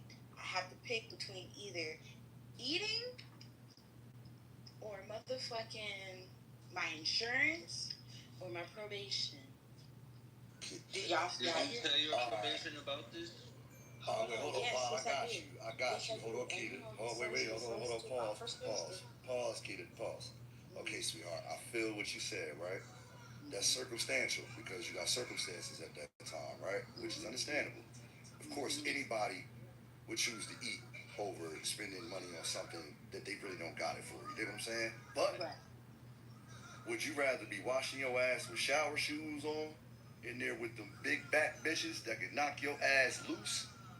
Or do you want to continue to pay your probation so you can stay the fuck out of there? Because they could trip on you and come to your crib and violate you.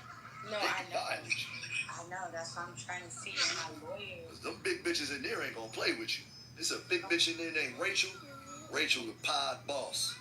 That bitch ain't playing. Big bitch named Rachel. Rachel going to be rocking your boat. She going to be rocking your boat. I'm telling you.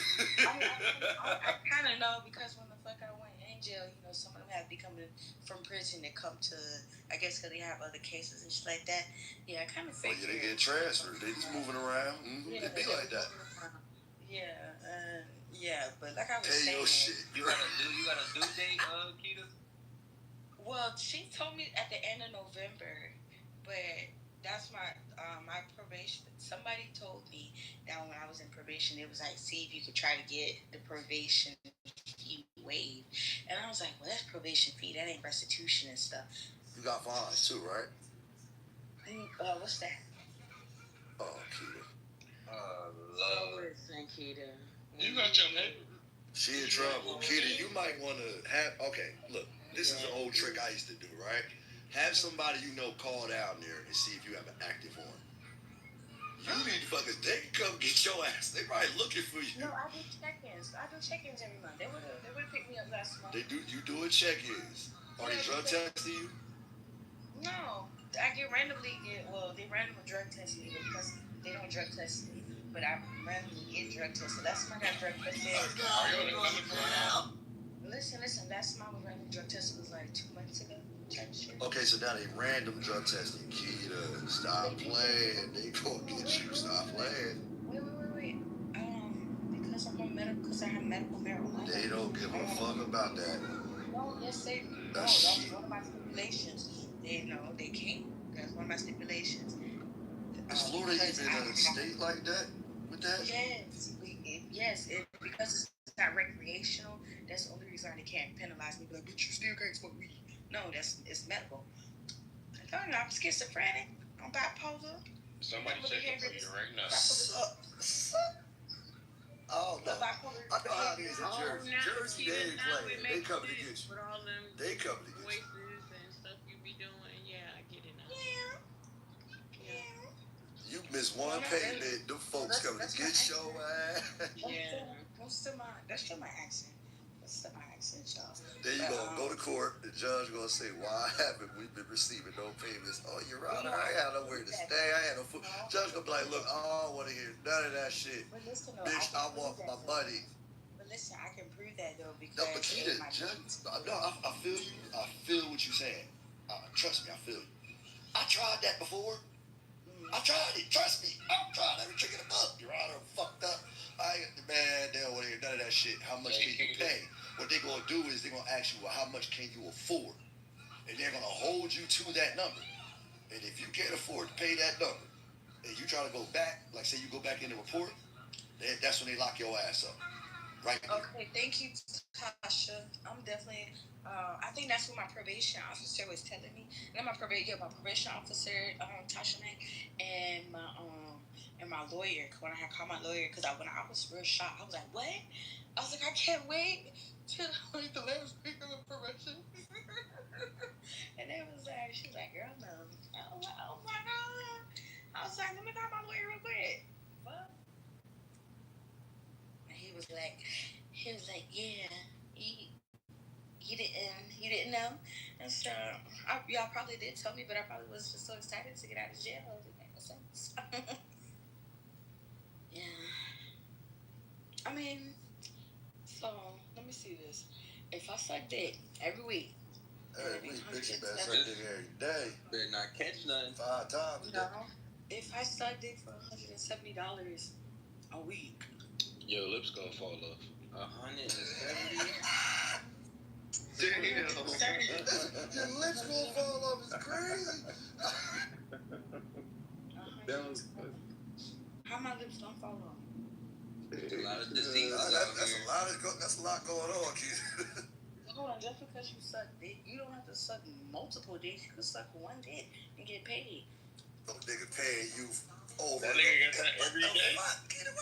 He got that every Now day. he's finna be on the blade. Which is you gonna have one customer that pay you every single day. That nigga better have some money. No, $170 a week. $170 a week. So I'm gonna find somebody that can suck dick on once a week, right? Hold up, I'm gonna do the math. You did 170 a week. Huh? 170 a week. I'm not hurt. 52. I just want to go to jail. Oh, that's 8 bands. And you in Florida. Go run it up. You in Florida too. Go run it up. For this is for entertainment purposes only too.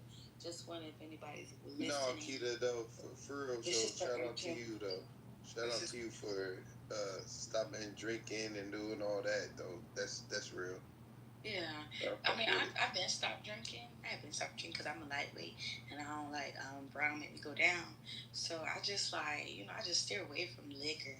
I just stay with weed and stuff like that. You know what I mean? Hell yeah. That's real. What do you do outside of work? Do you do hair or anything like that? I mean, as far That's them right there. That's the police. Don't open the door. That's the police. Right, that's what it sounded like. That's like police. That shit scared me. They was listening. They in the room. That's the police, blood. I'm doing good. Hit the window. I'm sorry. Stand against the wall. This nigga AK. Okay. That's the You said that's the 170. I'm so glad that I did all of my dirt when I was younger. I ain't gotta worry about that shit no more. Boy, that nigga not like the police, boy. Oh, Yeah. knocking hard I'm shit. telling you, that shit scared me. I thought they were shooting the baby. It is 6:45 in Florida. It's 6:45. Where she at? Nah, you ain't knocking on my door. Hey, can you hear me? Nah, what you say, bro? I said I thought they were shooting the baby 22. Bro, I would jump right out the back window and I ain't even did nothing. I almost threw my phone against the wall.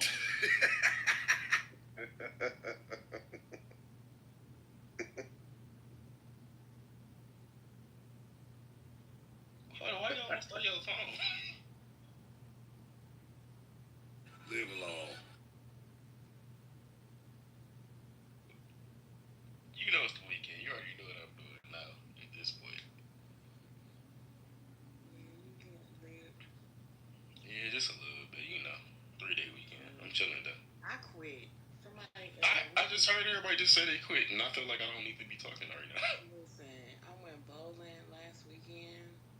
Just shooting the shit, chilling. Me and my cousins and a couple of friends.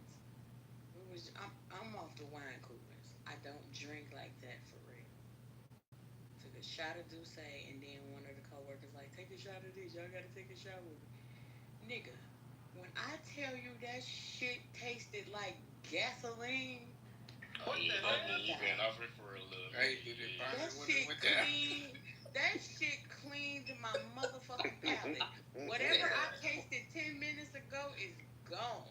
I remember I stopped for like 5 months and I started back. I was like, man, throw That this shit shit's away. crazy.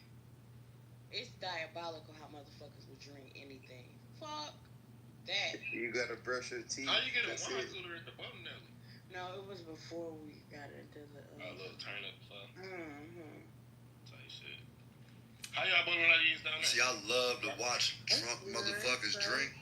Because later on, when y'all fucked up, I laugh at y'all motherfucking. Oh, and that's the thing. I can definitely have. I love it. And the thing is your body heat up too. Joseph, they be sitting there sweating like, I'm hot. Y'all want up, you gonna throw up in a bit. Y'all want to hear something ironic? I've never thrown up before, and I done. Yeah. Oh, I see. What's ironic? Crystal, I have been driving home. Mind you, I'm the designated driver for a lot of my friends. We coming from North Jersey one night. My boy like, hey, yo, pull over. I'm like, what's wrong with you? This nigga threw up for like 45 seconds. If a nigga say pull over, pull the fuck over. Like, bro, he threw up for 45 seconds. That's your car? Yeah, it was my car. He threw up out the car. He didn't throw up in my car. That's crazy, AK. That's crazy. Bro, I'm nigga like, say pull over like that? You seen that nigga drinking? Hell no. Bro, he was drinking all night. Get out. All night. Nigga took down a whole fifth of Remy. Damn. By himself. Yeah, you know, up here, niggas drink that green bottle, bro. It's Remy and Henny more so a Douce up this part. That's never gonna stop. Remy, Henny, and Douce. Oh, Douce is the devil. Yeah, and what's the other one? The Don Julio. Yeah, I see a lot of that. Don. But I was playing 2K tonight, and it kind of kept me up. And I don't really play it. But all my guys, you know, it came out today. And then my son took me out on my birthday yesterday. Oh, happy belated birthday, brother. Oh, I appreciate it. Yeah, I appreciate that, y'all. So that's the only energy that made me stay up. So I was like, all right, fuck it. I'm gonna do it, you know? You like 45, huh? Hell no, 37 today. Yeah, that's old too. I'm just playing. How old are you, 18? I'm 32. Oh, you 32? I'm right there. I'm at the lower end. You at the higher end. Yeah, higher end type shit. Yeah. I just started. You been here. Yeah. That 30, when you get in that 30, it's just like. Y'all already know I talk shit. No, ain't nothing wrong with that. Oh yeah, you guys said what's ironic. Yeah, that 30 age, when you get in that 30s, that's when your ass know you getting older. I mean, we are adults now. That's crazy. Yeah. Hell yeah. Who gonna be the pastor?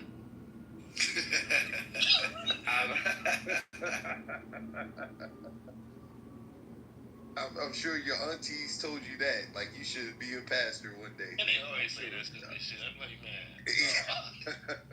Not me, somebody else. You got it, though. No, I don't. Yeah. Well, we might, though. You know. I'm gonna keep backing up to the ironic, though. The ironic thing is, when I'm sober, I don't like people that drink. That's irony like a motherfucker. But if I'm really, I'm breath be stink. I hate y'all. One thing I used to hate when I used to be in the club back in the day, chick try to come up and talk to you when she drunk and her breath smell like straight shit juice. Like, what the fuck? I hate when niggas get to saying, I don't like that loud talking. For you, bro. That is annoying. Like, oh, she's so drunk ass. That is such a turn off. Like, that shit, oh man, nah. First of all, your breath shouldn't smell like dumpster juice. You should have a Tic Tac, a breast mint, a piece of gum. Your tongue white. That's rude. Did they be walking? Did they be walking and drunk, tripping over their own heels and shit? Who, me? What the fuck? Like, ain't nobody I don't wear heels. bro, I was the nigga who used to love to laugh at people in the club. I used to love it.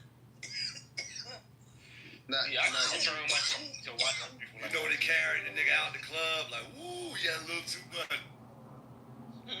No. Have you seen somebody get carried out with dog on their body? I'm like, nigga, stop. Okay, so wait, what y'all talking about? You said when you go to the club and bitches be drunk. Yeah, just all over the place. Oh, so, I don't be drunk. I be high as fuck. You better not have no wild ass story about being drunk, my G. No. Let me tell y'all. I do got some wild ass stories about being drunk. I used to do a story time, but like my sister be like, bro, don't be telling everybody's fucking. My sister be like, bro, don't be telling everybody. So y'all heard that laugh? That's that deranged laugh. It is. Cause it be funny. Like one time I tried to be a dog whisperer, and I didn't know it was a wolf. Yes, I tried to be a dog whisperer. Got your ass ate the fuck up. Like the show? Like you tried to welcome to a badass. Like the show? Yeah, because it was so cute, and I thought we were so intertwined with it. You can't go nowhere with us. Yeah, my sister was like, hey, don't touch that motherfucking dog.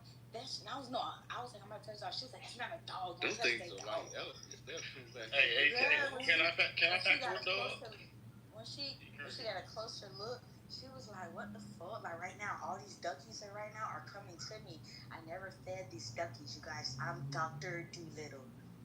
Okay? What they say? Hold on, I'm about to take a picture right now. Give me a second. They said feed me. I don't got no food for these niggas. I thought there was little ass dogs in the background. Yeah, I don't know though. I think that she pretending right now because if you have a dog, you watch that Caesar show. Y'all remember that Caesar show? That's why I said the show. The dog. Yeah. Look at all the duckies, y'all. And then I fed ducks bread I'm Is this at the pond. I gotta go off topic real quick. Somebody just called me a transvestite in the chat. What the hell? Come over here and suck my dick, damn bitch. Wait a minute. Oh Lord, what? Yeah. What's that? I'ma throat fuck you, hoe. Oh, I'm sorry, y'all. Just a little off course. Just a little. Okay. Yeah, that nigga mad as hell though. Crystal, it is the Sabbath. God bless it them.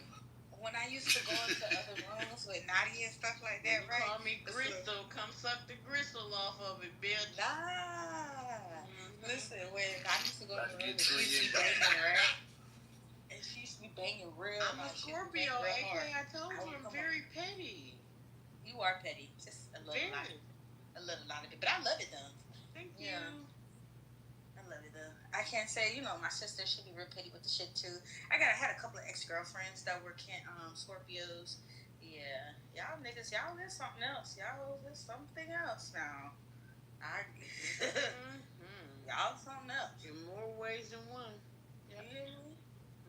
Yeah, just like yesterday, my sister was telling her coworkers how she had to throw me through the window so I can pop open her ex-girlfriend front door, right? Because that hoe had my nephew games that I had bought, right?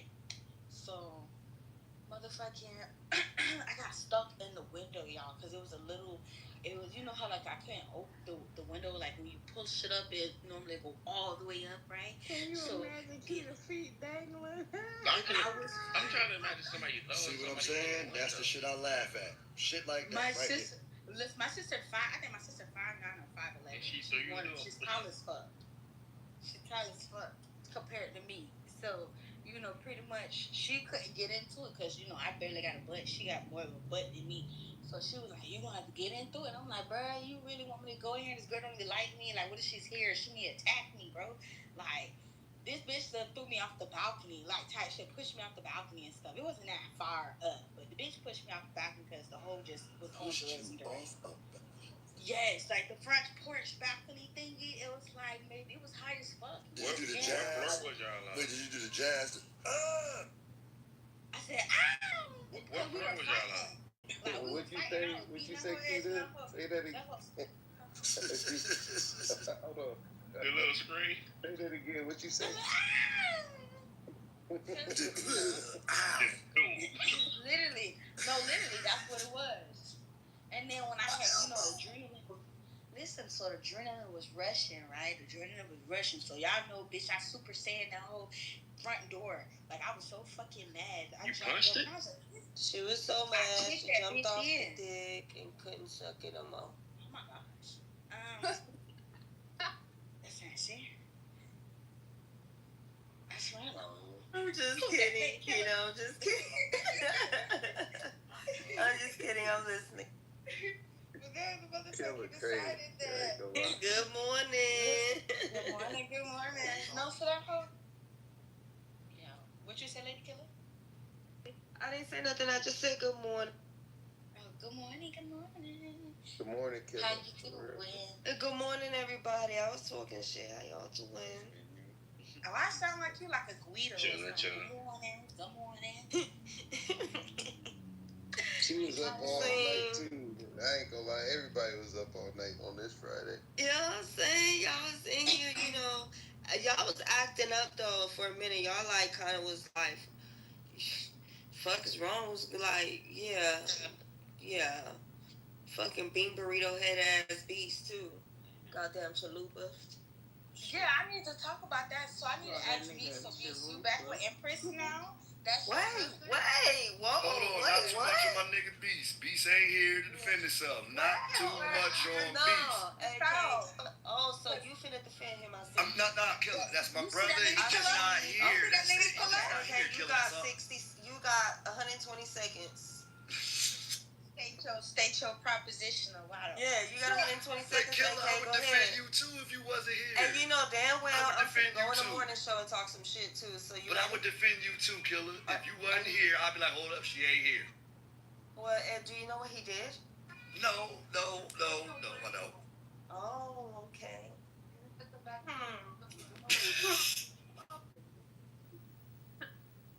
I'm just kidding, y'all. Oh, let's get.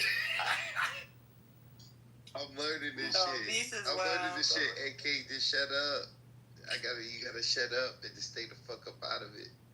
Nah, I know what Killer if you have it going on. Killer is. I'm learning this shit. Bro, I've been around Killer for years, bro. I know how this works. You wanna come in this bag and play? Nope.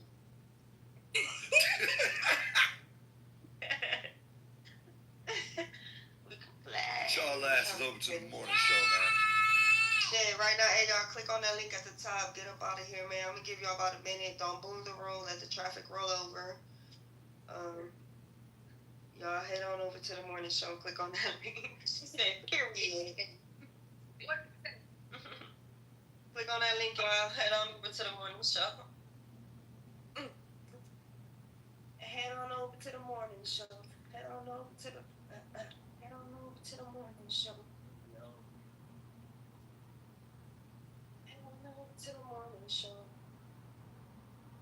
My lips is dry.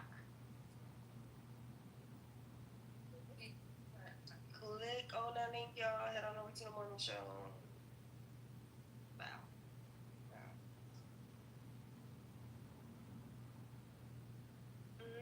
Head on over to the morning show.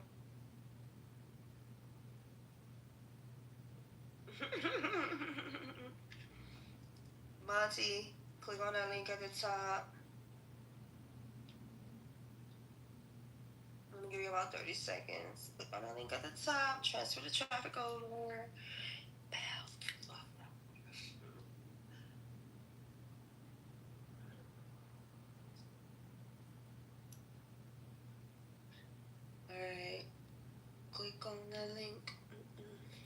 I said it's 5:01. I'm closing the room.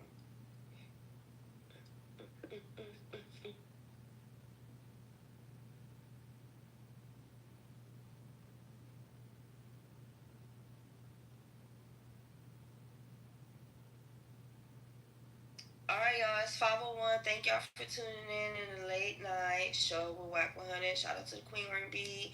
Thank y'all for tuning in. See y'all tomorrow night. Also, click on the link at the top. Meet us at the motherfucking 100 ENT morning show. All right. See y'all motherfuckers later. Bye.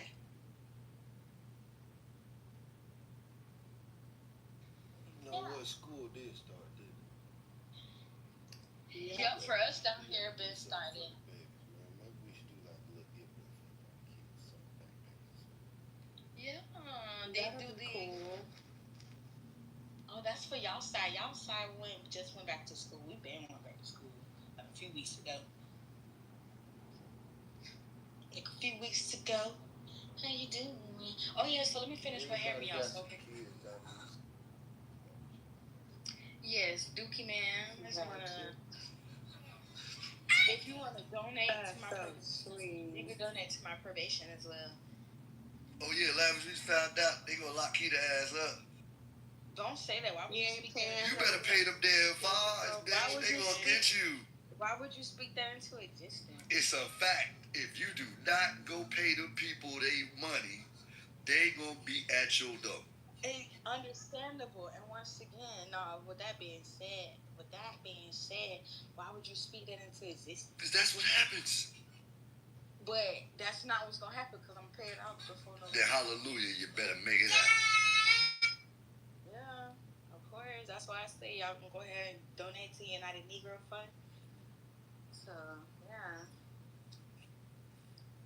Yeah, I know my cash app. Hey Faith, Keita need a donation. She has already donated. She got that platinum church membership. Wow. She has donated. Faith had donated like $250 already. Well, tell her to donate $250 more, like 5 more times. No, she already did that. Yeah. So like I was saying though, I had listen. So my sister, right? So like I told y'all not the week prior. No, cause like the week prior, it was a week prior. That's when I got put in the trunk of the car and stuff like that, y'all. And my sister, she was going through what she was going through with her bitch. We already went through this. So then, still back there? I came back, yeah, because when we realized like, oh, that bitch, like took his game system. And if you game system, his games, bitch, I bought that. Bitch, wrong? Bitch, I bought that for his motherfucking Christmas gift. Bitch, you got like fucked up. Boom. My sister was like, well, we gonna go back and get it. So I was like, okay. So she was like, she still got the key, woo. And I told her, I said, well, she may have switched the key because she a whole handing in her damn self, look at the bitch. And boom, lo and behold, the keys got changed because, bitch, you hurt her feelings, you hurt her heart. You didn't want to be with this pissy bitch no more. So then, boom, she was like, let's go around the house and see if we can break in the back door. Boom. She got like a little big ass house, in the country.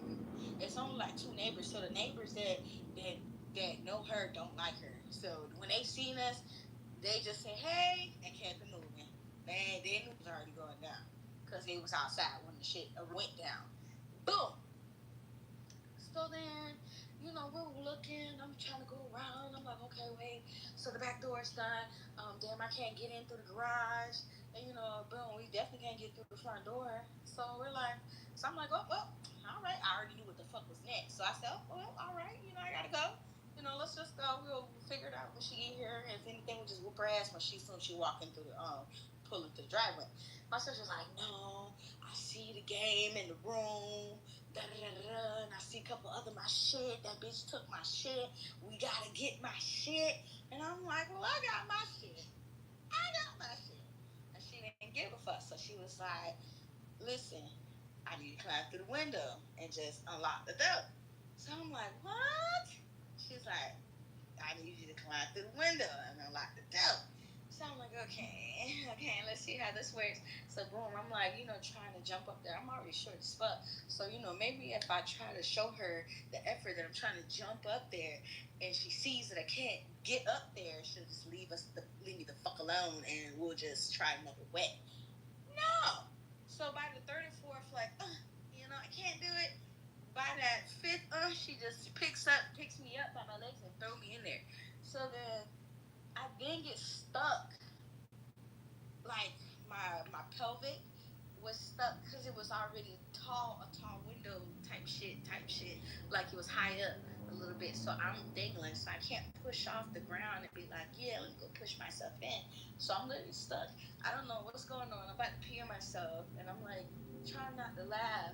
And my sister is laughing at me already. And my older sister, she by this time, my other older sister got out of the car and she's like laughing. It's like, bitch, y'all bitches is laughing, but y'all hoes is not helping me get the fuck rest inside the house. So then, boom, after they had finished laughing for a good like 3 to 5 minutes, I finally feel some type of push and I'm pushed inside the house. So from there, we just went to work. Went to work, we started picking up our shit. We ain't damaging the house or nothing like that. We just got what the fuck we needed to go. And we hauled ass. You trying to add another charge? No, there's no charge because the bitch couldn't do shit about it because she broke into the car. So, bitch, if you telling us, what you gonna say? Oh yeah, I broke in her car and took her stuff, so that's why they broke in my house. You can't say that. So who robbed who? So she robbed us first. She took my nephew PlayStation and stuff while they was leaving and stuff. While she, they broke. Oh shit. Yeah. So she took what she could while she's like, while one person is moving out stuff, she put the shit back. So yeah. Oh.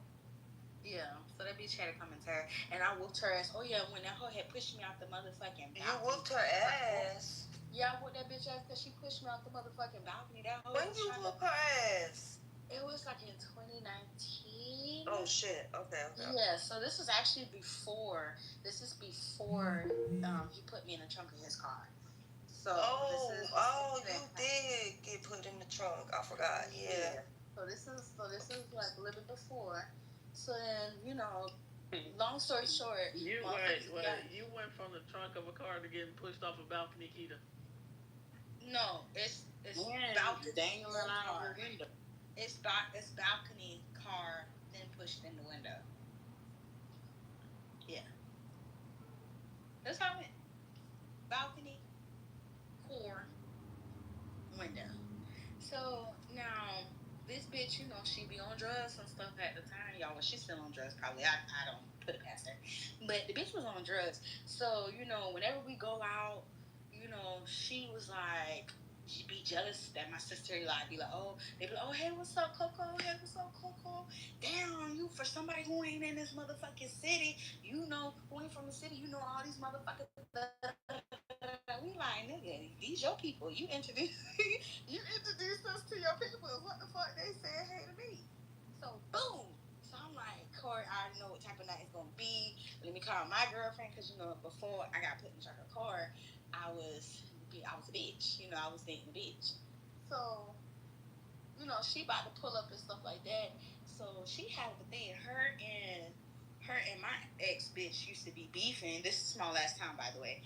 Her and my ex bitch used to be beefing because her best friend used to fuck around with her best friend. So technically, that's the girl. We just gonna say the girl Liz. The girl is Liz, right? She jealous because she can't have her best friend because my ex bitch had her friend before. Oh, they're all fighting over this piece of bread. Don't fight. Break it up. Jesus made more bread. What the fuck? Okay, but yeah. So I'm like, okay, type shit. So my girlfriend told me it's already about to be bullshit ass night. You gonna come home with me or you gonna go home with your sister. So I'm like, I'm gonna go home with my sister because, I don't want no shit to pop off because I already know this bitch, she booger sugared up, bunky jade out, all that shit. So we like, damn, this bitch gonna be on some shit. So I need to make sure my sister's straight. She like, all right, just call me, let me know if I gotta pull up. So I'm like, okay, cool. So it all turns out like it was a good night, but there was another bitch that was a stud that came up and said something to Coco, and that was it. They went left from there. Then boom, we was like the whole car ride, they arguing. She like, oh, you cheating on me, and you cheating on me with your sister girlfriend. So I'm like, huh? So they're like, so my sister like, what the fuck is wrong with you, bitch? Is you that like, is you coked up right now? You don't know what the fuck you saying? Like, bitch, what? So then I was like, yeah, bitch, you like, what's wrong with you? So then from there, they going, they arguing, da da da da. They start, I don't know what happened. She like mushed my sister. Now the bitch who mushed my sister, she about the same height as me, maybe like an inch shorter than me, maybe like 4'11", 5'1" type shit. I'm 5'3", mentally 6'3". So the bitch is like, oh, well, let's do this, let's do that, cause you got me fucked up. I don't want to be with nobody who trying to cheat on me, and you trying to use your sister as a crush, and you cheating on her with her bitch, and da da da. So I'm like, huh? This shit going crazy. Boom. She was like, oh yeah, and your sister don't like me. I want her at my house too. So I'm like, bitch, that's not even your house. Bitch, that's not even your house. Like, is you cool? Like, bitch, is you cool? She's like, my sister's like, just calm down, leave it alone, leave it alone. So then, boom, okay. So I don't know what happened. Long story short, they get to tussling. This bitch, while we're driving, she mushes my sister in the face. My sister backhand the whole like, bitch, you got me fucked up, like playing in my face while I'm driving. Boom, this whole thing gets mad, jumps out the car while the car is still rolling. But we're by the house, so by this time she's just able to jump out, roll, tuck and roll, and then boom, take off running in the backyard. Don't know why. So then boom. So by this time, my sister's like, "You seen where she went?" And I'm like, "I don't know where that stupid bat bitch went. The fuck? Why you asking me?" She's like, "Oh, don't start. Just let's find the bitch because you know she coked up, and you know MSA, you know they gonna Baker act her as if the police catch her because the bitch is crazy." So then boom. We looking for her maybe like after 5 minutes. I was like, I'm not looking for no bitch who said that you trying to cheat on her that with my damn girlfriend. So fuck her. And I know it's not true. So I'm like, girl, fuck her. So then my sister took off. She went to go look in the other part of the woods and stuff like that because you know she likes to go into the woods too. Boom, boom. I'm talking to one of my younger sisters because I got a lot of sisters, y'all. So I'm talking to my younger sister. You know, I'm telling her what's happening. We kicking and cocking about it, and I was like, "Yeah, she went nature girl on our asses and took off running and shit like that." This bitch comes from under the motherfucking trailer. She comes from under the fucking trailer. Like, where the fuck Coco at? And I'm like, huh? Because I'm high as fuck. I'm like, huh? I'm like, where the fuck you been? We've been looking for you. So she's like, fuck all that. Where the fuck Coco at? And I was like, Coco went looking for you. So boom, we done forgot that Coco, my sister, done left her motherfucking phone in the house with my niece and my nephew. So she like call her because she cheating on me. And I'm like, bro, she not cheating on me. She looking for you, bro. You tripping. Not even knowing my sister is literally at the stop sign watching the whole shit go down. While the shit going down. So boom, I'm calling her. It don't pick up because once again it's dead because my niece and my nephew had the phone because you know they had the phone. Boom. As soon as I hang up and I'm like talking, I'm not even realizing this bitch trying to sneak attack me. The bitch sucker punched me in my motherfucking face. So I'm like, what the fuck? So then I'm rip. I'm grabbing. I don't give a fuck. I'm just grabbing for anything. And we start tussling. We start motherfucking fighting. I'm getting that bitch. That bitch do some type of wrestling move where she like trick me type shit. And when she tricked me, she like tried to push me like type shit. So I caught myself, but then when I caught myself on the balcony, little board thingy, she pushed me again. Oh no, bitch, you coming with me. So when she pushed me, we both fell back. So by this time, I done fell on some boards and fell on some nails. So my adrenaline was rushing. I jumped up like the motherfucking exorcist. This bitch done been took off running because remember, y'all, she booted the fuck up. So this bitch is on 10. She booted the fuck up. She took off in the house because she already knew what the fuck time it was. When I realized the bitch was in the house, I'm looking for her and I'm like, bitch, I'm gonna beat your motherfucking ass. Turn around. I see her peeking out the fucking window. So then, boom, I go running up into the fucking front porch, kick that bitch in with all my motherfucking might. It's a trailer house. It ain't shit. Kick that bitch in. She got scared because she like, oh shit, she had shit boarded up, so I wouldn't be able to come in the front door if I kick it down. No, bitch, when I'm mad, I'm mad. I'm strong as fuck. So then I come start running after her. She's trying to run out the back door. I grab her by her motherfucking dress. I sling that bitch on the ground. We start like fighting this bitch. Like I'm banging her head on the motherfucking table. By this time, my nephews, they sleepy and tired. The wrong one didn't come out. The right one ain't come out when he was supposed to. But my oldest nephew and the third youngest was had came out, and they're like, oh, what's wrong, and I'm like, pass me a knife, I'm about to kill this bitch. And they like, huh?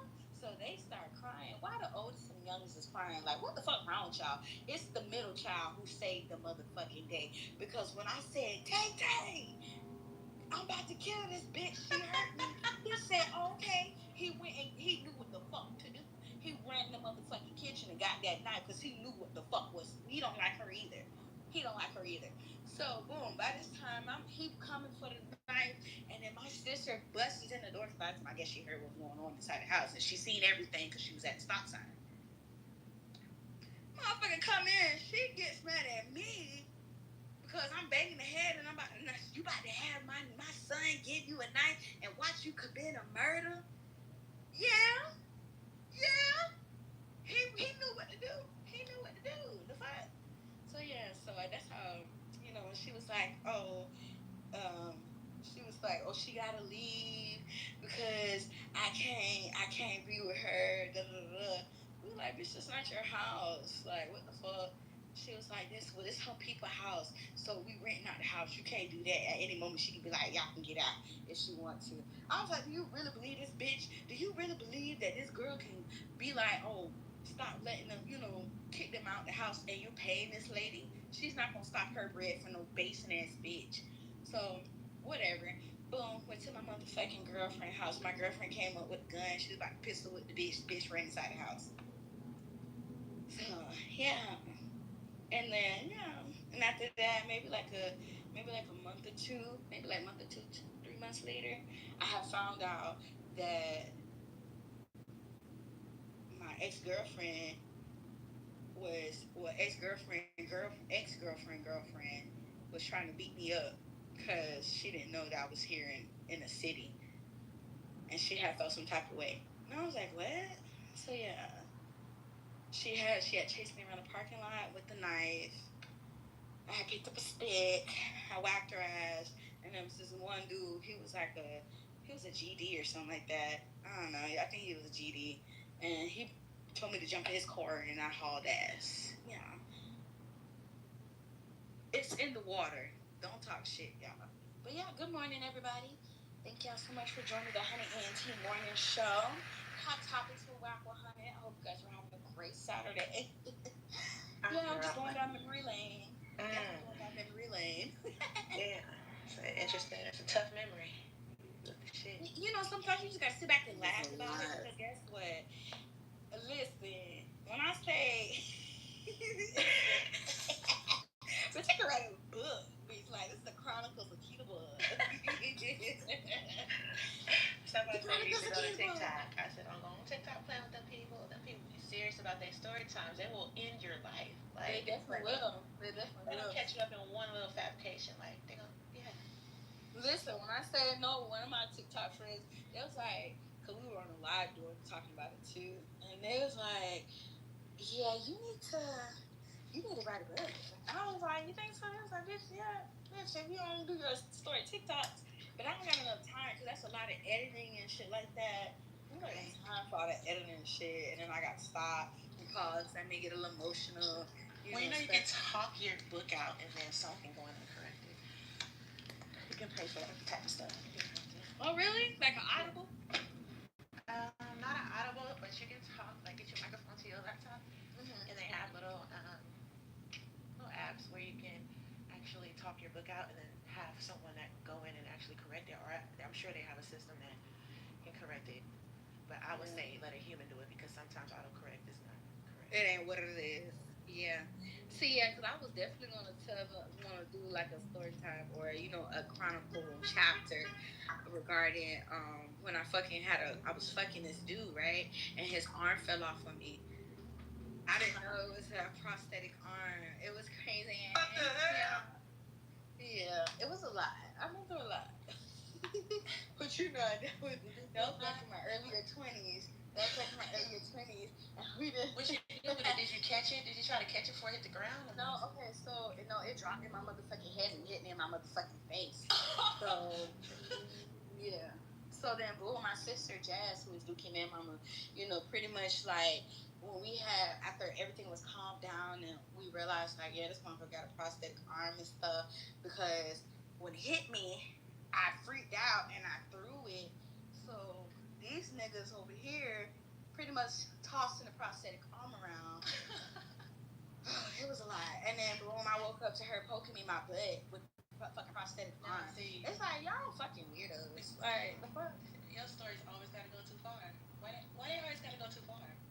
It was. They put me on my button on. They put my button on. When my sister wake up, I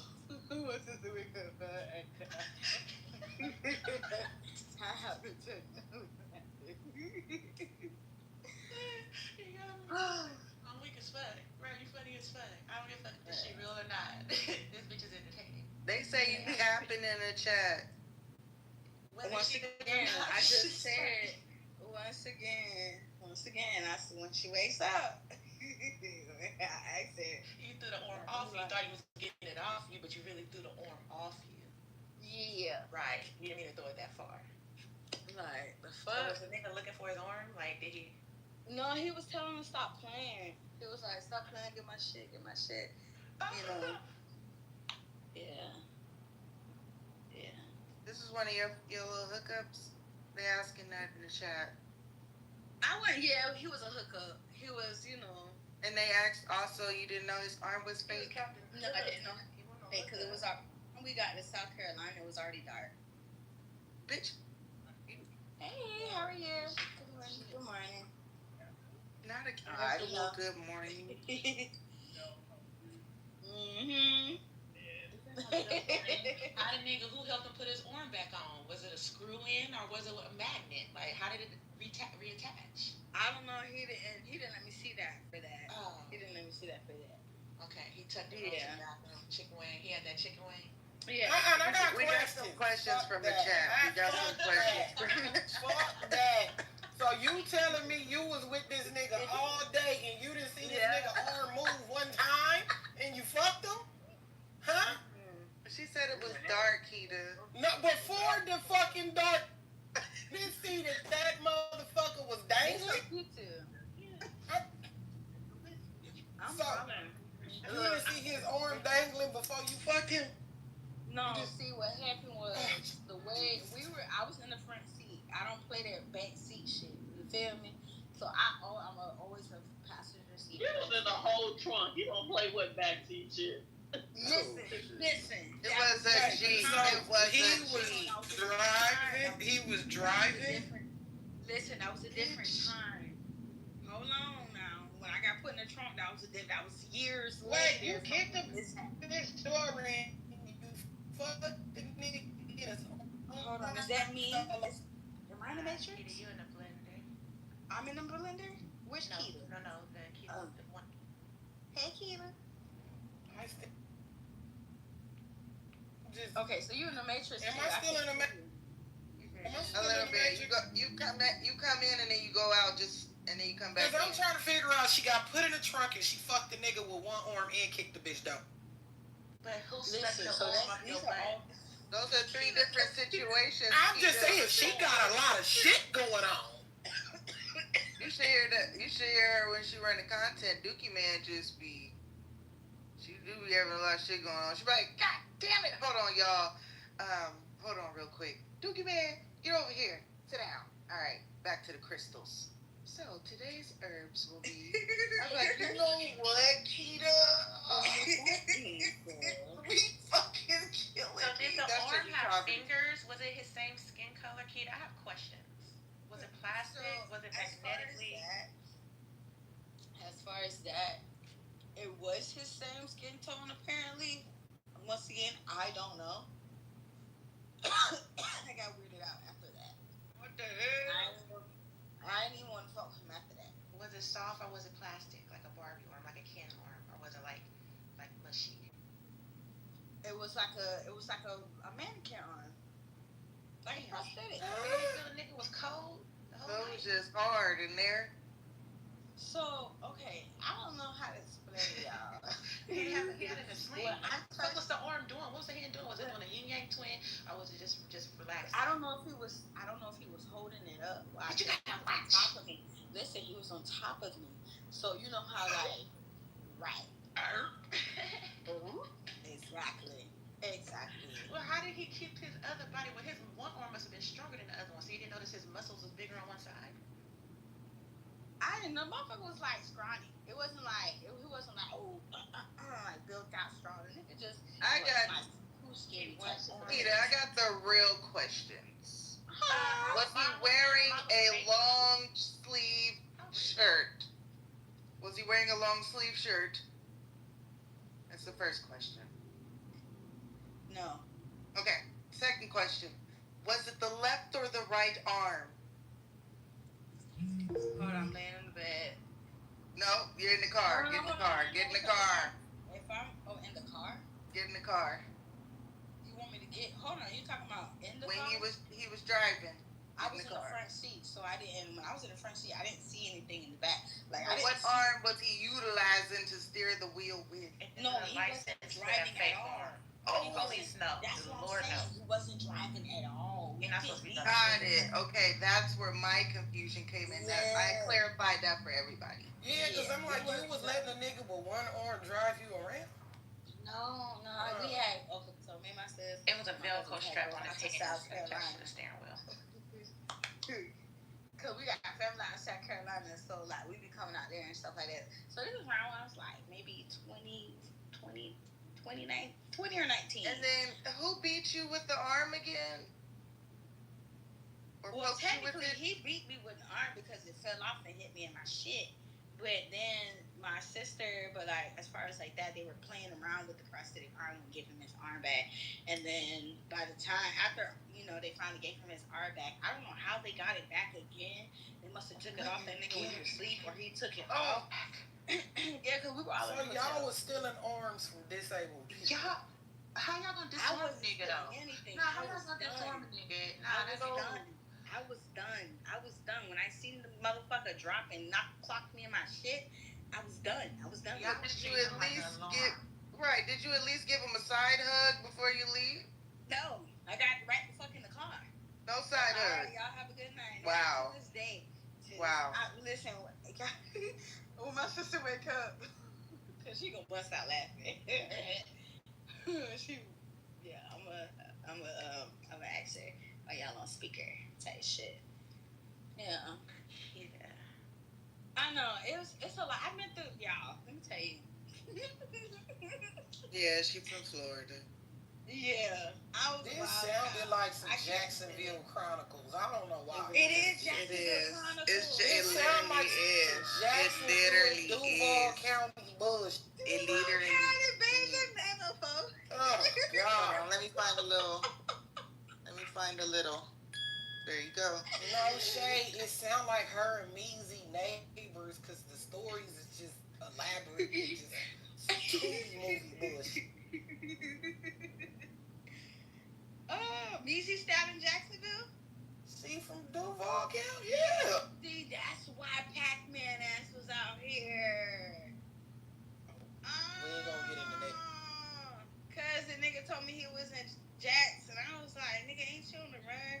But this was like last year type shit. I think it was last year or before that. When I got out of jail. Yeah, it was like, I think it was after I got out of jail that he told me that. And when we all had that, when he got the content, all that content was running on his ass. And I was like, what the fuck you doing in Jacksonville? He was like, oh, I'm out here seeing my people. And I was like, oh, okay.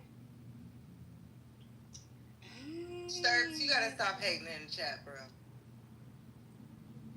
This gotta stop the sign. I'm hollering. Black Hillbilly. Yeah, this is some Black Hillbilly shit. He feel like he or she's been feeling like you've been capping all day. Oh, I mean, well, at the end of the day, that's what he thinks. His life is not I know. exciting. I just want to give Yaya the attention. Yeah, that he deserves. Yeah. Everybody turned attention to the Yaya, and yeah. You don't get no attention, sir. That's trying to get my extra attention. No. Chad, you ain't lying. Cause talking syrups, not you. Cause my classmate, she was from Baltimore. Yeah, that little crazy too. She went. Not me shouting out your name. Yeah, I thought my shit was wild. No, this bitch got some fucking tea. Kid, he said that was an episode on Power. That's what Steph said. The story you just told. It was on Power. Mm-hmm. Which one? When I got put in the trunk. When the prosthetic arm fell off. Prosthetic arm. Please go ahead and bring that clip up so we can all listen to it. Yeah. Of when I was getting fucked and the damn prosthetic arm dropped and smacked me dead in my shit. Yeah, let me know. Bring that exact timestamp and everything up. Yeah. Yeah, you guys. Alright, y'all. I'm about to roll me up a blunt. What's next? What y'all did last night? Keita, what you got into last night? I'm an old bitch. I went to bed. Shit. Oh my god. That's the best place to be. Auntie tired, and I gotta get my rent money worth. I can't be going outside.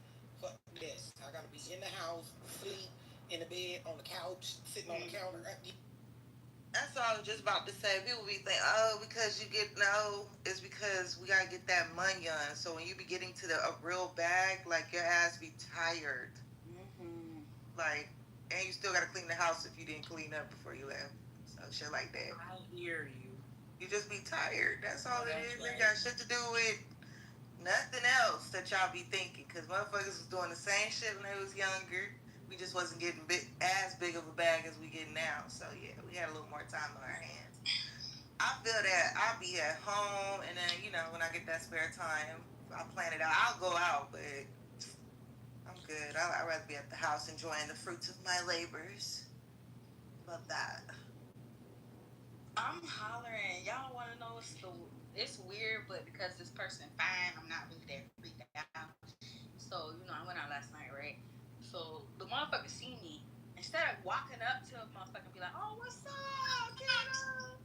No, your ass watch me eat my food and then say some perverted shit on Snapchat. Oh, I seen you last night. Down in that food. What was the perverted part? That's weird. Because what I was eating. Were you eating a hot dog, a glizzy? Yeah, I had a few things. I had some tacos, I had some glizzy, I had like 2-3 Jamaican beef patties. Oh, he was imagining things. Yeah. But I know it was the glizzy. It had to be the glizzy. Oh, Jesus. Definitely had to be the glizzy. You're cute. You're funny as hell. I love it though. No, for real. Them orange trees, them fucking things. Y'all don't have an orange tree out there? This is California. Yes. Well, y'all got Florida oranges. I ain't talking about definitely got an orange tree. We do got orange trees. I'm not talking about orange trees, you guys. That's an actual. The Mexicans grow them, but Florida has. Wait, is she saying when she ain't talking it's about? It's a restaurant, y'all. Oh no, no. I thought you were talking about a motherfucking real tree. Wait, do y'all grow mangoes out there? Yeah.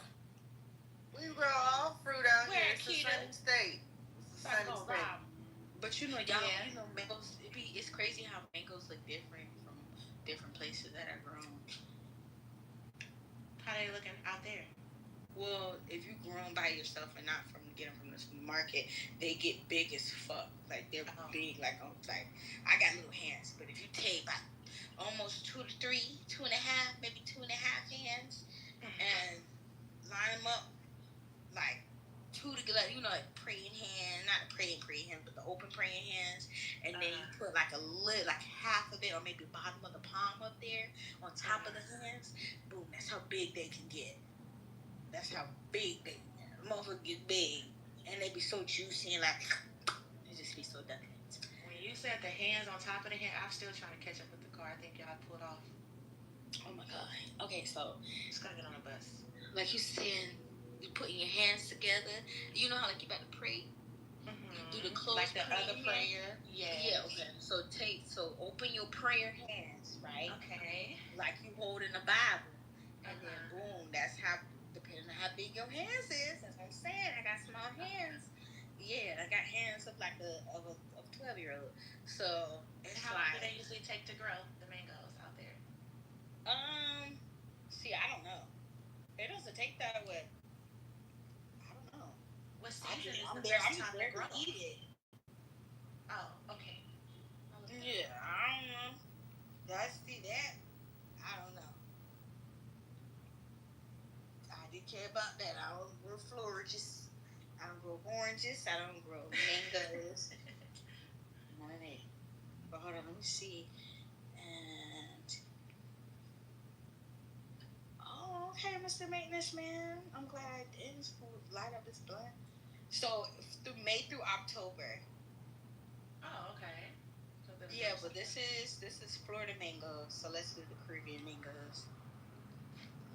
I'm sure the Caribbean has the weather for year round. Mangoes and Caribbean. Okay. Oh well, it's not May. It's from May to August. But with the peak, usually it does come as early as June, July. The mangoes need sun. Yeah. Yeah. Oh my God, it's crazy how we have so many different fucking types of mangoes. So Belize, theirs run through April through early July. Puerto Rico mangoes usually can be abundant from April through August. And Nevis, the island known as the mango capital of the Caribbean, hosts annual mango festivals in early July. Oh, that sounds. If y'all look up on YouTube and y'all look that up, y'all gonna be like, oh shit, I should go out there. Yeah. That's cool. Mm-hmm. They have different kind of festivals out here. I'm sure they have a mango festival somewhere. Y'all have Jover? The Jover? I'm not sure what that is. It's just a parade. It's I mean, I know I did the one in Jamaica. Mm-hmm. That's where they have all the paint and stuff, dancing. Mm-hmm. It starts at like 12 at night or 10 at night, and it goes until like 6, 7 in the morning. Just parade, like just dancing, music, body paint, fucking each other up with paint. It's fun. Yeah. It's one or less like they could last. And getting drunk. 3 days. I know. Wait, let me see which festival is the one that will last for a week.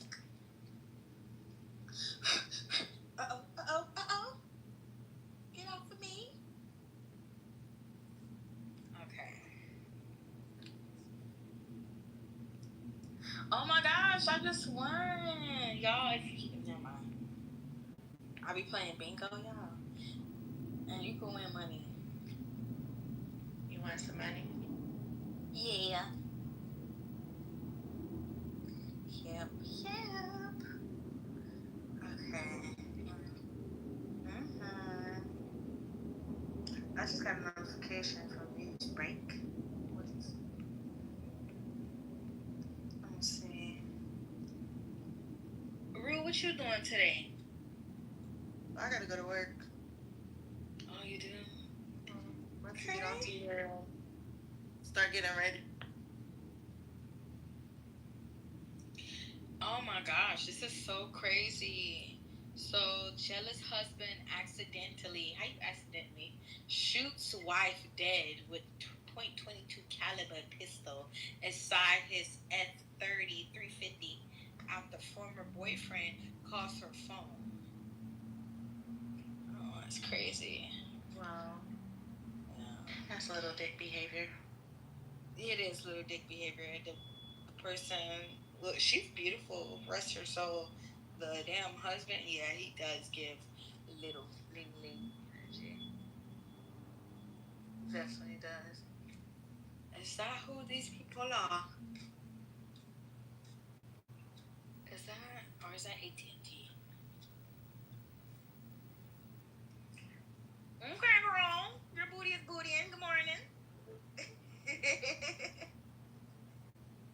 No, it's not them.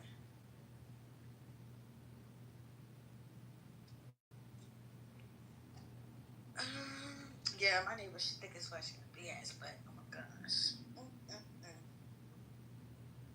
Last night she had came out and the little, the little fishnet, whatever, the shit that be real small, but when you put it on, it fits your body.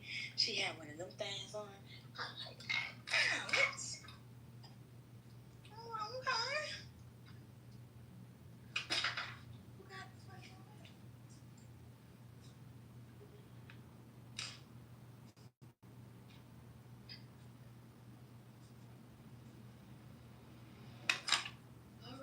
So what's good? We ain't talking, we ain't doing nothing. Y'all don't listen to Kitover all the time. Are they gonna listen to you? Shit, not the majority of them motherfuckers say everything that come out my mouth is bloop. Oh, fuck them. They say everything that come out my mouth is bloop. With experience on this little weak ass fucking energy these people be giving out. Fuck these motherfuckers. Fuck them. Yeah. Pussy bitch. Cut my clitoral. They talk about everybody, and then when ain't nobody talking, then they talk about that. That's what kind of shit. Yeah. Mad assholes. Pussy assholes. Y'all know that's my favorite ass cuss word. Other than bitch. It's pussy asshole. Well, instead of somebody can run audio, you can always get a good ass replay that happened this week. And recap. Oh, no, I was not to run some audio. I just wanted, thought somebody had something to say before I get into it. Gotcha. Yeah. So hold on, let me light my blunt real quick.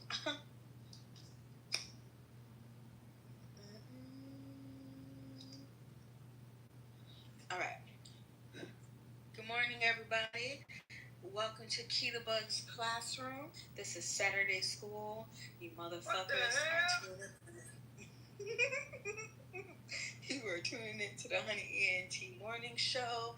Hot topics with Whack 100 while you hoes are sitting in Kitover's classroom. Y'all all decided that y'all wanted to get in ISSP and detention.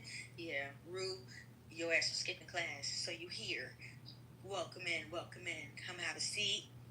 TG3, first in line. Come have a seat. They call me Tasha. You always hear Black excellence. Have a seat. We just want you here for, moderation. Yeah. Lady Killer, she's sucking dick on mute. That's normal. That's why she in this bitch. All right. Big Cash, SDJ TV. Yeah, he be skipping class and he be sleeping class, so that's why he here. Brown and Silky, she's class clown. She really doesn't mean to. It just happens a lot. So, yeah. Ryan be over there be playing dice in the motherfucking corner. Don't know who the fuck told him be doing that, but that's why he's here. Big Cash, he done bammed some nigga that bumped into him. Seven just don't know how to stop talking. The teacher told him multiple times, stop it, and he don't listen. Faith, she keeps talking about Christ in class. She knows that's no longer prohibited. It's prohibited in class. So welcome.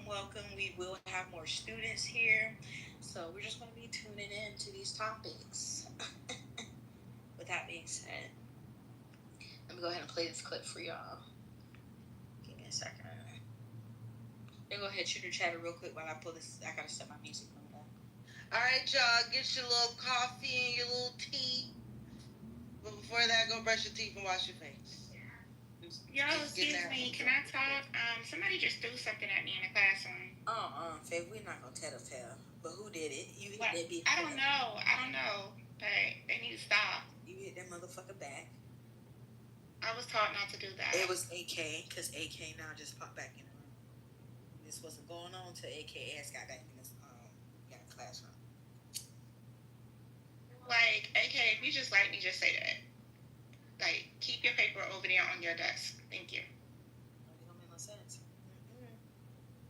This is special ed. You right. Welcome in. You're the first on the list. No, I'm in the wrong classroom. I'm supposed to be in ISS. Sorry, I don't know about special ed. This is special ed. This for Yaya Sturps. This is special ed for him. Let me just walk my ass back down the hallway because I'm in the wrong classroom. See, this nigga. This is another reason why you got ISSP, Ryan. fuck? You can't be selling shit in the classrooms and stuff while class is going on. Y'all be acting like y'all don't know what the fuck will be going on. Like, I mean, like, you don't know what the fuck going on. And Faye, go ahead and talk about Jesus real quick. Let them know the Lord, you know, who your Lord and Savior is. But give me a second. I told you I'm in a long class, so I don't know about no special ed. It's not weird. No, he's from special ed. Yaya Sturps is from the special ed classroom. He in here as well. That's what I'm saying. Yes, welcome. He's the first in the class of special ed. I ain't say he was in special ed. Y'all all here for certain reasons. Sturps done had a mental episode and decided he just, yeah, we ain't gonna talk about that anymore. Well, I'm actually not supposed to be here. Oh, go ahead. You said what, Tasha? She said run your content, so obviously she wants me to shut up. Go ahead. I'm gonna mute up. I'm in the back of the class, trapped out, kid. Y'all ghetto. I got hot fries to sell. You got Cheeto Puffs too? I got all. I got whatever you need, babe. You got it. You got a gram. I plead the fifth. Oh, okay.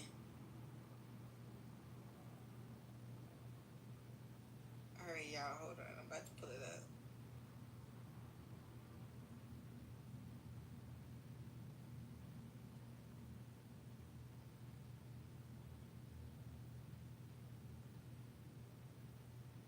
And I'll be quiet. That's what I'm saying. Why y'all ain't talking? That's what I'm saying. Like, nah, because people interrupt and say run your content, but when she's not ready and we sitting here trying to have a conversation, it's the fucking second time this shit happened. Second time what the hell? That somebody would say something, run something, and nobody's ready yet.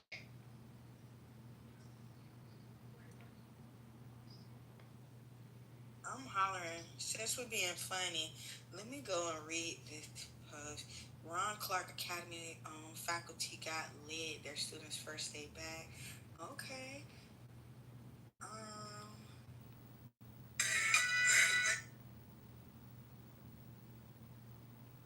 I'm sorry, I had to go back to my stuff. I don't know why my shit just. Hold on. Dang, I be hitting that shit. I'm refreshing. Okay, here we go. Okay, so did y'all hear about the people, about the number 139? These are tennis players. Taylor Townsend spoke on her confrontation and opponent's remarks after upsetting number 25, Jelena Ostapinko. Are you able to post a link to what you're talking about? Oh, yeah. If you're able to. I got a little slowness to me. I forgot to put it up there. Okay, so pretty much this is what this bitch said. Give me a second. Here we go. Listen on the conversation you were having with Yelena out there. Yeah, I mean, you know, it's competition. People get upset when they lose, and you can't. Some people say bad things. She told me I have no class, I have no education, and to see what happens when we get outside the U.S. So I'm looking forward to it. I mean, I beat her in Canada outside the U.S. I beat her in New York outside the U.S. So let's see what else she has to say. You were down 5-3, won 9 straight games. What changed? Oh, can you feel it? So did y'all hear what the white opponent told her? Yeah. So yeah, she told her all that while they were playing tennis, and I feel like shouldn't she have been penalized for that or something like that? For her saying stuff like that? I don't think so. No, because the match was over.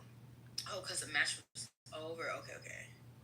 It would have been during the match. She could have been penalized, but because the match was over, that was just, like you're off work or whatever. So, but at the end of the day, she wasn't. She could have just. It's best to say less when you're arguing with someone because she kept going on where she beat her outside the U.S. She threw New York as being outside the U.S., but New York may be considered out of the U.S., but it's not out of the U.S. So I don't understand why she would say that. But really didn't make her look sharp.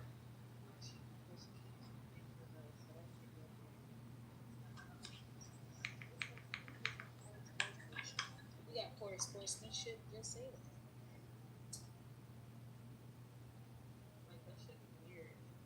It's like, why you doing all that, and why you ain't had the same energy when you was getting your ass whooped? You feel me?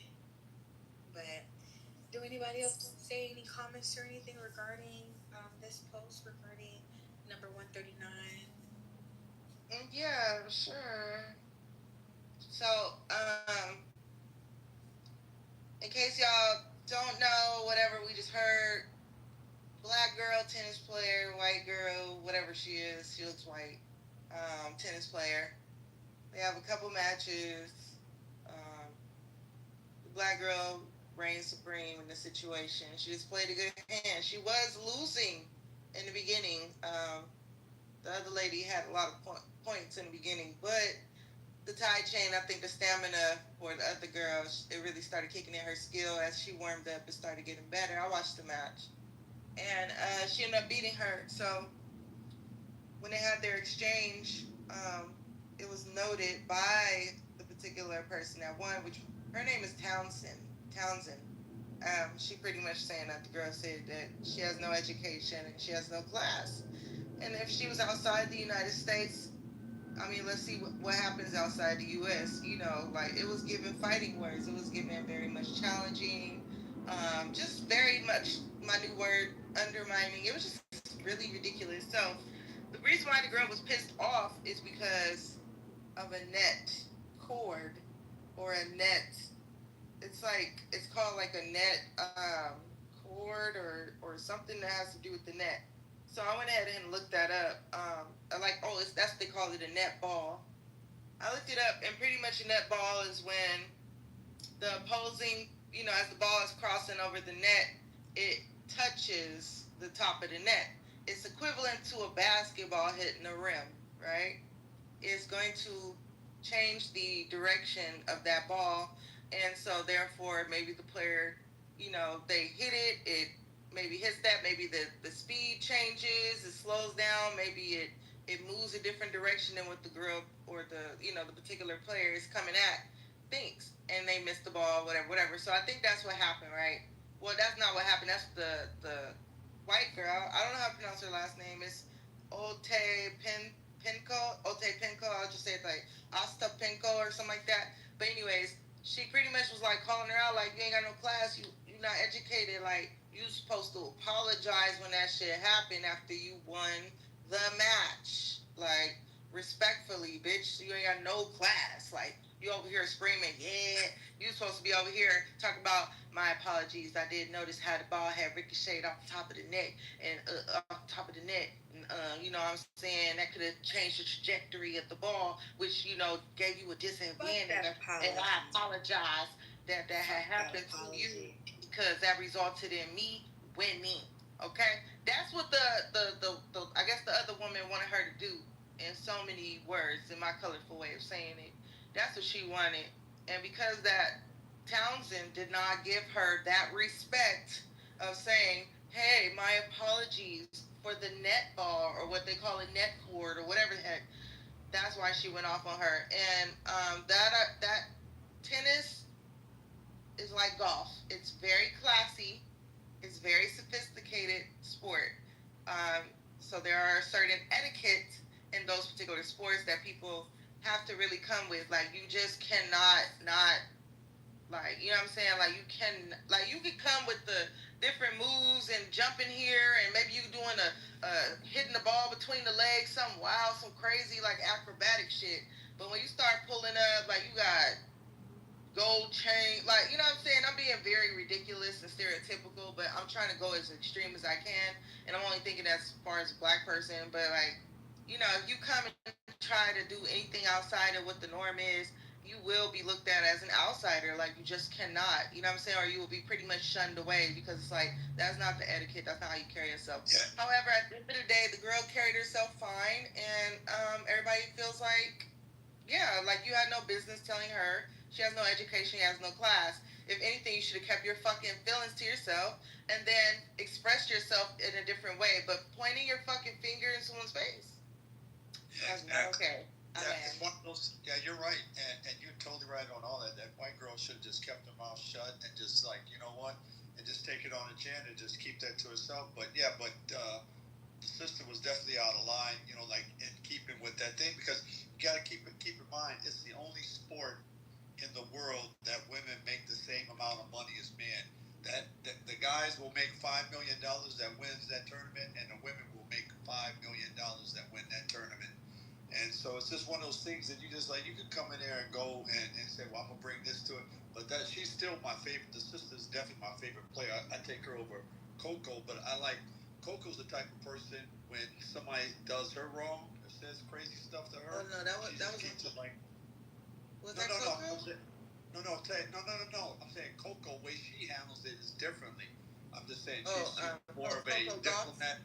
Yeah, Coco Golf, like, because Srebrenica had popped off and said some crazy stuff, and then she took it on and said, you know what, people just say what they're gonna say when they lose and this and that, and I get it, you know, and she took it at a higher level than her, and sometimes, like I was just saying earlier, that it's best to just say, you know, when you argue, instead of arguing, like, you know, going back and forth with someone, it's just best to go the other way if you want to like capitalize off of them, you know, because that girl would have been more out of line.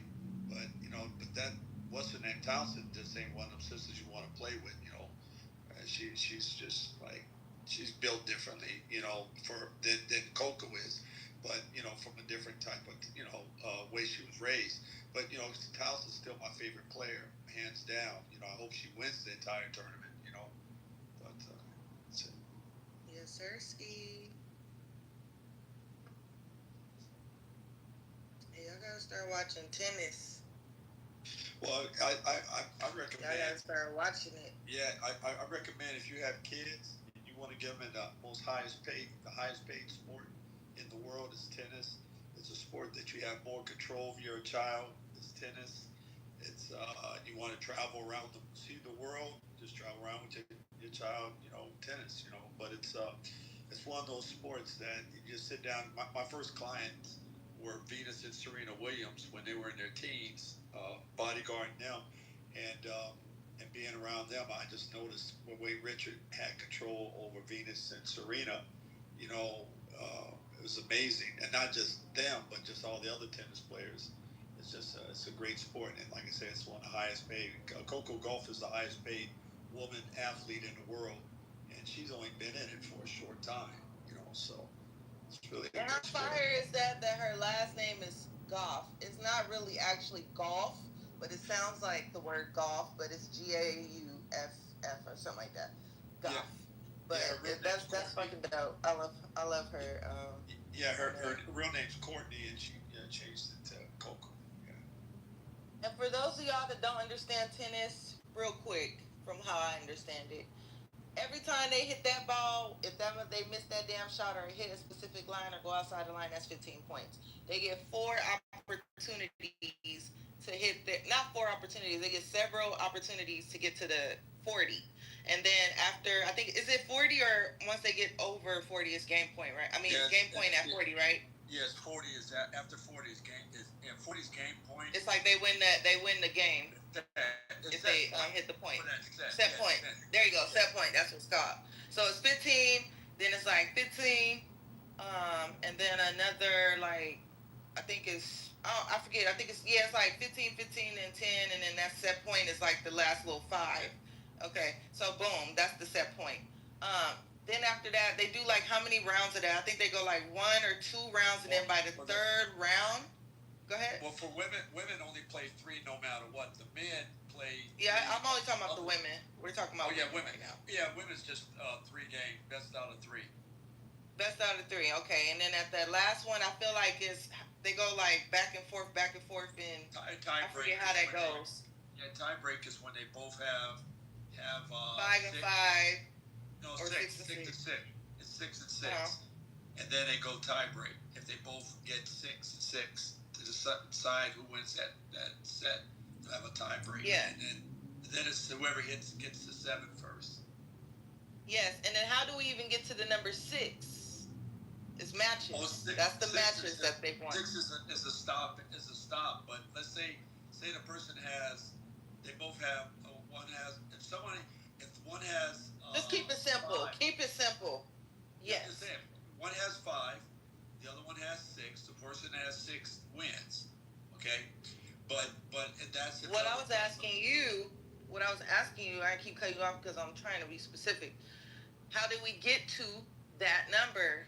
1, 2, 3, 4, 5, 6. How do we get there? That's what I was explaining. I was trying to keep it super simple for everybody.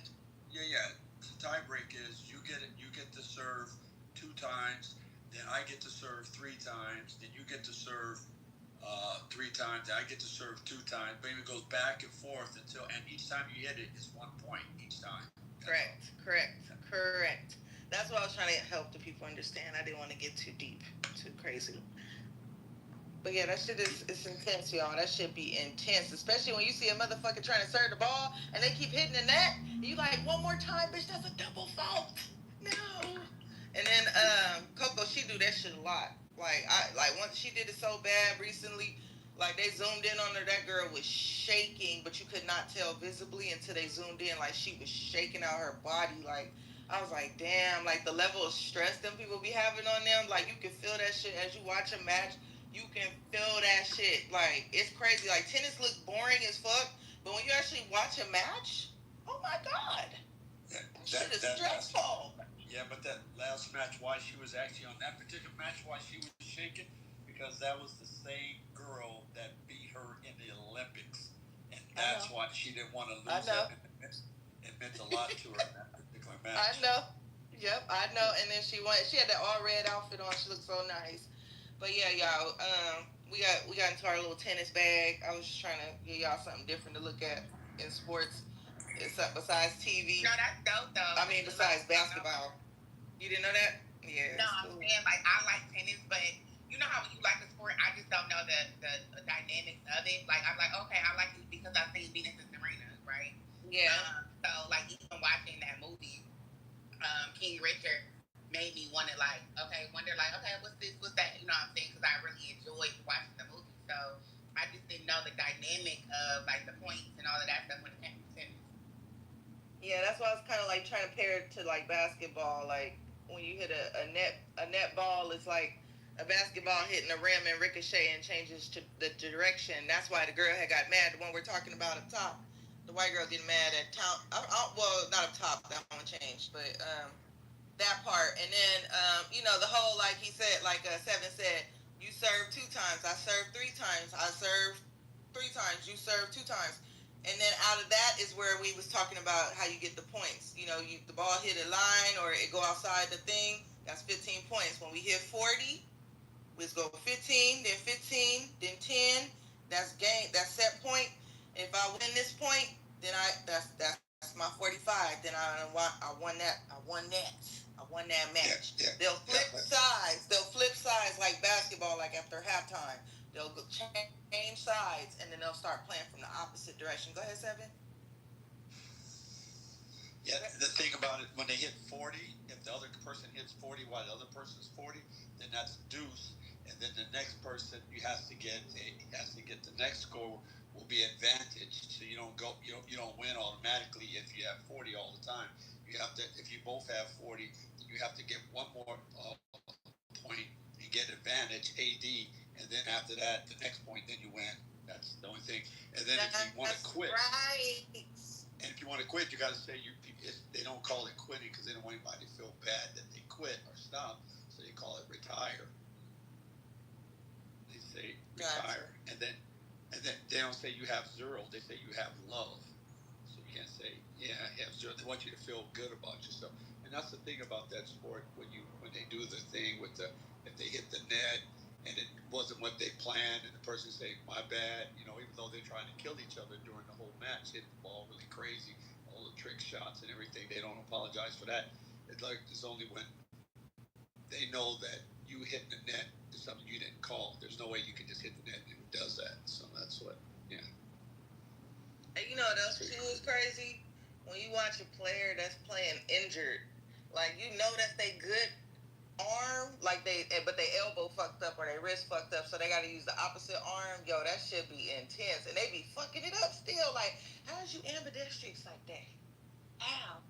Where'd you get that strength for that other arm? You be in the gym, like just lifting that other arm real Because good. I'm sure they probably tried it just in case if something does happen to that good arm. Right. You know what I'm saying? So like, I think that should be something that they coach teach them, because some people don't know how. Like I still don't know. Like, it's so weird when I use I'm right-handed. So when I use my left hand for certain stuff and I try it, I be so off. Like even when I write, I be like, the fuck? Like I can't. And it makes me want to practice, because it's like, damn, what if I lose my, I don't have to stick with my legs. So, yeah, this was a great conversation, Ruth. Yeah. Yeah. What's up, Nutty? Yeah.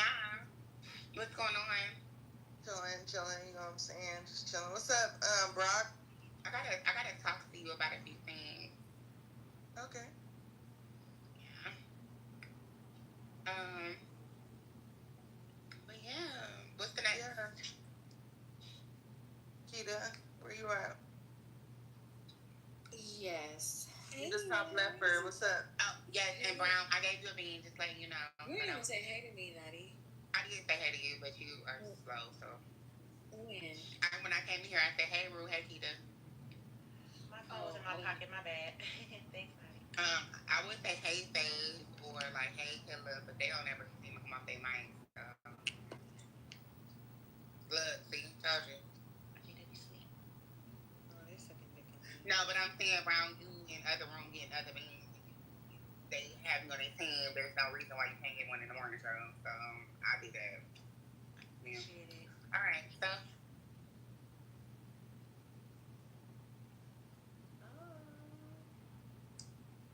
Hello. Yeah, we can. No, I'm saying, Kita, bitch, go ahead. Oh, hi. I'm sorry.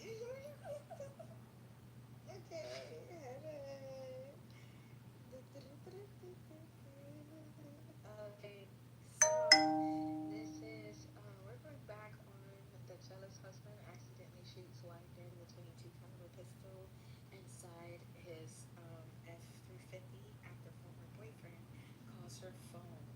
Y'all can hear me? Yes, Yeah. bitch. Thank you. Thanks. So, if you do click the link, you'll see to your right Cal Shackelford, who's in the Garvin County Jail, and right is late Riley Shackelford. So a jealous drunk Oklahoma husband shot his wife dead inside his Ford F-350 after she received a phone call from another man, then drove her bleeding body to a Walmart to meet paramedics, police say. Cal Shackelford, 32, is charged with manslaughter for killing his wife. Riley Shackelford, 25, on May 26, according to court records. So Shackle's 25. So on May 26th, this incident happened, and it says the arrest affidavit obtained by Law and Crime outlined what occurred that Monday night before officers met with Shackelfords at a Walmart in Garvin County, located at 2008 West Grant Avenue in Pauls Valley. Cal Shackelford allegedly flew into a deadly drunken rage after answering his wife's phone and finding her former boyfriend, now just a friend, on the other end, according to police who interviewed the man. The former boyfriend said that he had received 2 missed calls from Riley earlier that night, and when the friend returned the video call to Riley, Kyle answered the phone saying to the friend, was the affidavit alleges. The friend said he heard Kyle Riley in the background asking for her phone back. When the call disconnected the phone, the friend attempted to call back several times with no answer. And then the friend received a Snapchat text that read, "Please stop before I get my ass beat. I'm begging you." The friend answered the text but never heard from Riley again. Damn, that's crazy. So, cops met up with Kyle Shackelford, who was with his father and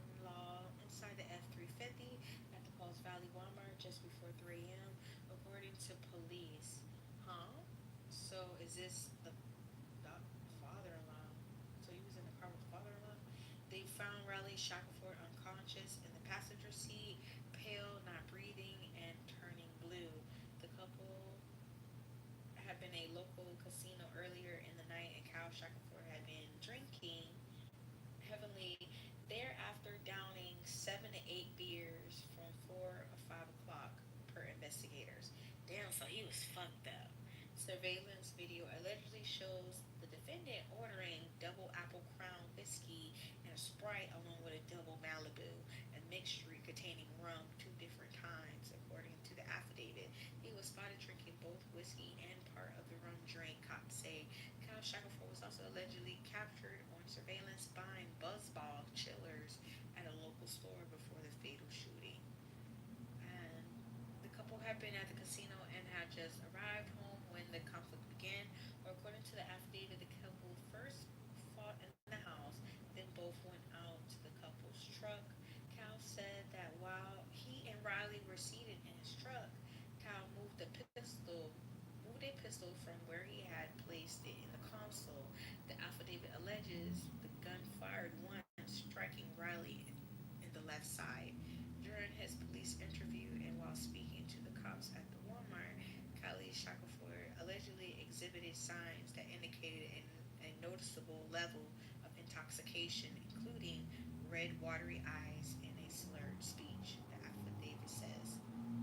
Kyle Shackelford allegedly said the shooting unfolded while he and Riley Shackelford were bickering.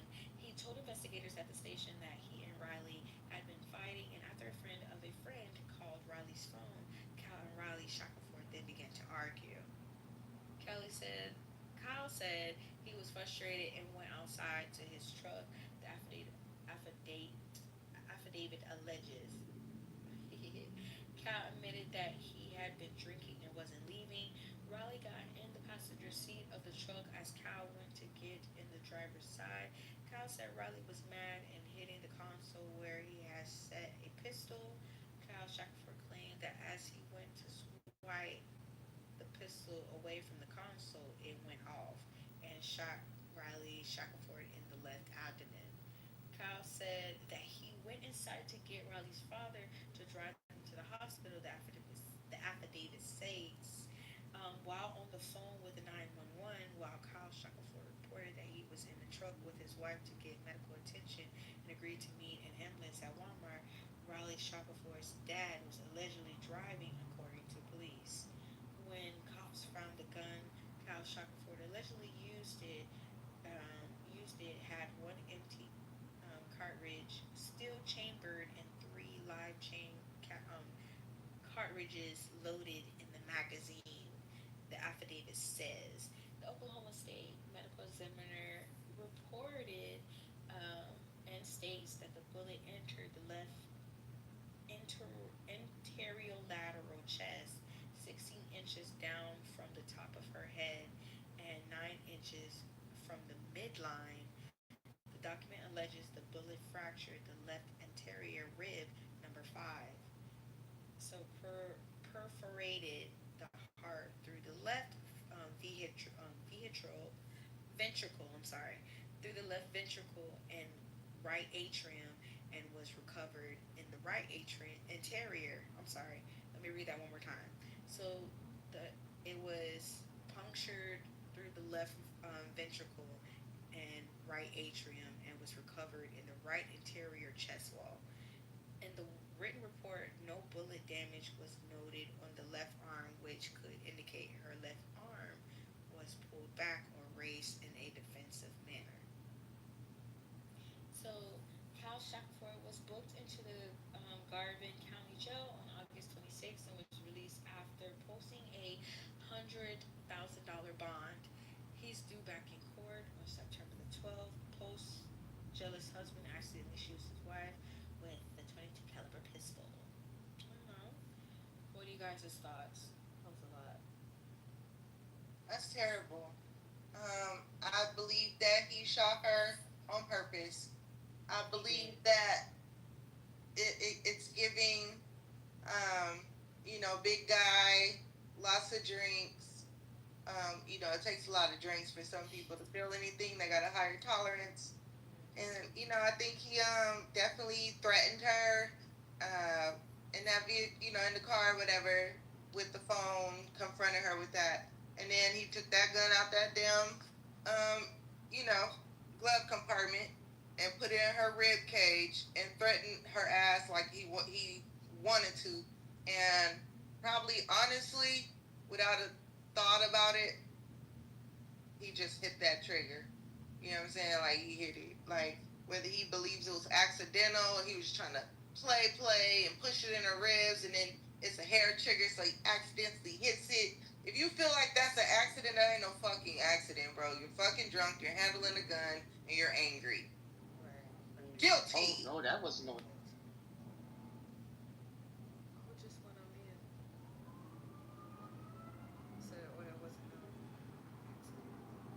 That was Big Jules. Good morning, y'all. Good morning. Good morning. Good morning. Yeah, that wasn't no accident. I agree with Rue on that one. I really do. I feel like women these days are just getting treated like tissue. Okay, I'm mad. I want to move on. Let me kill you so I can start my life over. Because if I can't have you, I don't want nobody else to have you. And I don't want what do you call it? Like the bad, people talking bad about them because they have moved on or they are seeing other people or whatever. That's just my thoughts. I feel like there's many reasons why men are killing so many women these days, and it kind of bothers me a little bit. I ain't gonna hold you. Yeah, the rate has gone up. You know that what's that one movie? I think it was Tara who was saying about the men who was torturing the women. Was that Tara who was talking about that? Or was that somebody else? So she might come on. Hello? Do anybody know? No, I don't know. Yeah, so there was a movie because I was trying to see what the actual name of it because I was looking for it because I wanted to watch it. But I guess there's a whole bunch of men or a few men who got rejected from these like girls that are like baddies and stuff like that. And they got rejected or they played them or whatever, and they torture them, kidnap them, torture them, and I guess give them shock therapy to where then the bitches turn into their wives. Wait, Dookie man, wait, what are you gonna slip and fall? Hey.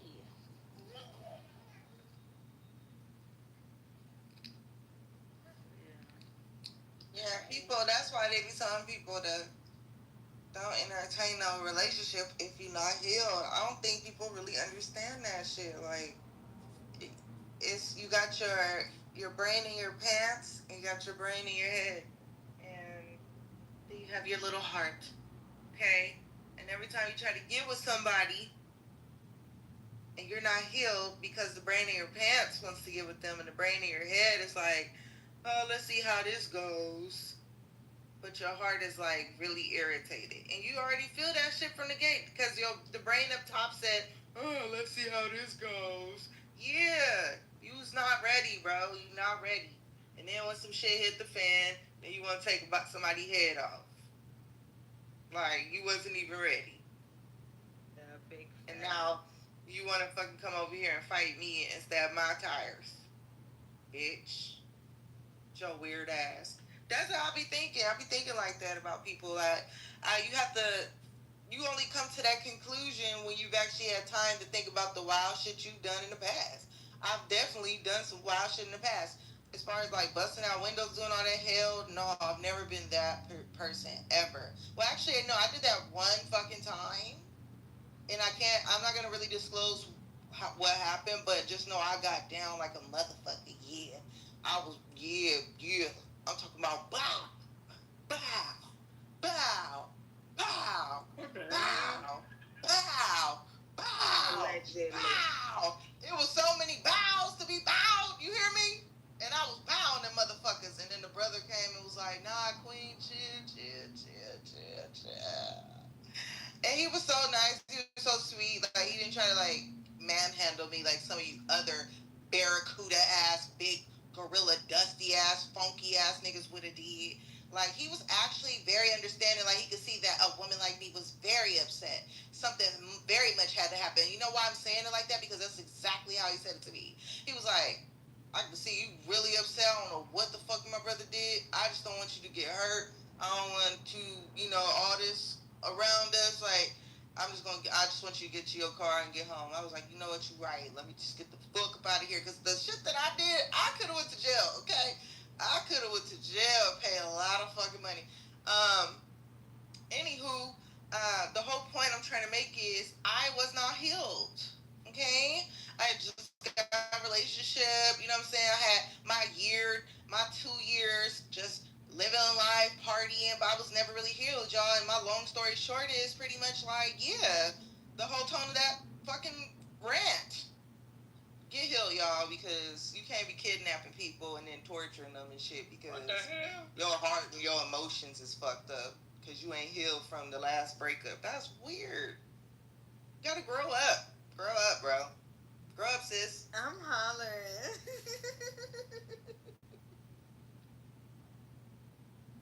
I mean, I said about some bow, y'all. I was fucking shit up, that motherfucker. Just know it was tarantulas everywhere. It was snakes everywhere. It was crickets everywhere. It was shit everywhere. And remember, it was a couple vows I gave y'all, so it was a lot of shit. Really? It's a lot of shit. I'm not proud of that. I was not proud of that. That was a very, very, very, very bad thing I did. I meant everything I did that night. But, it was a very bad thing. I didn't feel bad about it. It was just a bad thing. So, I'm not proud of that. But it felt good to know that motherfucker had to clean all that shit up. Do y'all hear me? That was in the back of my mind. I was satisfied.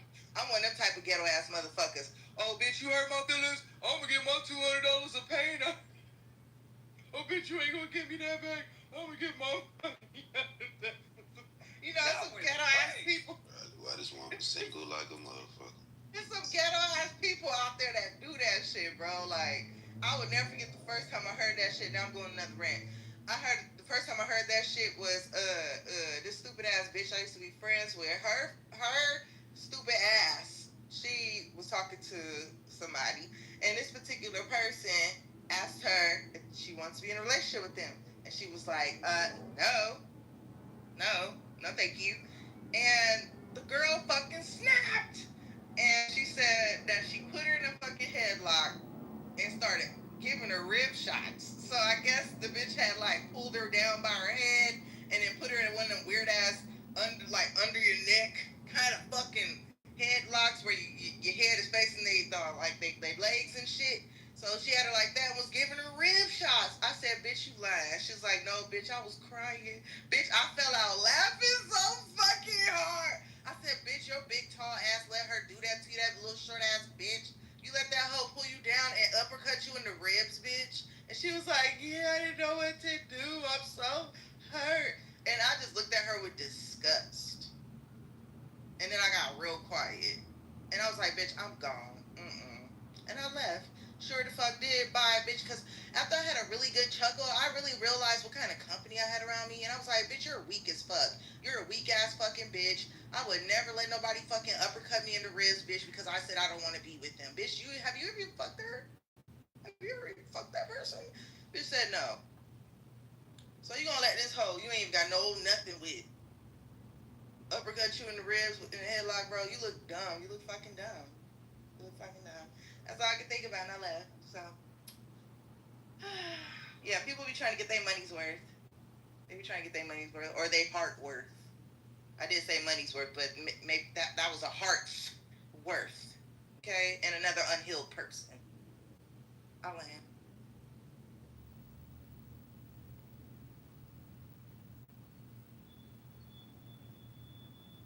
Stirrup, shut the fuck up. You got me fucked up, Stirrup. Shut the fuck up, bro.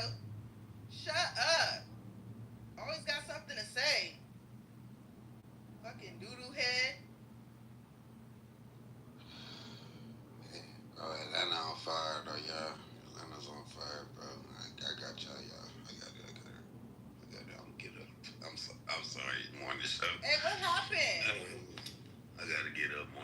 I was trying to just sleep in and take a nap and see if they could just. You want to come save her? She want to talk about tennis. She want to talk about. First of fucking all, those were Kita's topics. And I have been commentating on the topics at hand. Had you paid off the mic and added your 2 cents, no, it wouldn't have been just me. I know, I did it on purpose though. But thank you, Will. You're awesome. Oh man, I love Rooster, but Kita be bringing some weak ass topics for Rue to talk on. So. I mean, it was pretty weak, but I still know the assignment, bro. I know. Tennis. That's why I would have taught that. And then first of all, that is a strong. How long you was gonna deal that with is a strong topic. So what topics do you have, Brock? That was a strong topic for Entertainment Mondays, but that may be considered a weaker topic for the 100 ENT morning show. So I just want to make sure I corrected that. That was a good topic if we were in Entertainment Mondays, but that was not. Calm down. What is going on in hood topics right now? Like, what's the biggest? Yeah, we need hood topics, Kita, from now on. It's the biggest news that's out right now. We don't even know. Tell us, Brock. Tell us. But Kita wants to talk about. I'm just saying, why did Kita bring up this story I got you, about Kita. her personal life? I'm about to mute him real quick. Hold on, Kita. Listen, friend. You don't have to take that from these people. You hear me? You did a damn good job. You got the room going.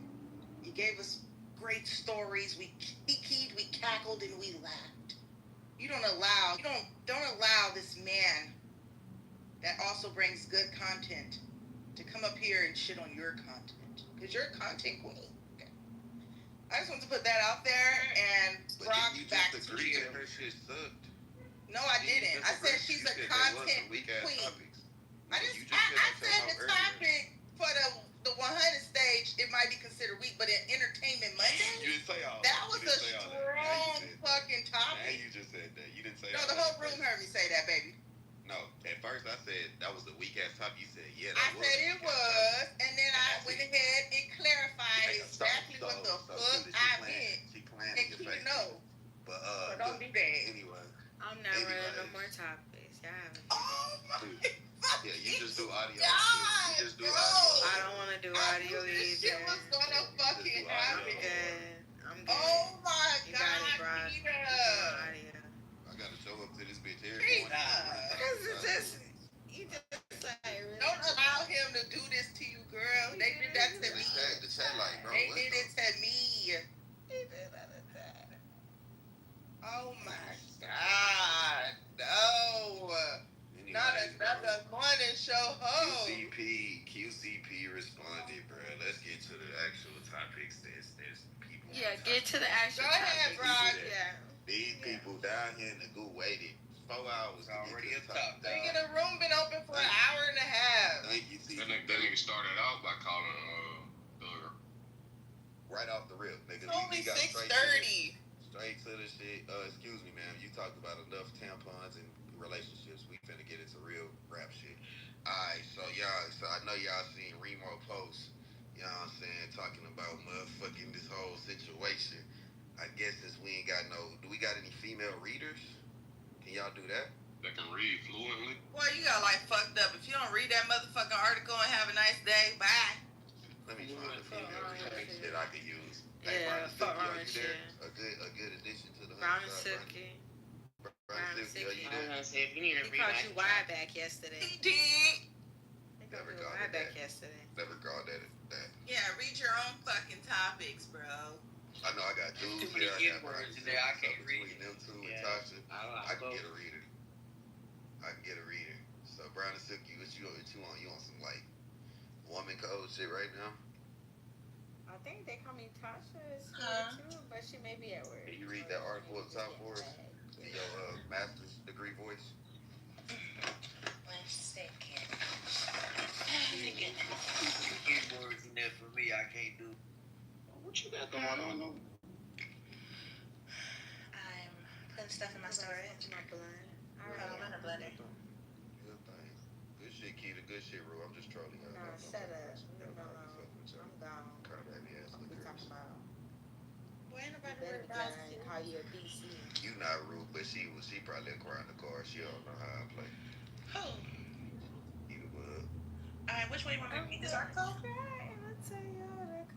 Yeah, the one up top. The one that with the in the black? Okay. So, it's a post. So it says QCP says Young Thug and Pee Wee Roscoe give Atlanta a bad name and then calls them broke rats.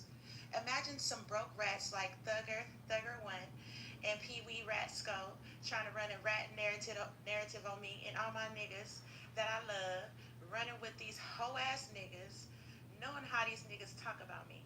I'ma say this for the last time. I'm not no street nigga.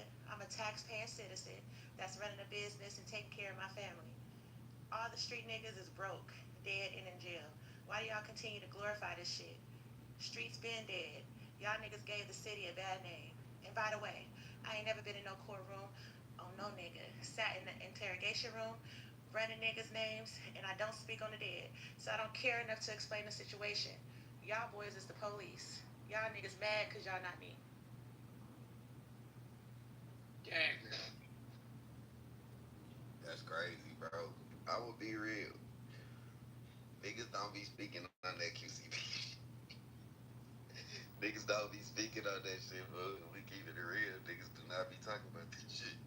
You don't hear nobody speak on this shit. But I feel like all of that shit out there, exactly true. I'm just keeping it real. All of that shit out there is just bad, bro. It ain't nothing out there. Like it's like a whole set of rules, just a whole new set of rules, bro. Out there in Atlanta with all the main names. Now I don't know about the real street niggas. Y'all gotta understand, rap niggas is not the street niggas though, bro. So I'm not finna say it represent Atlanta streets because we know Atlanta street niggas. You know what I'm saying? That I ain't doing none of that. But see, I don't. That's not the streets. That's just the rap part. That's why I be trying to say the niggas. That's I know a lot of niggas far removed from the streets and shit like that. But rap don't make up the streets, bro. You know what I'm saying? So niggas keep saying like, oh, the streets dead, streets. Nigga, this ain't the streets. This is fucking the rappers. Like, the streets.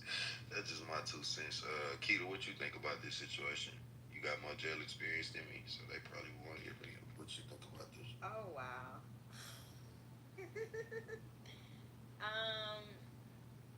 Honestly speaking, I don't have no comment in this. I respect that. I respect that. I respect I that. think they all telling, bro. All of them, every one of them. They get pinched.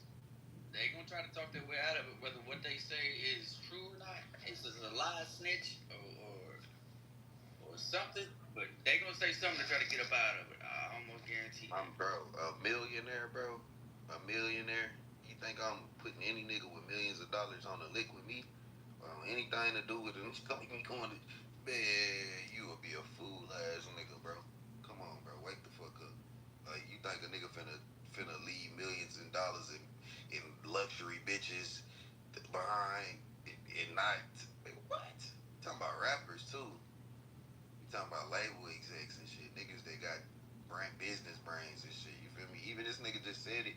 At least QCP just said it. I'm not no street nigga.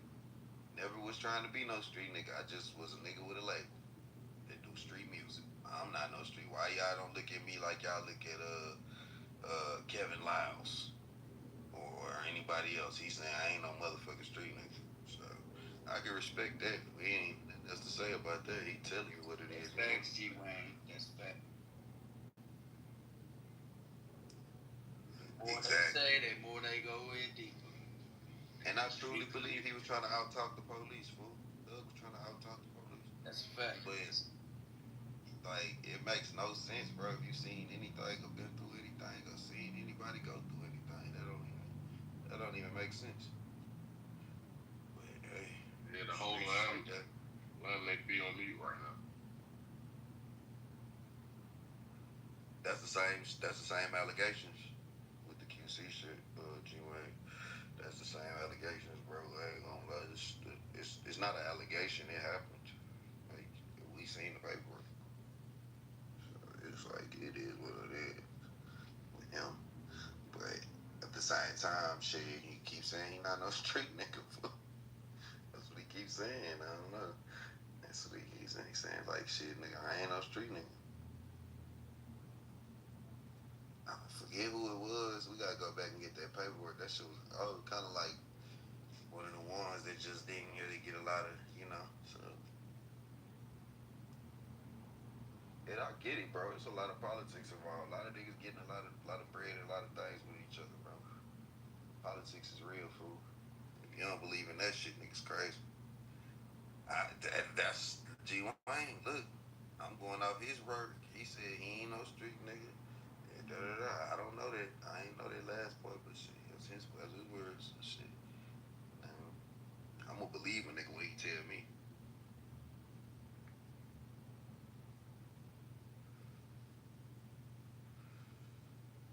I think so. I don't know. I don't really know. I can't remember the timeline of that shit. I thought it was something like a shooting situation or something. But I gotta go back and kind of go look. I ain't gonna lie. Or robbery or something like that. I gotta go look. Let me look at this shit. Let's look it up. I think it was a shooting or something. Yeah.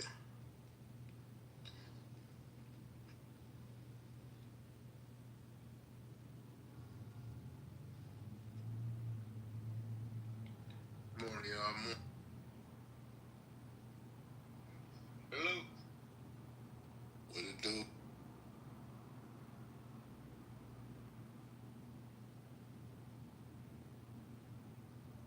Yeah, so like right after he had got that 300 million, everybody, that's when the allegations start coming out. Cause I remember him tweeting, I'm looking at his tweet, say, I see that 300 million got them hating ass niggas mad back home. Anybody know me, know my character. Our culture so fucked up, it's sad y'all living this imaginary street dream. I'm changing lives and changing my family curse. I don't got no love for no niggas that try to kill me or mine. I ain't in the streets, never wanted to be. Played the hand I was dealt, made something out of it. You still my ass should do the same. Stop glorifying dope shit. R.I.P. to my dog Q, an innocent man with 5 kids who lost his life to a bum ass nigga who didn't value his own. I'm a goat. Don't confuse me with a rat.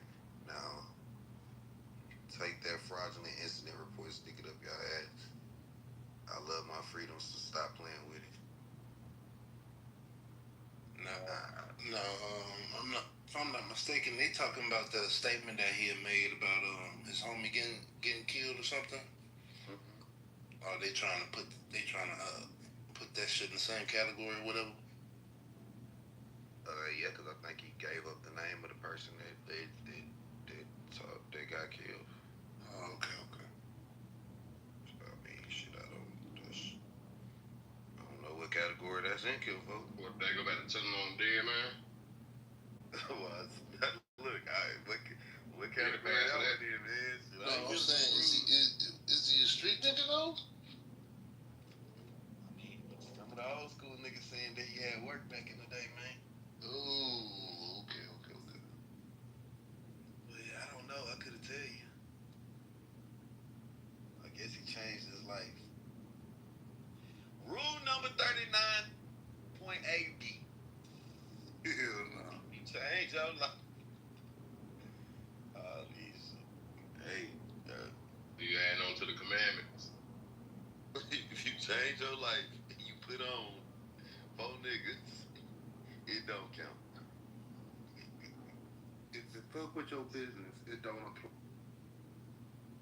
If you tweet out you are a businessman and nothing less, don't count. It's fair game.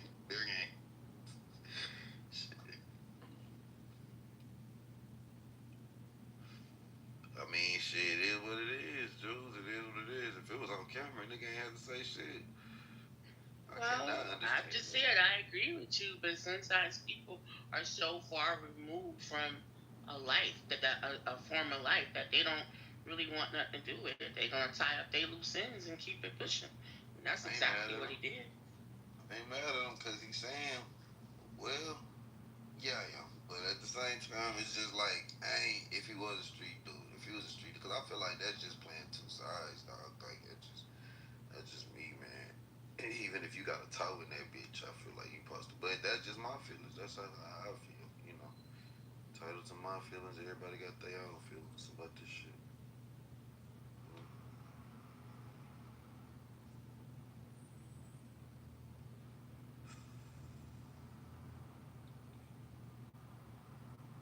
Good morning. Good morning. What's going on?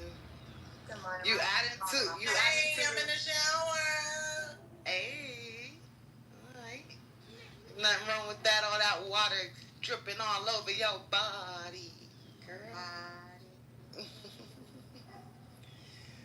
Damn, Brock, you added on, or you just recapping what Wax said? I don't know what Wax said. Oh, I heard something about the New Testament, something with his live or whatever. I just popped in. Oh, nah, I'm talking about with this. We talking about what's up top. Oh, yeah. Yeah, we talking about QCP going off on Young Thug and, you know, telling him that he not a street nigga. But then you just heard the part where we was just throwing in, damn, this got to be a whole New Testament part too. You know what I'm saying? Because this nigga making adding new shit to it too. But, hey, you know, it's a new world, Ebony. Shit, at this point, man, if you get up 400 M's, it ain't too much niggas gonna be able to tell you. So that Thug QC itself, or was it just based on what Roscoe said? I mean, on the audios I've heard so far, and I've been hearing that Gunna, the nigga that's leaking these audios and sending them to these bloggers, like that. So you got background calls and shit. Yeah, he the one sending it to the bloggers. like that's what I've been hearing. Like he the one that's like, that's what I see academics still tweet. So I was like, oh, if this is coming from Gunna for real, that's a cold motherfucking nigga. I don't give a fuck what no nigga say, cause that shit is. I mean, listen. Everybody turn their back on him. The craziest shit, bruh, is out of all of the rest, he don't look the worst. Out of all of them. Wait. There's a certain kind of like. So you These niggas look way worse because they was fraudulent with it. Like they was calling him out on ratting and all of that, like projecting how they don't fuck with rats and like he wasn't really eating much, you know. Just like, okay, he told, but it was like, damn, okay, this Gunna tell him, but I guess he gang banging shit too, so solid thing. But we had seen Gunna tell like 3 times already. It's not new to like we seen him cooperate before, like when he was a kid or something on Crime Stoppers. I think it was like a video. It was a whole like it was on TV and everything. He was like one of them niggas that's on TV getting seen cooperating, like documented, you know. Think niggas was tripping, but Thug was. So a rat is just not a rat anymore. It's like there's levels. There's worse looking rats. Right. Rat is a rat. That nigga Thug ass come out. But if you a rat, calling somebody a rat and then get outed as a rat, then you just. You would like super duper rat. Super rat, yeah. Now you're trying to change the rules. A mutual rat. Atlanta damn bad. It's just nothing in it, bro. Like niggas you can't trust nothing, dog. You can't do nothing. Yeah, they released some song, you know. That shit crazy to me. I feel like at one point it was like song came out. New York and all that shit was down bad. Now it's what? It's Atlanta? The spotlight's on Atlanta? Like what? New York was down bad with snitching. Mm-hmm. When they was down bad with snitching, was it because of 6ix9ine? I'm just saying, they just was down bad. Nothing holds a candle to this shit. They was down bad. I think it's a couple. All them niggas say something snitched on him too. Right. On who? What you say, bro? It's like all them niggas, whatever clique he was with, snitched on him too. I think they snitched on that nigga first. I get that, but I don't think what happened. We gotta give it to Bobby Shmurda. He held it down. He was. Yeah, that's what I was about to say. Yeah, Bobby Shmurda held it down. I don't think nothing compares. I know you're not feeling some type of way for New York when you from Jersey. Hold on. Max B came out and was snitching too. So thank you. Come on, y'all know we running some shit for a while. But I don't think nothing compares to this shit right here. This right here is just like in way more volume. I will give you. Yeah, that's what I'm talking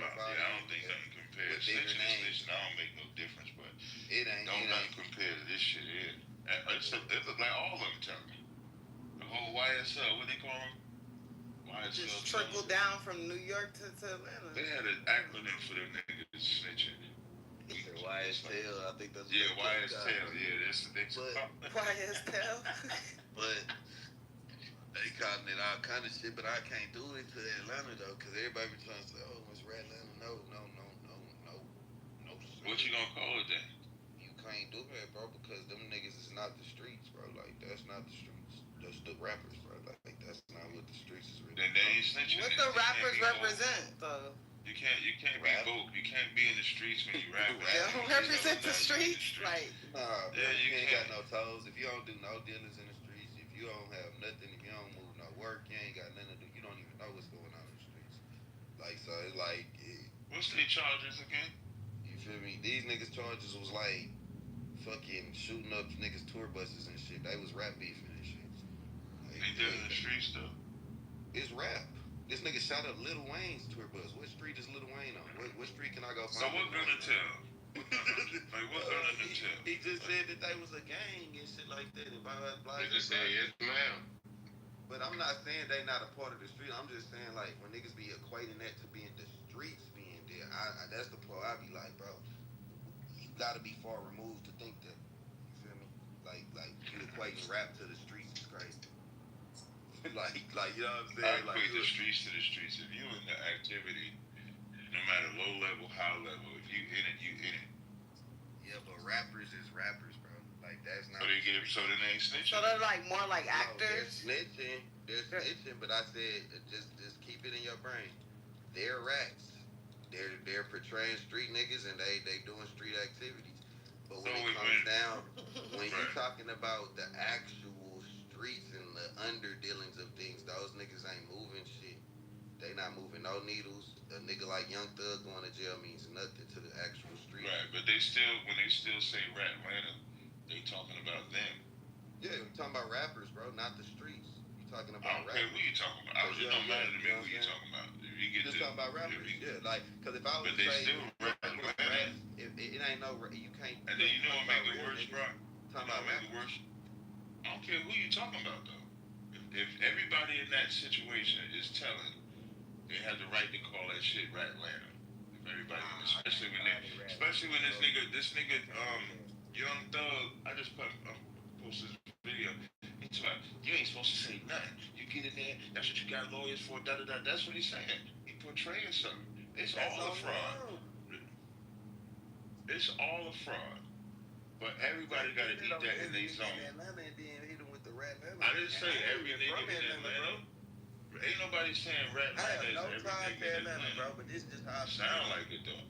I mean, it don't sound like it because I'm gonna defend the real. It's like I'm not attacking nobody that ain't snitching. If it's like 4 or 5. So when these rappers is dying left and right and shit like that from this, that's not like that's just some rap shit. What rappers dying left and right? I'm saying these rappers that's getting off. You got Pop Smoke, niggas that just getting off. Like I'm just saying. Pop Smoke got killed in Los Angeles. He from New York. I know that. That's streets everywhere. But I'm just saying, like what the are you saying? I'm saying, are you saying that these niggas ain't involved in no type of activities? Like I don't know.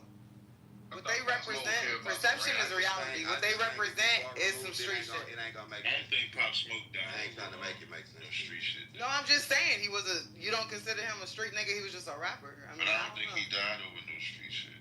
I mean, he wasn't doing. I'm just saying these niggas is getting off. The one nigga that just got off in what you call it in Tennessee, huh?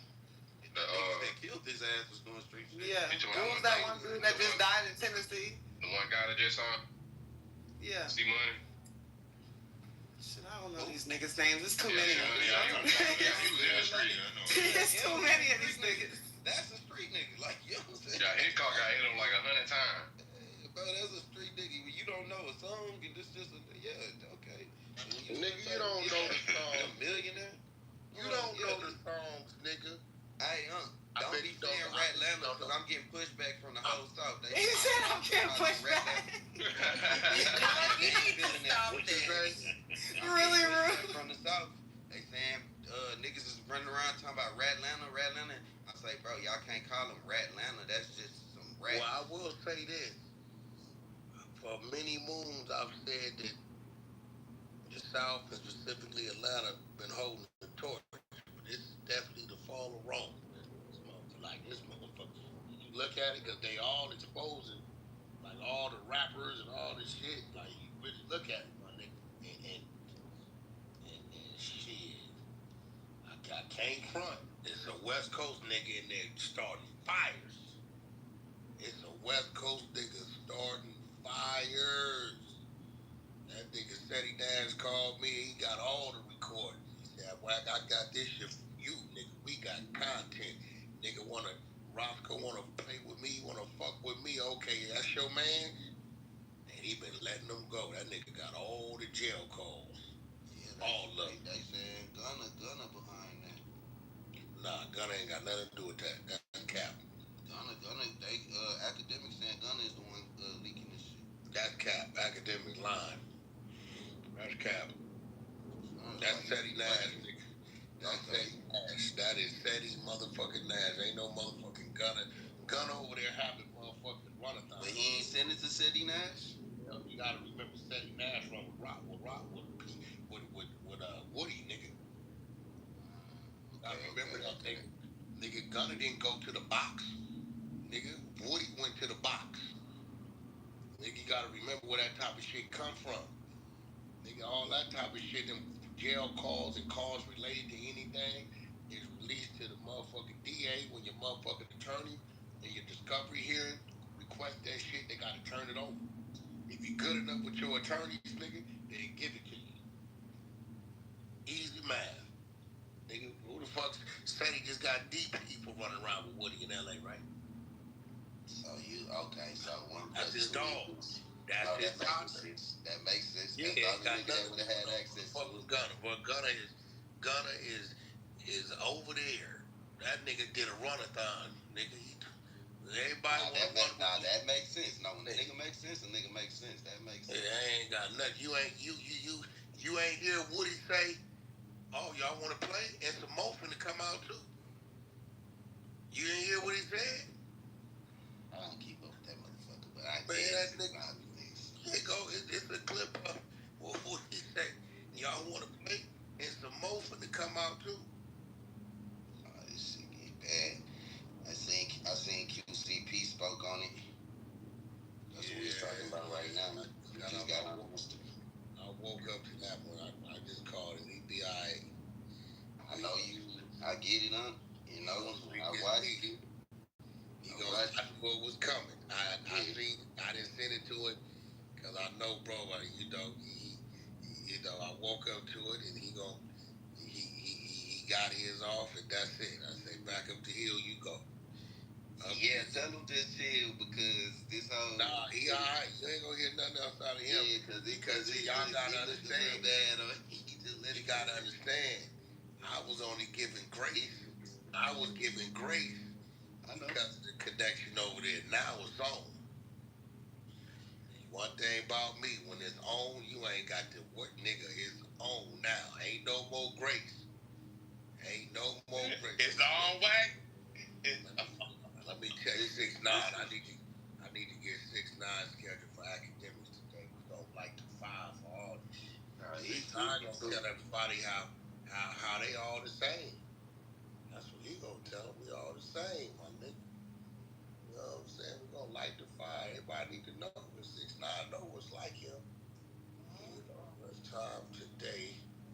We going live. We gonna light the fire. We gonna go over everything. Like 6ix9ine, we're gonna talk about what you did and versus what they did. We're gonna see if it's the same.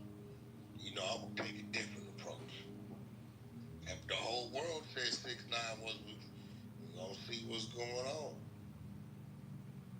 Yes, they are saying 6ix9ine has entered the chat.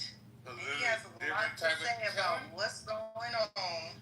So they're saying there's a different type of telling? I don't know. I know what's going on today. He responded. He called me yesterday.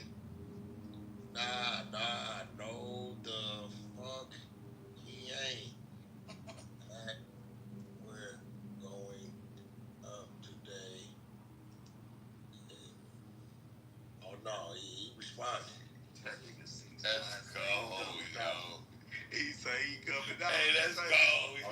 Hey, the rats is out, nigga. Hey, hey, Wack, you changed the whole. Everyone was telling me like, what's Wack talking about? Like, he made a New Testament. What's the New Testament? I was like, just put it up. I said the New Testament is what he put on. And R&B, when she was creating the shit for me yesterday, last night, she said you don't know how on point you on because you added one and made it 12 from your 11. I said, what you mean? I never knew the Old Testament had the 10 commandments and then the New Testament only had 2. The New Testament only had 2 commandments. What was the 2 commandments, baby? Love the Lord thy God with all your heart. Love your neighbor as yourself. She says, so you creating 12 is symbolic for the old and the new. So I put it up. Shout out R&B. Created the bylaws to it. It's up. She did all the artwork to it. Old Dre has converted that bitch, and that motherfucker is up. And you know, I put my little theme song behind it. El Chapo. God. You know, Brock, you owe me because I probably just introduced you to another Ghetto Boy song you probably knew nothing about. You know what I'm saying?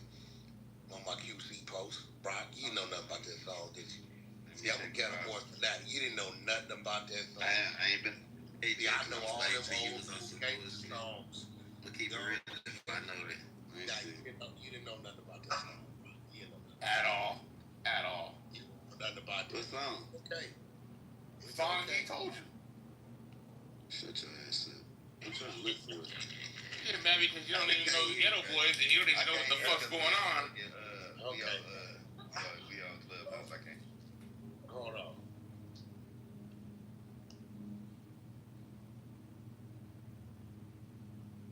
You didn't know nothing about this. Nigga gangsta. You don't know nothing about this. Oh, Rosa? No, he don't know about it. He don't know about that. He don't know about that Wack. Damn, but then y'all playing another rat. Damn. Nah, it's all right. It's the song. It's in the bylaws.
Nigga Willie D on that last verse go crazy. I know about that. That Willie D on that last verse is what you really on.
Shit.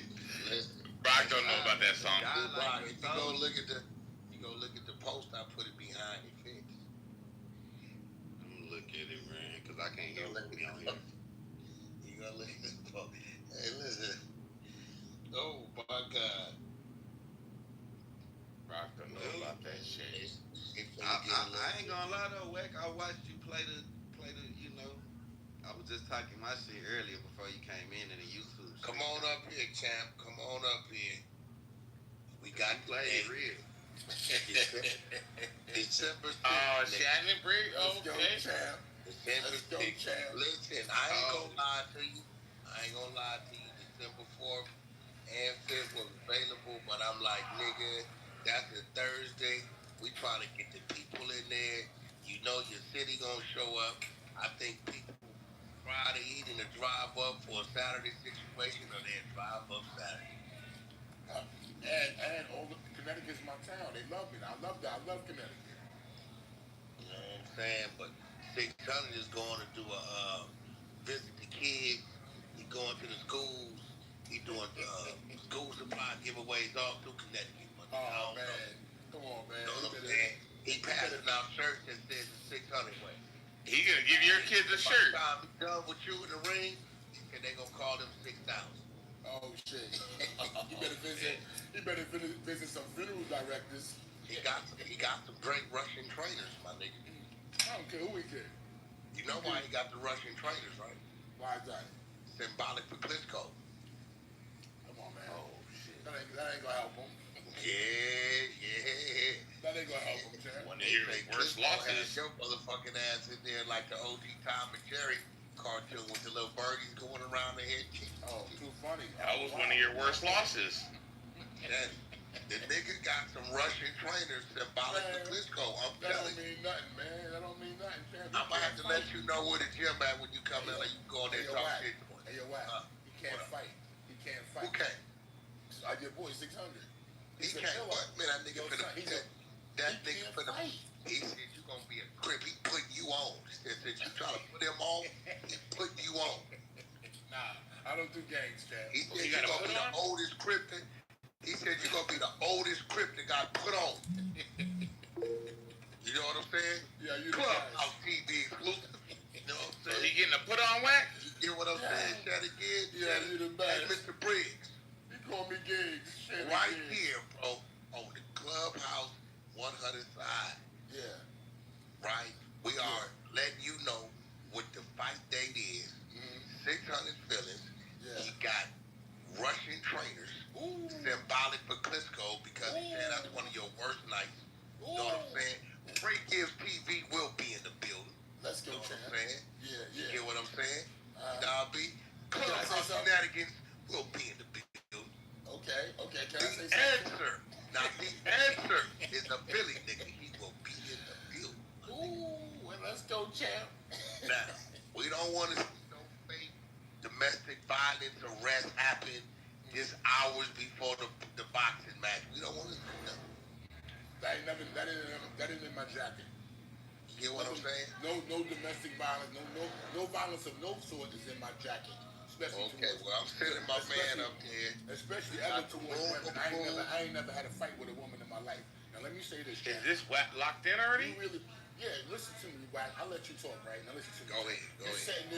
You setting this man up for something bad to happen to him. I know y'all think this is a game like Jake and Logan Paul, and boxing has become like real, like fun and games and exhibitions and all that. But yo, champ, you talking to a man. Yo, real talk. You talking to a man that has put people in the hospital. I'm not playing, but for real.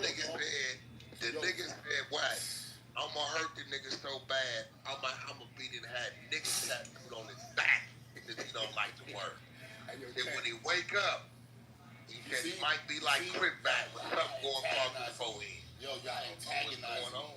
Yo, this is what I needed. The nigga said he didn't say he was You're not his friend. You're not his friend. I know he didn't say he was gonna because you're doing this to him. The nigga said, hear me out. 600 said, I looked at him, I went and had a talk with him because I didn't like it. I'm like, yo, I think Shannon Briggs is a cool dude. I like his character, his person, funny. Everybody, the nigga's a great troll. He's serious. He got 37 first knockouts in the heavyweight, class and all that shit. Nigga, they got 60 fights and shit like that. 60 fights, and 37 the nigga first-round looked knockouts. at me, dead in my eyes, and said, "What?" I said, "What?" He said, "I'm beating his motherfucking ass." I said, "Come on, bro. Don't take it that personal." I think you the next Don King. I want to say something to you. I think you the next Don King because you just made Shannon Briggs mad, and that's hard to do. I'm telling you what he told. I know, but listen to me. You good at gassing. That nigga said. That's why you the next Don King because you good at No, gassing. I ain't gassing nothing, nigga. But I said, I said, just go in there and box and fight your brother. He said, I'm beating his motherfucking ass. Okay. Neighborhood. Okay. Neighborhood. Okay. Watch this. All y'all people in Clubhouse, I want y'all to have y'all flowers and y'all best suits and everything dresses that you're gonna wear to his funeral. Now I'm gonna ask you a question. No, listen, I don't want to say I'm gonna kill a man because that's not right. I don't want to kill nobody, right? But I'm gonna cripple him. I'm gonna cripple him with body shots. Let me ask you a question. Now listen to me. Let me say something. Right? To do that, to hurt a man, he got to be fighting back and he got to want to win. If I crack him, which I know I will when he go down in the first round, if he just quit, I can't put the pain on him. I can't put the pain on him that I really want. Because 600 confused me with this. I want the pain to endure throughout his life. Yo, champ, I want the pain to endure throughout his life. Why? Because he's bad for black people. Everything he can do. Nigga said he gonna put you on crippin', but he said something that confused me. And I wanna ask you, but I'm asking you this as a friend, bro. Okay, I don't. He said, "Whack, my word, I'ma knock his motherfucking dentures out of his mouth." I said, "Nigga, he ain't got dentures." He said, "Whether all that coming out his mouth." So if do you got? Because if it happened, I don't want to think he just knocked the tooth really out the gum line. I need you to Do become you got dentures or you still got your shit? My man never lost a tooth for nothing. I mean, so this nigga talking like you got dentures? He talking like he gonna knock your shit out your gum. Yo, when I was so mean as a kid, the tooth fairy was scared to come visit me. You know what I'm saying? Now check this out. We do know y'all intimidated. Yo, you so good at talking crap. Yo, you need to promote me because you're good. But we do know that some of the East Coast dudes is a little intimidated by the West Coast politics. Y'all watch Colors and all that red. I never watched all that. What I'm saying is, when you standing in front of that Hooster Crip, when that Crip is in front of you, what you gonna do when the Crip squares off with you, Shannon? I mean, are you gonna be a little intimidated? And fear you gonna make you close your eyes and start swinging? Right? With your yellow trunks, with your white trunks, turn yellow in the front. Nah, we want to know, bro, because 600 said he's gonna let you know what that crippin' about, bro. Yo, I really can't talk my shit because I'm in the lobby of a hotel. You know what I'm saying? I'm in South Carolina right now. I'm in the lobby. He said they put gurneys in lobbies. So I can't doing COVID. You the worst. You said that. They put gurneys. This is why he got Russian really trainers. Yo, I can't really The Russian trainers I'm in the lobby. is symbolic for Klitschko. I'm in the lobby of the hotel, and I don't want the people. And I'm already hyped. I don't want the people to be like, call the police on me. You know, I'm in South Carolina, so I gotta be careful. But listen, champ, let me say this. You might want to get used to it down there, because he gonna run you out of the East Coast. Nah, champ, I'm down here. I got 3 group homes down here in South Carolina. The nigga said when he done with you gonna be like Young Thug, nigga sitting at the table with the detectives telling the doctors, just call me. 4 hours straight. 4 hours straight. Yeah, you know what's funny? You know what's funny? That you talked about me like this. Yo, you said about the gangs, right? See, the thing with the gangs, and why I laughed and never got down with it, because it was old. That played out in the 60s and the 70s in New York. So when that came out, I was like, that shit corny. You know what I'm saying? Lennox is showing up to his training camp because he said you got a weakness in your nose. I guess Lennox broke your nose or something. I don't know. I didn't. He said that shit was weak. He said that shit was weak. Did Lennox break your nose? It's me versus the clubhouse trolls. No, it's not. I'm in the lobby and I can't defend myself like I want because the people gonna think I fuck with you, bro. I fuck with you too, but I know one thing. You a hype man. You hyping them up so good. You hyping them up, but you just like Don King. You know, with Don King, if Don King would come to the fight with one fighter, right? And if the fighter got knocked out, Don King would step over him and go to the other corner. You know what I'm saying? You just like Don King. When I knock out the worst fighter ever, that's his name, the worst fighter ever. When I knock him out, yo champ, you gonna step right over to me. Guess where you gonna be at? You gonna be at my after party. I bet you. What I'm saying, Shannon. You gonna be at my after party. Shannon, I fuck with both of y'all. Matter of fact, I don't know if you saw it. I bet you don't go visit him in the hospital. I bet you don't go visit him in the hospital. I bet you don't. Blueface had a blue bandana suit made. I'm gonna go back to the same dude, but like, yo, Shannon said that he got sanctioned by the West Coast Crips, and I heard him on the phone. You didn't ask for it, to give 600 his put off. So you know that's symbolic. The blue shorts, bandana with the red gloves. Are you gonna put your boy? I don't know what's going on. Yeah, make one like a hospital gown for 600. All right, make one a blue hospital gown for him. Okay. So listen, do that too. Like I told you, he has Russian trainers. He got Russian trainers because he said it's symbolic for Klitschko because he said Klitschko gave you the worst beating of your life. No, he didn't. I fought Klitschko with one arm. For the non-boxing fans, I fought Klitschko with one arm. In the first round, my bicep popped and my elbow joint snapped. Okay? For 12 rounds, I took a licking and kept on ticking, and I cracked him in the 9th round and almost got him up out of there. You get what I'm saying? Champ?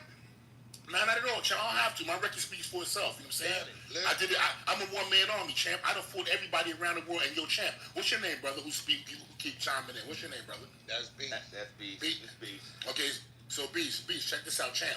I went around the world. I went to everybody town to fight them. I go everywhere, champ. I'm not the type of guy. I go fight in Russia with all the Russians just like by myself. Anywhere I go dolly, champ.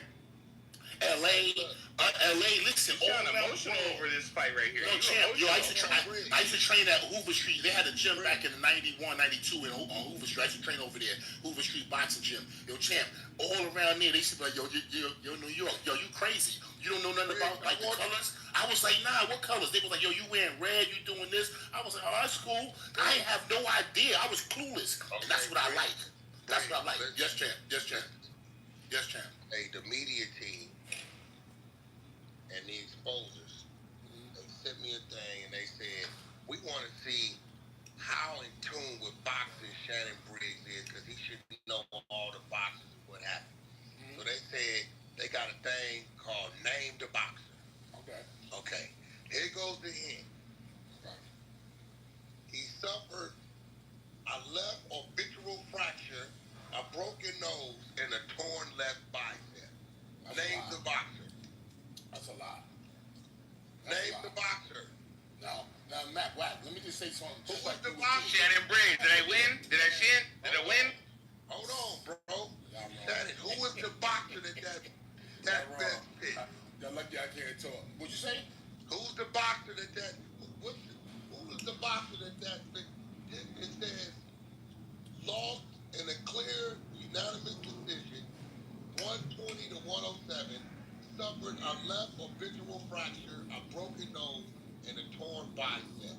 Treated in intensive care for 600 minutes. Hey yo, Beast. Since you was co-sign man, your boy 600 would have quit. He would have quit. Yo, he would have quit. You know that, right? He would have 12 rounds with one arm. He would have quit. Did I win? Did I win? Any other man would have quit. Yes, brother. But I didn't have no broken nose, and I didn't have no orbital bone broken. Now listen, just like you would do, you would gas it up for your fighter. They try to make it seem like I was in the hospital because of the fight. No, I was in the hospital because the doctor that did my surgery, he was on vacation. So they had to keep me in the hospital for like 6 days just till he came back from vacation. 6 days. There it go. There go the key. They spent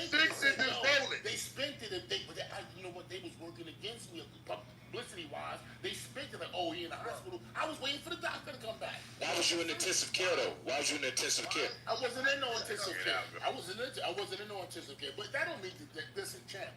I came back from that. Guess how many fights other people knocked out after that? About 20. About 20. His Russian fighters, when I was listening, trainers, I was listening to them, they said another Russian fractured his eye bone, so they don't think you can see. Oh, shit, right? That's funny. The orbital fracture, they say that has something to do with the eye. I don't know. I never in my life, on my life, on my kid's life, on my mama's that's dead in her grave, I never had an orbital fracture in my life. Y'all like on my mama, on my dead mother in her grave, I never had an orbital fracture in my life. I ain't gonna lie. Shit, I don't lie and I don't steal. I don't lie and I don't steal. What if you can't knock him out the first round? Oh, champ. If I can't knock him out the first round, that means I'm getting old. But I get him in the second. And if I don't get him in the second, I get him in the third. But I know I put a 99. You wasn't talking like that. I'm willing to bet. You were saying it was gonna go. I'm willing to bet he don't go. I'm willing to bet first round knockout. Yeah, it's still on the table. I said I'm willing to bet. I mean, I don't know if that's legal or not, but. So are you old or are you just getting old? You can't. Man, I'm a vicious animal. Your beast, your whack. Yo, that's why I ain't been fighting. I'm gonna keep it real with you. Nobody wanna fight me. That's on my dad, yo. Can't say that. 600 been calling you out. He's a talker. He has not, bro. He's a talker. He's just talking. And guess what? I need. You said he running a skit. All right. Watch what I do. You think you running? Hey, yo, I'm gonna be real. That's how you know you in this, Fred. No, listen, shit. I know you in this, Fred. Unless you just trying to get in the bag. I'm not gonna keep nothing from you, bro. I'm telling you what the nigga saying. He got Russian trainers. You will be seeing it. They got a gym down there in the valley. I got black trainers, black ass niggas. I got black trainers. Yeah, he got Russian trainers because say it's symbolic for Klitschko. I mean, I got black trainers, black men, strong black men. Oh, you should see my trainers. We vicious, and I don't even need a trainer. That's how. Listen, when the bell ring, I'm coming across the ring flying. Like Superman, like the black Superman. Niggas said y'all could do MMA if you want to, no shoot. Ain't no wrestling. We just gonna do some boxing. We gonna do some regular boxing. I'm gonna hurt them. If I give them brain down, they gonna beat your ass. I don't want to sound like a bad person. I don't want to kill a man. I just want to hurt him badly. For all the kids that look at him and say, "Oh, he on the internet talking, snitching, talking to cops." And always telling on people, I might as well do it too. 600 ain't never told on nobody. Man, first of all, he not even no gang member. He's a square, Hollywood square. You know what I'm saying? He's gonna put that jacket on somebody when you don't even know him. First of all, listen, I don't gotta know him. I can look at him and tell he's a snitch, and I can look at him and tell I'm 53,000 years old. Yes, because I'm that experienced. I'm from Brownsville, Brooklyn, the street. That mean? Can you give us a couple people from Brownsville that you looked at and you knew they was a snitch? I mean, you got some names, a couple maybe. Yo, Chair, we don't do none of that in Brownsville. Just know this, your guy Mike Tyson called 600 yesterday and endorsed him. We got the content. Yeah. I don't believe that. That's a fact. You know me and Mike go back. We know we go back. Mike will never do that to the bill. I'll tell you right now. Me and Mike had our little couple. We go way back. Yeah. Mike will never go against Brownsville, as I would never go against Mike. Oh, no. He just told 600, you got this in the bag. I believe you're the better fighter. Nah, he wouldn't do that. And train hard and go. First of all, he knew he'd be lying to himself, and he wouldn't do that. Mike don't lie like that. Mike wouldn't say that. Mike don't be. Mike can tell you. He gonna tell you. Hey, you're whack. Shit, gonna hurt this. Shit, gonna hurt this guy. I'm just telling you what. I want all you people in Clubhouse that's rooting for this pie. He's a pie. He's a pie. A pie with shit in it. A shit pie. That's what he is. He's a pie with shit in it. You know what I mean? So how do you see it? You see like you gonna go to the body or you just head hunting? What's your If I want to punish him, I'm gonna go to the body. You know what I'm saying? But if I just want to get him up out of there, which I think I'm gonna do, there's more of a chance that I'm gonna do that. I'm gonna go straight for the head. Right hands, hard right hands down the pipe, like Tommy Hearns. You know what I'm saying? talking about. I'm talking about. I'm shooting like a bullet. I'm talking about, man. I'm serious, champ. And then I'm coming with left hooks so hard. You're gonna see like Roy Jones, champ. Roy Jones mixed with Joe Frazier. So what about that injured rotator cuff that everybody been telling them? Man, hey yo, whack. Real talk. Nobody would fight me for the last 10 years. That's why I retired. That's why I walked away. Got into the group home business, helping kids, bro. Nobody would fight me, champ. They all kept it real and was like, I got emails that that got sent to me mistakenly with a certain person, your man, by the way, saying, stay away from Shannon Briggs. He's too dangerous. This is my moniker. This is why I don't get no fight. I had to walk away from the game. Your man My was man talking that about. be in the ring all the time. Say no more. Say no more. Say no I more. know what's Let's go, going champ. on. You get me? That's my man. He said, yo, stay away from Shannon Briggs. It's not what y'all think. He too dangerous. So they blackballed me in the game. You know, niggas was just hyping you up like 600 said. He took them losses to bait you in. They were just hyping you up, bro, to save you for 600, bro. Oh, shit. All this was strategic over the last 10 years. Oh, man, damn. He out there quitting for me. Play. He out there quit. Hey, yo, Beast, you seen his last fight? Keep it real. Mad because he reeled you in. Now what you want to do? You want to fight him? Beast, did you He's see the highest paid fighter over here on the West Coast. So you seen the fight, then? Now let me ask you something. I know. I talked to the dude. He said they don't condone this guy. They don't condone this. This guy, listen. This guy is a good kid who wanted to be in the streets and want to be down. He ain't no real tough dude. He ain't no tough guy. He ain't no gangster. He ain't no street kid. Look at him. You can tell he a college graduate. You know what I'm saying? And that's cool. That's good. But what happens is the college kids ain't even getting hired. There's no jobs hardly. College kids can't get an appointment. So what he doing is he like, yo, I'm a big fat college nerd. Let me try this. It's working. You know what I'm saying? So he like, yo, he jumped on the internet. You know what I'm saying? He went over to Mexico for 20 pies like himself. Built his record up, and now he like, let me max out on get my money back. If I get knocked off here and there, I'm gonna get my bread back. 50,000 here, 60,000 here, 25,000 here. You know, 100,000, 200,000. I know he got paid a couple bucks to go to who my boy that beat him up over there. They using him like a punching bag with arms, man. What's my boy name over there that beat him up first? That's my boy too. Hey, when he shows up in here and you go on mute, don't go on mute when he shows up in here. I can't believe to see him. Hey, who said that? Beast? Who Beast said that? He been training since 5:30. He been training the last 2 hours. He's on Malibu Beach right now, training around doing burpees. He wanted to Baywatch. He had Baywatch. He out there like the Baywatch girls. He out there like the Baywatch girls running around with a thong on. Well, listen, here go the thing. Word is out that you can't go to the beaches out there. You know what I'm saying? You know what's the beach the Warriors went to?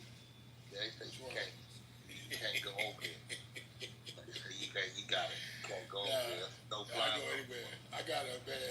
I gotta walk the earth policy, man. I done been everywhere by myself. People love me. I got love. I mean, the worst hoods. They say, yo, champ, what you doing here? I'm just chilling, champ. What up? Hey, yo, listen, I'm good everywhere, champ. But I know one thing. I'm so happy that the Crips are condoning me putting this guy off once and for all. Let me go outside now so I can really talk my shit. Let me go outside. I just had a great breakfast, by the way, at the Marriott Hotel. Oh, man, delicious. So you got a free breakfast? Nah, I said a great breakfast. I wish it was free. Shit. Thank you, ma'am. Thanks for break. Thank you. All right, bye. Now this is. They said the last time you got caught at Coney Island, they ran you back up to Harlem, my nigga. I'm like, hold on, nigga. They went from Harlem down to Coney in the movie The Warriors. They said they ran that nigga the opposite way. They said they was on subways and all kinds of shit. Man, they ain't never ran the champ out of nowhere, my boy. I know. 600 said you don't run. I fight to the death. That's why I fought Klitschko with one arm. See what I'm saying? I don't go out, champ. It ain't in my jacket. It ain't on my. I can't rock like that. I go all out. I'm saying 600 would have gave up if his arm. Man, this coward, he ain't a fighter. He not even a boxer. I'm gonna show y'all. I'm gonna put him in. I'm gonna hurt him bad. Look at my resume, yo, champ. I put mad people in the hospital. I'm not just telling y'all this. I'm keeping it real. Y'all Yeah, of course you put mad people. You know a mad person can't focus, can't fight. But after you put a focused person, a calm, laid back mad like that, champ. Not mad. It's slang. With mad people. Yeah, that means slang for a lot. Slang for a lot. You know what I'm saying? Talking about? Slang for a lot. Person can't focus. No, you know what I meant. Yo, you the best. Yo, you the best. Yo, you crazy, son. Word of mother. You crazy, son. You really crazy, son. For real, you really crazy, son. You really crazy, son. Dead ass. You really crazy. Word up. You really nuts, man. You really crazy. Now listen, for real though, we want to know beforehand. Yes, sir. 600 put you on your pocket. However it happens. If it happens. Impossible. What's going through your mind, bro, if you just happen to drop? Man. Let's say I believe you'll get up. I couldn't even imagine that happening, broski, because I already see red right now. I already see red. Everything I see is red. So when I just the thought that you talking shit, he talking shit is making me so mad, I just see red. And you know what I'm saying? So I just this shit. I'm telling you what you telling me, bro. I needed this, champ. I'm hyped up because nobody will fight me. I went down there. He said, pull up on me. I went down there, and I came in. I'm like, he was shivering. He said, yo, you think I'm gonna make it? He told you, he was shaking, shivering. He said, you think I'm gonna make it out of this one? Nah, bro, listen, bro. This all I'm saying. You said you gonna get a good payday, champ. You just like Don King. You just like Don King. Go ahead. He opened up the punching bag, bro. Yeah? What'd he do then? He opened it up, my nigga, bro. Oh, okay. Bro, in that motherfucker, he opened it up. I said, oh, shit. Yo, champ, I've been hit by the hardest. You know George Foreman hit me, champ? I've been hit by the hardest fighters, champ, and nothing happened. When he hit me, how did that feel when George hit you, though? When he unreal. And I stood tall. Yeah, crazy, champ. Like crazy. Like getting hit with a bat. George was 50 years old when he hit you. He was so almost, but he hit so hard, champ, it was unreal. I'll keep it real with you. Average human would have, yo, whack. Average human would have quit. I was 25 years old. They would have quit. I was a young boy, 25. But guess what? My mom just died. My mom's died before the fight. So I was like, damn. I was crazy. Your mom's died. You know what I'm saying? Nothing could knock me down. Any other time, I probably would have got knocked out. But my mom's died. Yeah, I got the title in my house. You should see it. When I see you, I'm going to bring the belt. Yeah, that's crazy. When I see you, I'm going to bring the belt. You're going to see the belt that Jack Johnson had. He was like 40-something. Yeah, it don't matter. He could have been 80. He hit so hard. Nah, that's still... Hey, look, nigga. What's up, nigga? Niggas still about this shit. Watch what I do. At 50, I'll be 54 by then. Watch what I do. I hope y'all like to see bad shit happen to people. Because that's what's going to happen. Bad shit's going to happen to him, champ. Oh, that nigga said, bro, that nigga ain't going to even be able to hit me. He said his footwork is impeccable. Not his footwork. They got feet like Ali, huh? You definitely said he's dancing around you. Yo, y'all the best. Man, you got a co-signer with your boy right here. Your boy Beast, that's his name? He your co-signer. Oh. Your boy. No, 600. He watch boxing. I wish I had a picture of him. I'm going to make a Fantasy Island with you as the Beast as the little dude. I wish I had a picture of him, man. I better not find a picture of you. I'll send you one. Please, baby, please. Please, Champ Pat. Please, Champ Pat. Champ Pat. Please, Champ Pat. Send me something. Hey, bro, that's a good phrase to coin. That Champ Pat shit, that's your shit. I fuck with that phrase. Yeah, man. That's it for the women, man. For our beautiful queens, our beautiful women. You know what I mean? George was 48. 10 months. You was 25? I was 25, man. Yeah. I was a young kid, but my mom died, and I was like, fuck that. You're gonna have to kill me, old man. You heard? So, you know, it is what it is. And I take pride in that because I stood up. And more black men and young kids, like more black young boys, got to stand up. Stop killing. Stop bugging out. Stop calling each other nigga. Stop doing dumb shit, going to jail. Just being, once you get a felony, it's almost a wrap for you. It's almost a wrap for you. So my thing is, yo, we don't need to be calling each other nigga. We don't need to be calling each other girls calling each other, hey, that's my bitch, hey bitch, and all that other shit. Nah, we gotta clean up ourselves, y'all. We gotta clean up. And that's why I'm glad that and I appreciate you, Wack, for having me let me have a voice to your audience, whether they like me or not. Y'all ain't gotta like me. But when I Hey Shannon, if you win, we got a bitch that's gonna she gonna pop her shit on you, and she might like. Don't call a woman a bitch, man. Don't do that, man. Don't do that, man. Don't do that to the sister, man. Don't do that. Don't do that. Don't do that. You was 227, but y'all both 6'4". Yeah. You was 25, 11 months. You was 48, 10 months. Yeah. You was 29 and 1. So that nigga this year had 76. Yeah. 76 and 4. So he had almost 80 fights. Yeah. He had 24 KOs. He had 68. Yeah. Y'all was both orthodox. Yup. You was number 20 ranked. He was the heavyweight champion. Yup. Results. I got the belt in my living room, champ. 100 the belt in my living room. 116, 112. The linear heavyweight champion of the world. Did that 114 was hating. It's all good, all right, man. I got the, it was a close fight, champ. Fans of his gonna say he won, I didn't realize Foreman was from Houston. Damn, he got paid $5 million. They paid you $400. Yeah. What did you get paid after that? Though, once you got the belt? I made $2 million to fight your boy Lennox Lewis. How long did you? And you lost the belt in that fight? Yes, sir. How long you had it? I was like, but this was 2007. I was in the field. I had it a year. I lost it a year later. I lost it a year against Lennox Lewis, which again, one of the greatest heavyweights to ever live. You know what I'm saying, champ? And you know what I mean? Lennox had the perfect balance. He was strong. Yeah. He was tough, but he was smart. That's a fact. That's a fact. That's a fact. Hey, what's up, champ? How you doing, guys? Yes, brother. Good to see you, champ. Yo, let's go, champ. Ask them. Do they think 600 gonna whoop you? I believe they don't. Nah, there's some older brothers, and I know they never heard of this pie. They never heard of this pie. You know what I'm saying? For real. Now there's some older brothers and a sister. You know what I mean? But yeah, champ, man, this gonna be a nice little beat. You ready for the promo?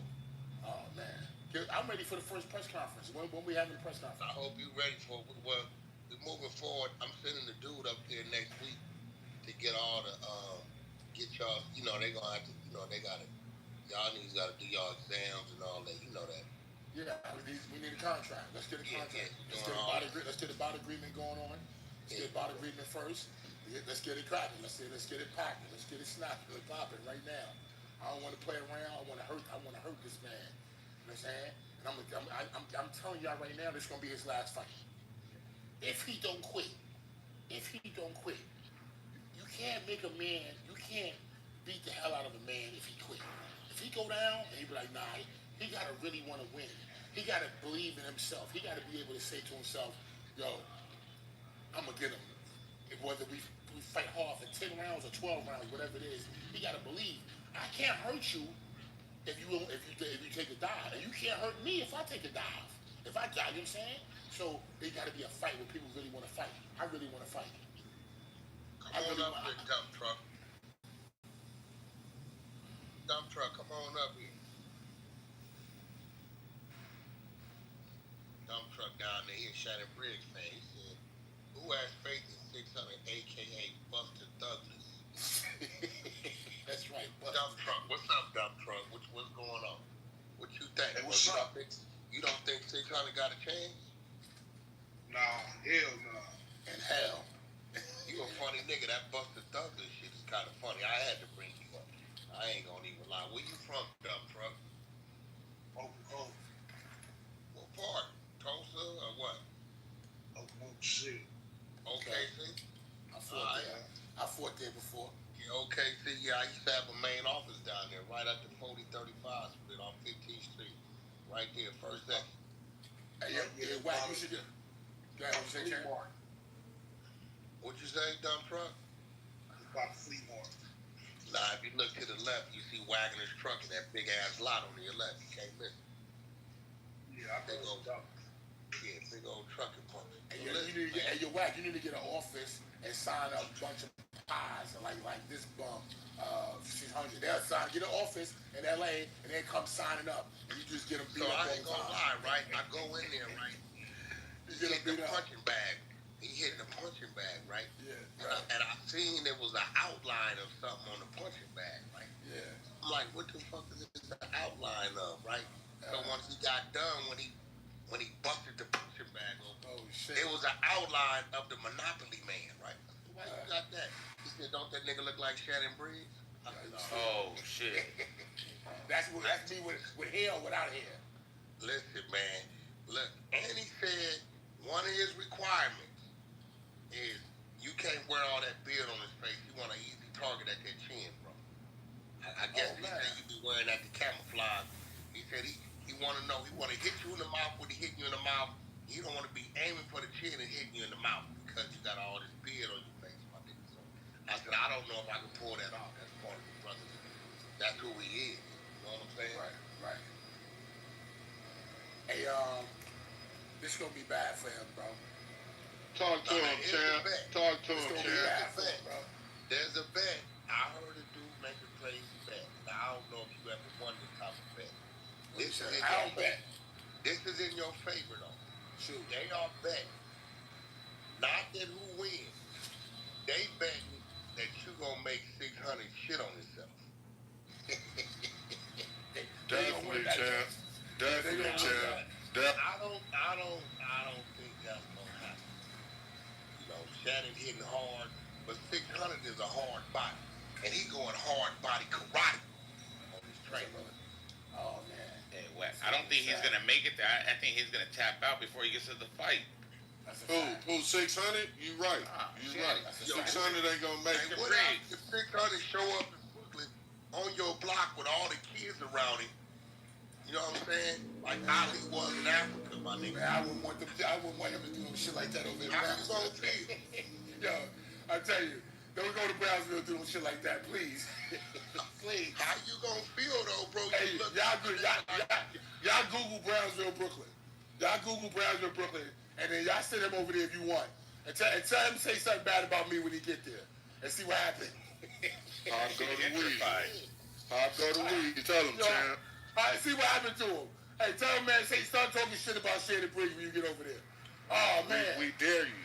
My bad, champ. I know I'm a little late, man. I fell asleep, man. I was up a little last night, man, but I'm here, baby. I'm right here with you, champ. Oh, that's my boy. That's my boy. I'm right here with you, champ. Yeah, let's go, champ. Yeah, man, we ain't taking no slander on the Bridgester. Nah, that's my boy. Let's go, champ. Yeah, that's great. Yeah, I made a video, champ. Did you see it? I was talking about it. Man. Hey, what's your name? What's your name again? Keep it G Crowdshow Squad. Also known for Keep It G Promotions, man. I got you, baby. What's going on? Keep it G. I like that. Keep it G Promotions. I like that, champ. Yeah, I like that. Yeah, champ. I'm with you, bro. What's going on? All is up. All is good. It says Brownsville has been known for its low crime rate, minimal murders, and zero assaults. It says historic neighborhood has a long history of a low crime rate. It's a beautiful neighborhood. Everyone should go there. Doctors like walking in clean parks. Everyone should go there. It's a beautiful place. Unreal lakes. You should see it. Beautiful lakes. Hills.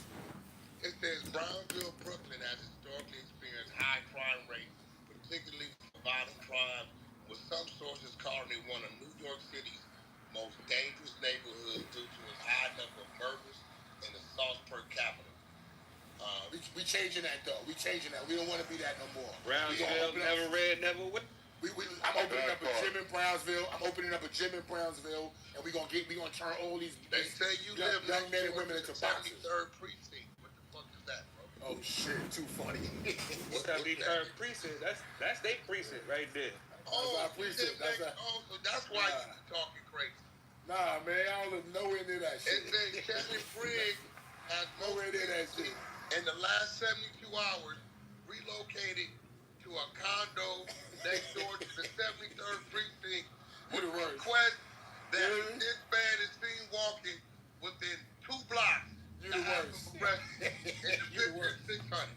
Hey, but the whole thing is, that's what I'm getting. People telling me, yo, champ, leave him alone. He a police officer, and you're going to have problems when you come to California with all the cops. I'm like, for real? They're like, yeah, he a cop, shit. You can look at him. You know what I'm saying? He's a good college kid. He went to the police academy, too. I'm like, and listen, I'm not against law enforcement. That's a good job. You said get a job. If you can get it, get it. Don't be a crooked cop, but be a cop. Why not? You know what I'm saying? But he's not even a good cop. What he's doing is he's baiting in kids to watch him talk about gang shit. That's not good for the black community, bro. That It's ain't what killing it us. was, bro. He's telling the kids not to gang bang. No, he not. No, he not. Yes, he is. No, he not. No, he not. He's telling the kids all these dudes that y'all look up to is rats. They not who they say you He a are. rat. Not gang bang. 600 ain't never told on nobody. He told on all. I didn't even get into that shit because I'm too old for that shit. Nobody. But what's the boy name that's in jail?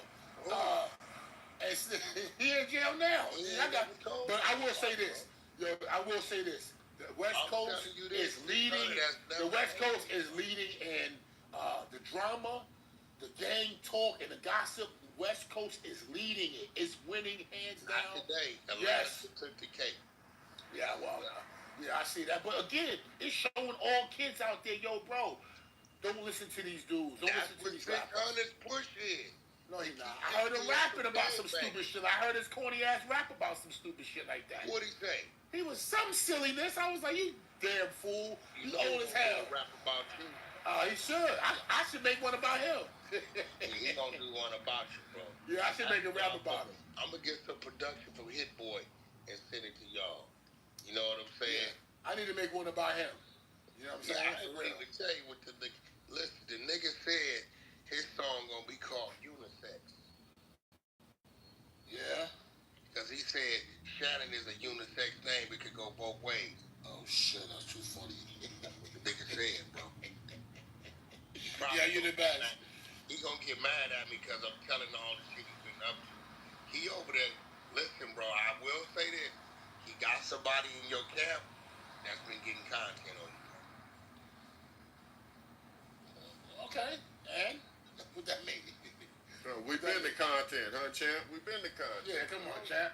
Man, listen, I don't do a lot of all this back and forth content shit. I punch people real hard.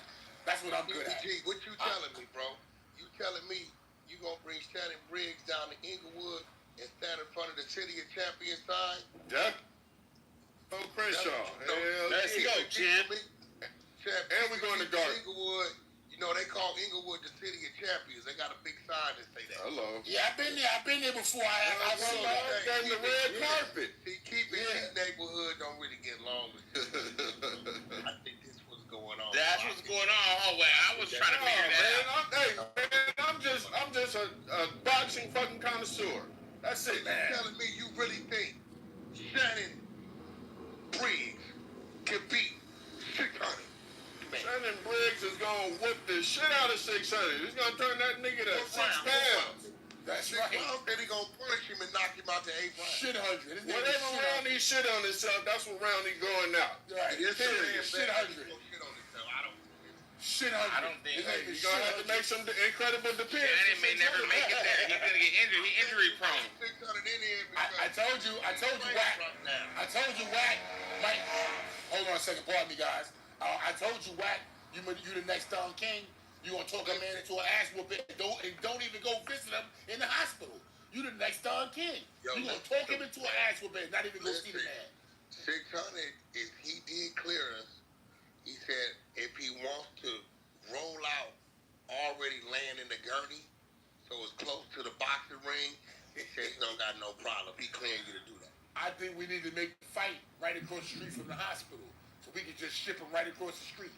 You know what I'm saying? Find us out, make sure we got a hospital right there on standby with the machines ready. You know the one, beep, beep, beep, beep, beep. Have that shit ready.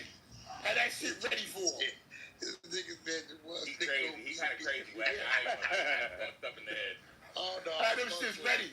Have them shits all warmed up. Say all the nurses and doctors on standby. You know 600 coming up there. In the head. I ain't gonna lie. Watch what I do to him. Hey, champ, I heard he been working with Colin Kaepernick on taking that knee, man. So you just go there and hit for that body, baby. He got Russian traitors symbolic for Klitschko. Kaepernick's last name is Little Russian.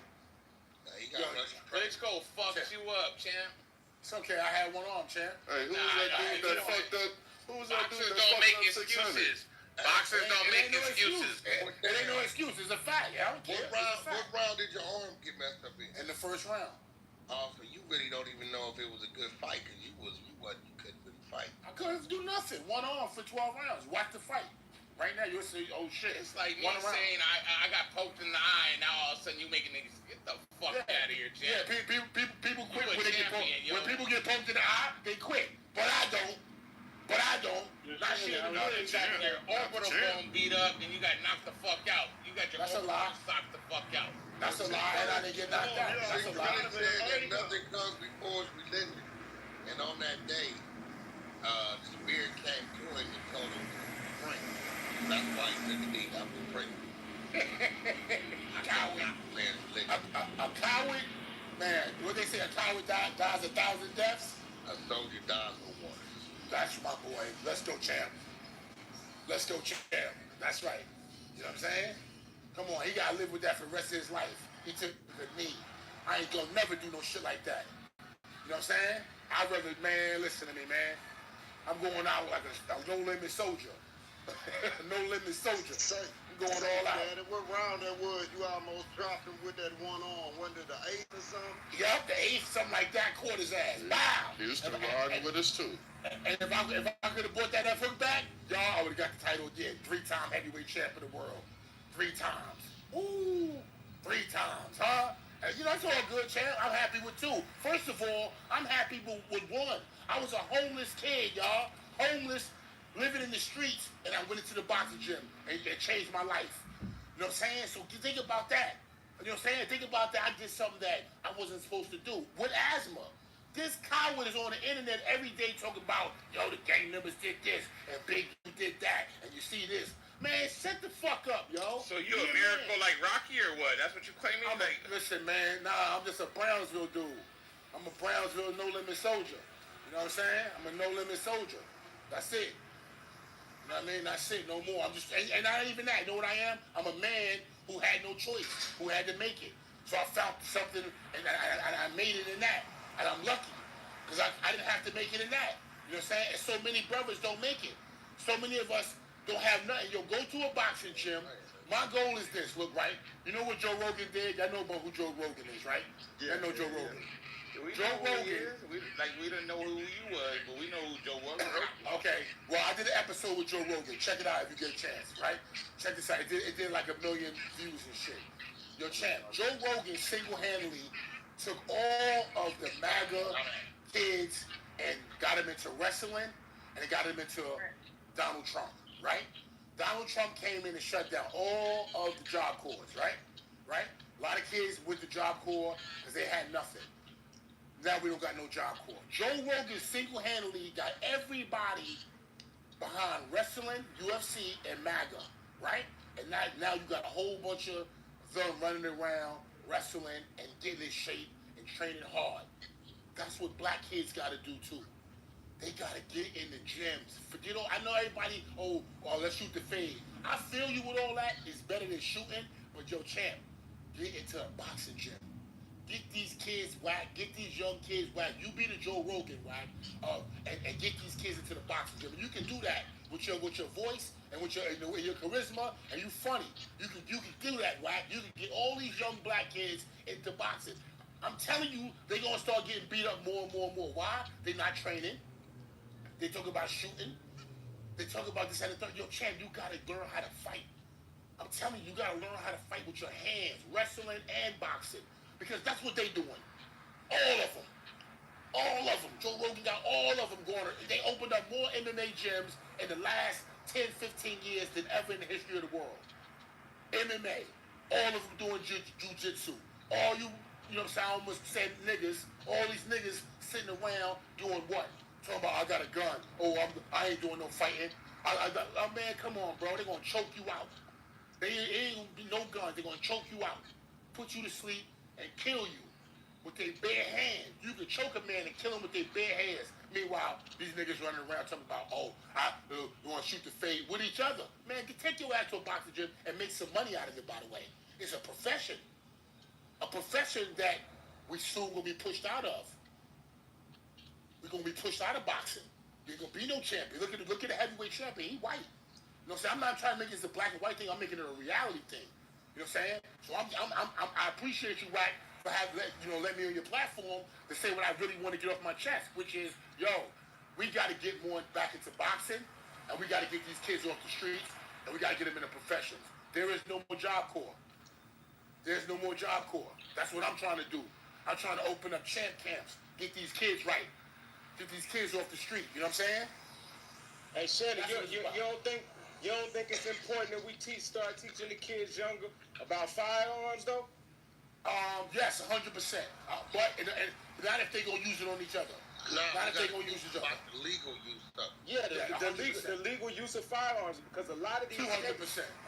States is stand your ground states. You know what I'm saying? And a lot of these states have lax firearm laws. You know, so they definitely need to learn about them firearms. Because that's going to protect a motherfucker way better than their hands and their fists, bro. Nah, not really. To be honest with you. Nah, that's true, bro. That's all fact. Nah, listen. You can't be like, get into a little beef and pull out a gun. And first, before you even get to pull out a gun, a dude might knock your ass out or grab you and choke you to death. You can't just put that as, I got a gun. No. First and foremost, you got to be in shape. Conditioning. So forget the fighting part. Conditioning for health. These young black people, and all of us, not just young and black, we don't have no conditioning. We're not in shape. We're not eating right. Niggas drinking. They smoking. They taking lean and drugs. So they're not even in shape. So first of all, the boxing and the training is to be in shape. Right now, like, calm the fuck down. Man, you're gonna have a heart attack again before the fight. First of all, who you talking to like that? First of all, who you talking to like that? Nah, Shannon, go ahead, bro. You spit some real shit. Nah, some real shit. But you better watch your mouth, my boy. Word up, you better watch your mouth. So what I said, like I was saying, they gotta get in shape. They got to get conditioned. They got to be in shape, because if you walking around eating crazy and drinking and doing drugs, it's easy for a man to come up and knock your ass out, and you're not even sturdy. But you don't think the balance needs to be there to where people need to know? Okay, you look up and your ring camera see is 3-4 dudes outside, and they got weapons in their hand. Right. You know what I'm saying? At that point, we don't want to send a young man out there. Now, me and you both, we didn't been in situations, we didn't fought 3-4 motherfuckers who's fighting us. We cool with that. But they still need to know when to adjust. But you know what I'm saying? And how to adjust and how to use what they got to use, bro. I'm 200% behind owning a gun legally and having training. I'm not 100%. I'm 200% behind that. You know what I'm saying? That's what you gotta have. You gotta have some education when it comes to firearm training, right? And legally. Now, if you got a felony, it's gonna be hard on certain states to get a gun license. But if you can, it's the best thing to do. First and foremost. But second of all, your conditioning is very important. Your conditioning, being in shape, and knowing how to fight. Knowing how to fight. Not just throw no stupid punches all the time. I shot the fade. No, you gotta know how to defend yourself. As a man or a woman, you gotta know how to defend yourself. And you know what I mean? It's a lot going on, champ. But you got a platform for real, Wack. So you, like Joe Rogan did, you could do the same thing for boxing. You know what I'm saying? Listen, man, I'm gonna tell you, this is all I'm gonna tell you. My girl went shopping the other day. She brought 1, 2, 3, 4, 5, 6. She brought 6 items. Now, I ain't gonna lie, Shannon. My woman fine as a motherfucker, respectfully, right? What you think the 6 items was she went and brought? I'm gonna tell you what it was. Sure. 2 Rugers, 3 boxes of bullets, and a gun case. This is real.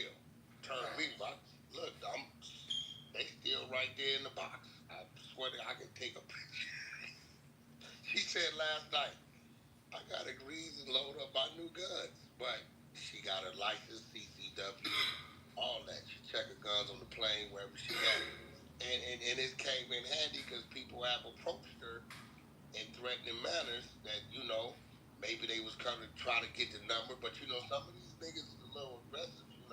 She had to draw down on one nigga, the nigga put his hands up in it, and he probably like, shit, if she drew down on me and I didn't know her, I wouldn't even trip fine as she is. Shit, that's good content. All them fed, I might have would have told her, shoot me, baby. Let's go, Chad. Hey, Chad, your girl having a weapon is probably a good thing for her, as every woman should, but you still gotta learn how to fight. You still gotta have self-defense. That's why you got the Champ S. Well, we got Ebony. I don't know if Ebony. You know Ebony. You ever watch Blade? With Wesley Snipes, you watch Blade? I don't watch Blade. I don't watch Blade. You never watched the movie Blade? Nah. I seen it before, yeah. She's a little black girl that was fighting Wesley. She was about 10, 12 years old. And now she's about 40. She be lying, telling us she's 35 still.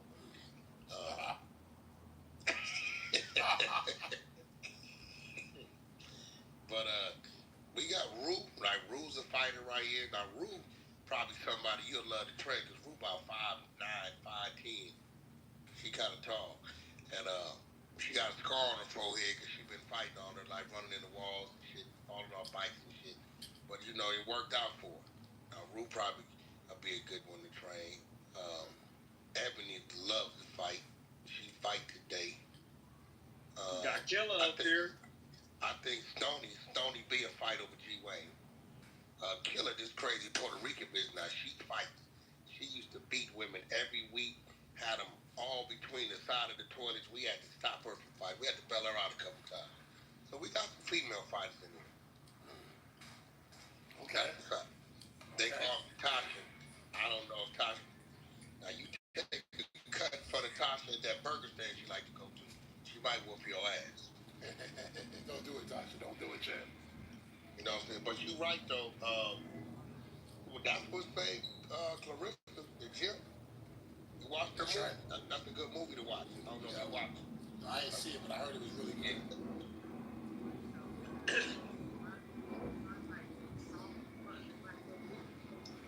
Yeah, you heard her? She said these kids ain't fighting like those females. Yeah, I know, but they need to learn though. And for health reasons as well, you know what I'm saying? For health reasons. You know what? I'm gonna go put my two boys in the fight. There you go. That's good. That's it, Chad. Once your boys start boxing, and you might get a champion out of it. Yeah. Never know. And overall, it's just gonna help them in regards to like confidence and just overall health. You know what I mean? No, I definitely, cause my oldest son, I definitely actually the dudes that's training 600, they're the same dudes I used to train Blueface. Same gym. Been training my son the last 3-4 months. When he getting out of jail? November. Okay. I wanted to put him on this card, but it's gonna be too soon. Yeah, and hopefully he'd be at the fight. Yeah. And hopefully he come out of jail and he can teach kids and more about, being positive and, that ain't the place to be. Hopefully he learned from this too, you know what I'm saying? Yeah, he love the kids too. He love the kids. That's one thing about it. He gotta spin it now. He gotta Those of y'all 10:30 a.m. Pacific Standard Time, 1:30 p.m. Academics, WAC 100 and 6'9". Going live. Ooh. No positivity inside. What you feel about that, Shannon? Hold on, Shannon. What you feel about that? What you feel about that, Shannon? He know they love to be on bullshit. Yeah, you know what I said? Yo, you know what? R&B got started a new podcast called Ego Exposed. It's 2 books. She wrote 2 books. The books is coming out October. I can I be on our podcast? No, we definitely want you to come sit down with the lovely R&B, had a conversation. We definitely want you to do that. That's gonna be a good look. I'm with that. Hopefully Blueface come out of jail and he'd be like, "Yo, don't go to jail, y'all. Hopefully, come out and nah, he's always positive. He ain't one thing about Blueface. He ain't preaching none of that shit. You know what I'm saying? I've seen him. He when it comes to the kids, he looking out for the kids, and I believe he coming on with a message.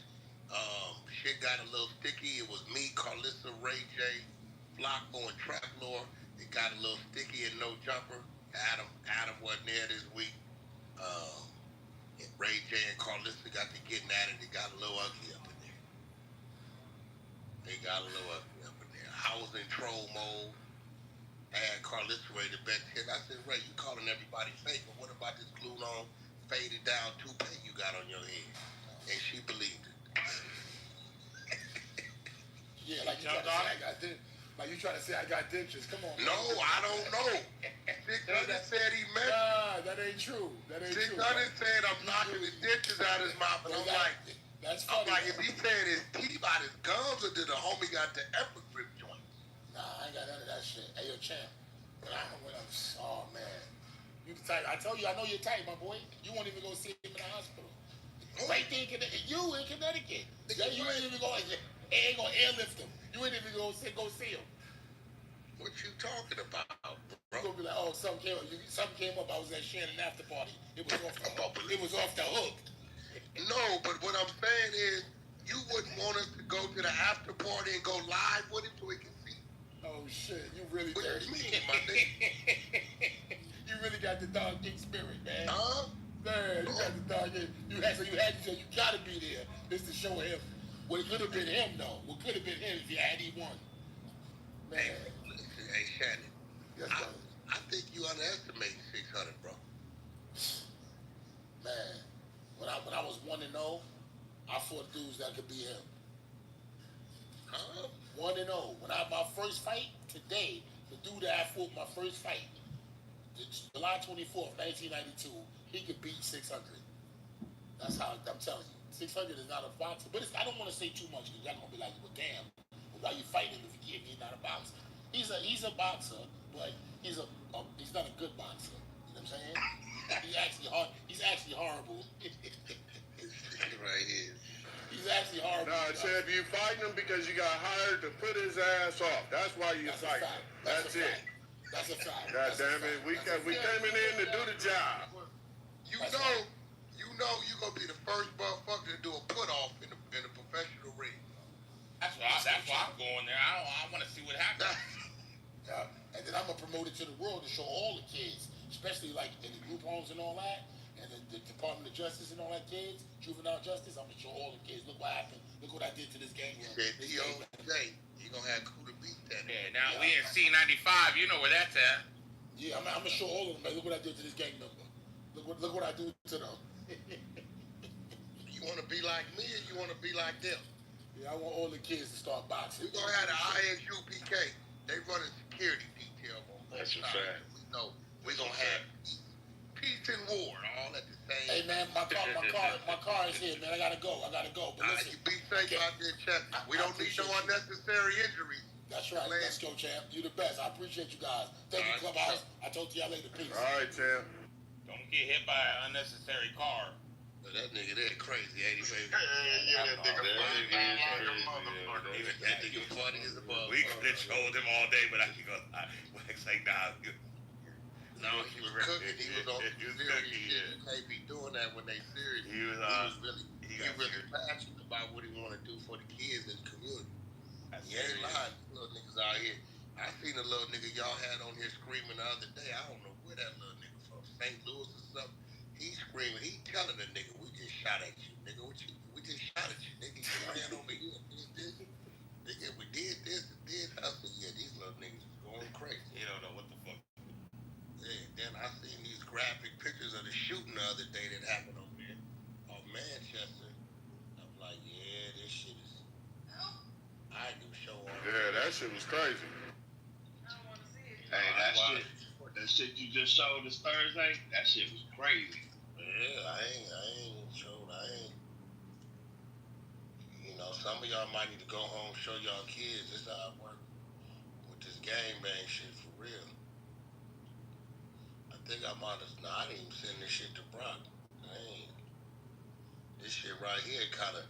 I had to sit at the light and think about it. Like, god damn, boy, nigga, just get up and say, fuck it. This what we gonna go do, and did it. But yeah, I'm gonna, fuck it. I'm gonna send it. Some of y'all need to go. Let me see what you got. Go ahead on and show this to your nieces and nephews. Let them know this with that gang bang like it. Right crazy is wacky. Some of you ladies, if y'all ain't got a stomach, don't look at it. That's a reality. That's just a couple days ago. Video, how it happened, when it happened, all that. Little niggas came from down. Oh, I seen that. Yeah. Niggas came from down at the bottom with the switch. Yeah, about 3 of them niggas came out of nowhere. They was trying to like trip a smoker or something. Yup. Niggas came from the. Oh, you got the full video. Yeah, I got everything. I got everything. I've been at. Yeah, I've only seen it stopped at the point where they start busting. Oh no.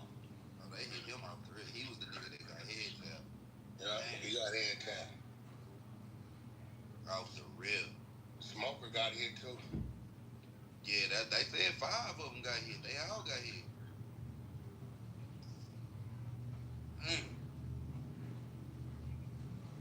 I don't know why wasn't nobody down there knowing that. They came in off of 85th, it looked like right there.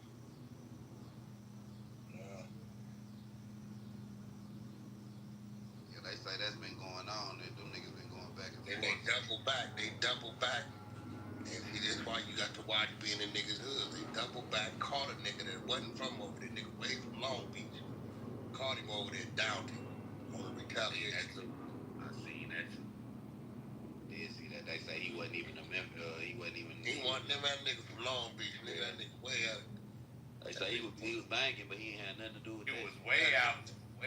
35 minutes away. Hey, did you make it up there yesterday, Wayne? To the fire? No, dude called. No, I called him. The other that was them niggas I had on the phone. That was Burner Boy. That was his cat. But Empire, I sent the music in. The little nigga crazy, bro. He hit me right. He said, "Hey, these Mexican dudes, Coyote, they on my song." I said, "What you mean?" "Yeah, it's them True Car." I said, "Oh, that right?" He said, "Yeah, they on the song and they getting points and credit." I said, "Oh, okay." Man, I don't. What's going on with that? I said, "Hey, man, you a smart little kid, but you say a lot of dumb shit." I said, "Let me guess. The song is called Ghetto." He like, "Yeah." I said, "Who is produced by?" It says the Mackie. I said, "Who your song produced by? Is it produced by Mackie?" "No, but my song is under their song." I said, "So you think that they got credit from your song? What's the name of your song?" He said, "Ghetto." I said, "You ever heard of Alphabetical Order?" That's a True Car song, bro, from about 4 years ago, my nigga. They was on. I ain't got nothing to do with your, you know what I'm saying? Like, I said, you looking for shit, and you should be looking right in your backyard about what ain't going on, what should have been going on. So, I don't know. I'm up in there. I'm gonna let R&B make that decision on if I should. I'm gonna see what come back. Something come back. I'm gonna put the paperwork in front of me. I'm not playing no games with none of these little niggas, especially when out the gate. I did what I did, tried to tell you what to do. You didn't listen, and it went bad for you. Other than that, I hope you turn down the paperwork. I hope you turn it down.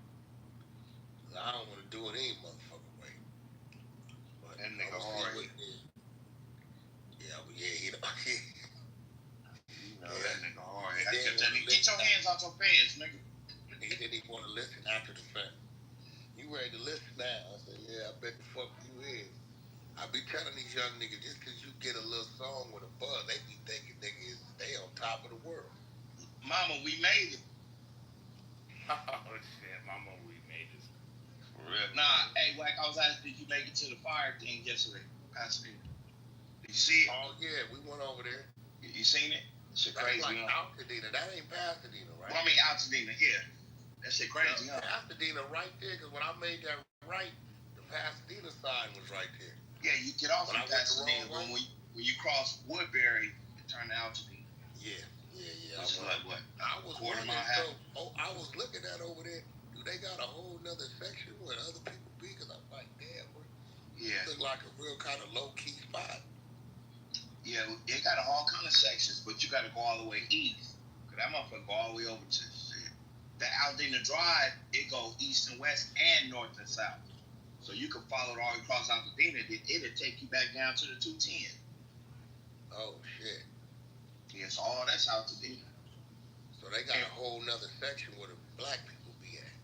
Well, that's all that. It's all black through there. All that's black? All that's black through there, yep. So that's where the Altadena blocks be over there? Yep. Oh, shit. When you went up, did you go up Link all the way down Aldina Drive? Yep. That's like the heart of their hood. They used to have a little projects over there. But so where the house is burned down at, that's their hood too? Yep. Yep. Oh, shit. This lots is clean. There's only was a couple lots that they ain't clean, but the majority of them is just wide open lots. Yeah, you was just really on the west side of it, but if you go all the way down to Eden Canyon, that's like on the east side of where it actually started. I don't even know if you made it over that far. Well, shit, I went up Fig, and then when I got up Fig, I ran into another kind of main street, and I made a left on that. When I made a left on that, I could see the empty houses, the lots, and I made a right and went up over there. Yeah, that's mainly where the blacks are. If you would have just kind of got over to the east, that's where Eden Canyon. That's where a lot of white people were. That's where it started at. Eden Canyon, and then it swept west. You know what I'm saying? It started on the east and it swept all the way west. So it didn't hit Pasadena. Nah, it didn't come down that far. Some of them houses on the border though, like right on Woodbury, I know the homie Mike, he lost his house, and he like on Melrose. I was over there in that area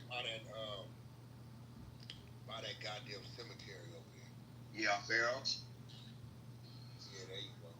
Yeah. That's Aldina right there too. That's what Aldina blocks be at. Right there on Pharaohs, that little burger spot.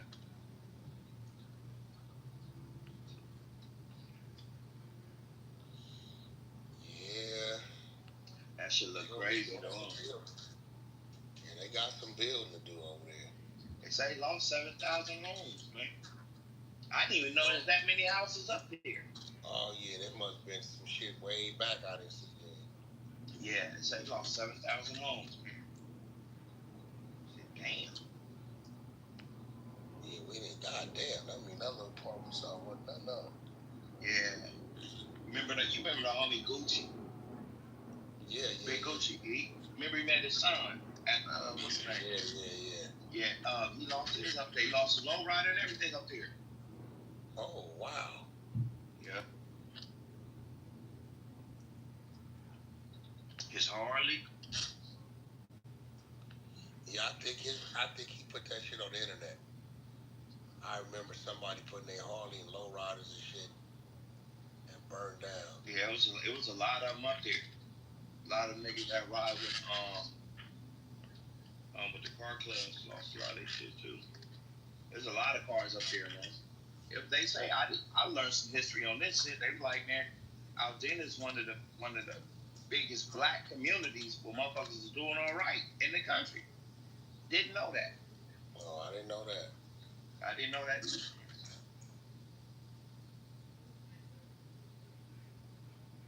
I didn't know that, but it's definitely. I hadn't been up there. I said, let me go see this shit. So yeah, I went up Figueroa, and I think I was at, is it Glen Rose or some shit maybe? Yeah. No, Fair Oaks. Fair Oaks. All that shit through there, I took a left, and then I passed up that cemetery, and I think I went up like that area, that Harriet Street, Raymond Avenue. Yeah. That area right here between Fair Oaks, Raymond Avenue,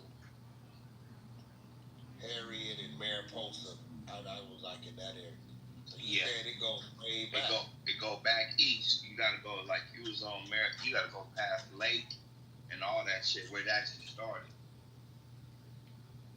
Yeah, like Altadena Drive, Washington, all up in there. Yeah, you got a little more east. Just about a couple more miles, you would have seen some more shit going east. Yeah. On the west, that's like where you was like the hard wall the blacks was at.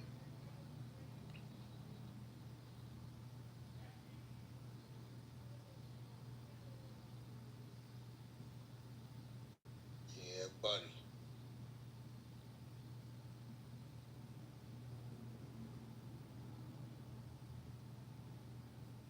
Yeah, but that promotion for this fight is huge, nigga. It's gonna be the 100 side cruise, nigga. Everybody talk about they going.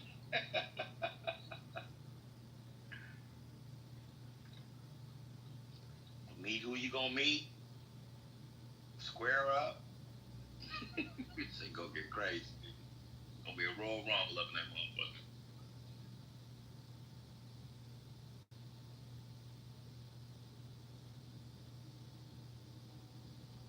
Don't come playing though.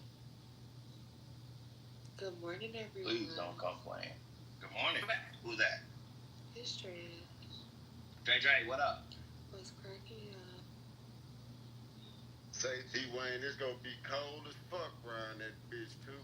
I tried to, claim my shit, but Wack told me, nigga, you act like we gonna be outside. Nigga, we in the building. I said, all right. I said the same thing. It's gonna be cold in the motherfucker. Yeah, that is a fact, boy. But that little time you step outside. Yeah, just step out that motherfucker, nigga. Nigga, that's a different cold. Nigga, you gonna have to buy your clothes from that motherfucker. Exactly. That's who. I know I ain't got nothing there to hold that shit. Not on this side. Nigga, so you saying we need like a North Face? Nigga, that shit ain't gonna work. Hey, you gotta buy it from there though, cause these North Face on this side be watered down. You need some goose. You need some goose in your shit. You need no bullshit. You need some down. Goose down. You need some down. Yeah. Nigga need mink in this so shit, we boy. need the thermals that go under and everything. The full body thermal. Listen, I don't play with cold. I can't do cold, bro. That's one thing I can't do. That's how I know y'all young. We used to call them long johns, nigga.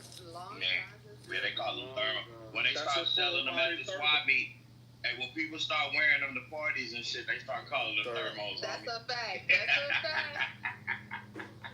Shit, I was younger. They were like, you better put on your long johns, nigga. It's gonna be cold today. Now, Yeah, we still say long john. No, I used to still wear turtlenecks under my shorts. When it was cold and I would take the bus to school, my mom like, you better put that turtleneck on. It's cold outside. And I ain't driving your ass to school. Y'all ever been outside? All I'm saying is that cold there is way different than what you think is here. I ain't never seen double digits, like single digit cold. Never. Not been there anyway. Well, G-Wayne, when I get up like in the morning at like 2 and 3 and I get ready, like when I gotta go in the office, and that hospital be cold than a bitch, bro. Man, right. You ain't never seen below freezing, nigga. I never have. I don't know. They out there below freezing, nigga, for like a couple months. Hey, nigga, that's crazy. I found a morgue in that bitch, and that was cold to me. So you telling me it's a negative something? Yeah, with the wind chill and shit, man, them niggas are hit below zero, nigga. Where you gotta put Vaseline on your face so your face won't crack, nigga. That's that Chicago is shit. that why they really started there? I get that so bitches will slice my face with a razor. Shut up, nigga. I'm dead the fuck ass nigga. Ashley, to stop the razor. Nigga, Brutal. that shit ain't gonna stop. Let me enlighten you. It ain't gonna stop a razor. Look, all I'm saying is. I thought that was from not getting scratched. I thought that's so they slide off of you. Well, that's what I thought. Even then, like scratch, razor, whatever. It's just like it's not that. I know that it won't be that deep. I know a bitch that got cut. She had all that shit on her face, but it's not like super deep. But like even then, like nah, I'll be sliding the plate down. I'm gonna slip out of one of these bitches' hands. Ain't fun. We ain't doing no whole fight. Too old, Dre. No, cut that shit out. That's why you got out. That's why you got out, nigga. That's why you live where you live. Fuck out of here. Man, you see they found 2 people dead over there on Century and Main, Dre. Is that what it is? Yeah. Oh, you talking about the old dude and the nigga from Long Beach? Oh, they found 2 more. No, on Century and Main, they found 2 people in the car. Oh, they found 2 people in the car. Wow. Nah, I ain't seen it. I just got it. Damn. Yeah, I was looking at the pictures in the morning chat, and I was like, the fuck is this? Yeah, you know what part of that. Yeah, they have full blown war right now. It's crazy. Yeah, they've been at it since what 2015. I mean, but you know, it sparks up more and more. You know what I'm saying? Like, you know what I mean? Like, they active right now. They going back and forth. You know what I mean? Yeah. Sometimes it get in the low time, nigga, when it ain't that so hot. Bro, I never realized how close the I never knew they was on the east side until I started staying over there. I was like, damn, these dangerous towns in the whole nation. Why would you be doing that there? You need to be at the places where it's really war zones. But it's definitely not guns because in New Jersey, it's definitely not guns because in New Jersey it's a police state, and the murder and homicide rate is out of control in New Jersey. But I've lived in Arizona as well, where you can open carry without any kind of permit, and it's the crime is next to none. So I blame the pharmaceutical industry. People are out of their fuck.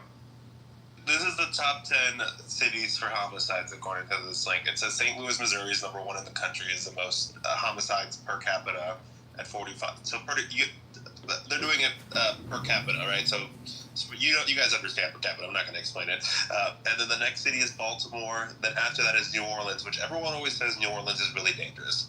Then it's Detroit. Then Cleveland caught me off guard because nobody talks about Cleveland being dangerous.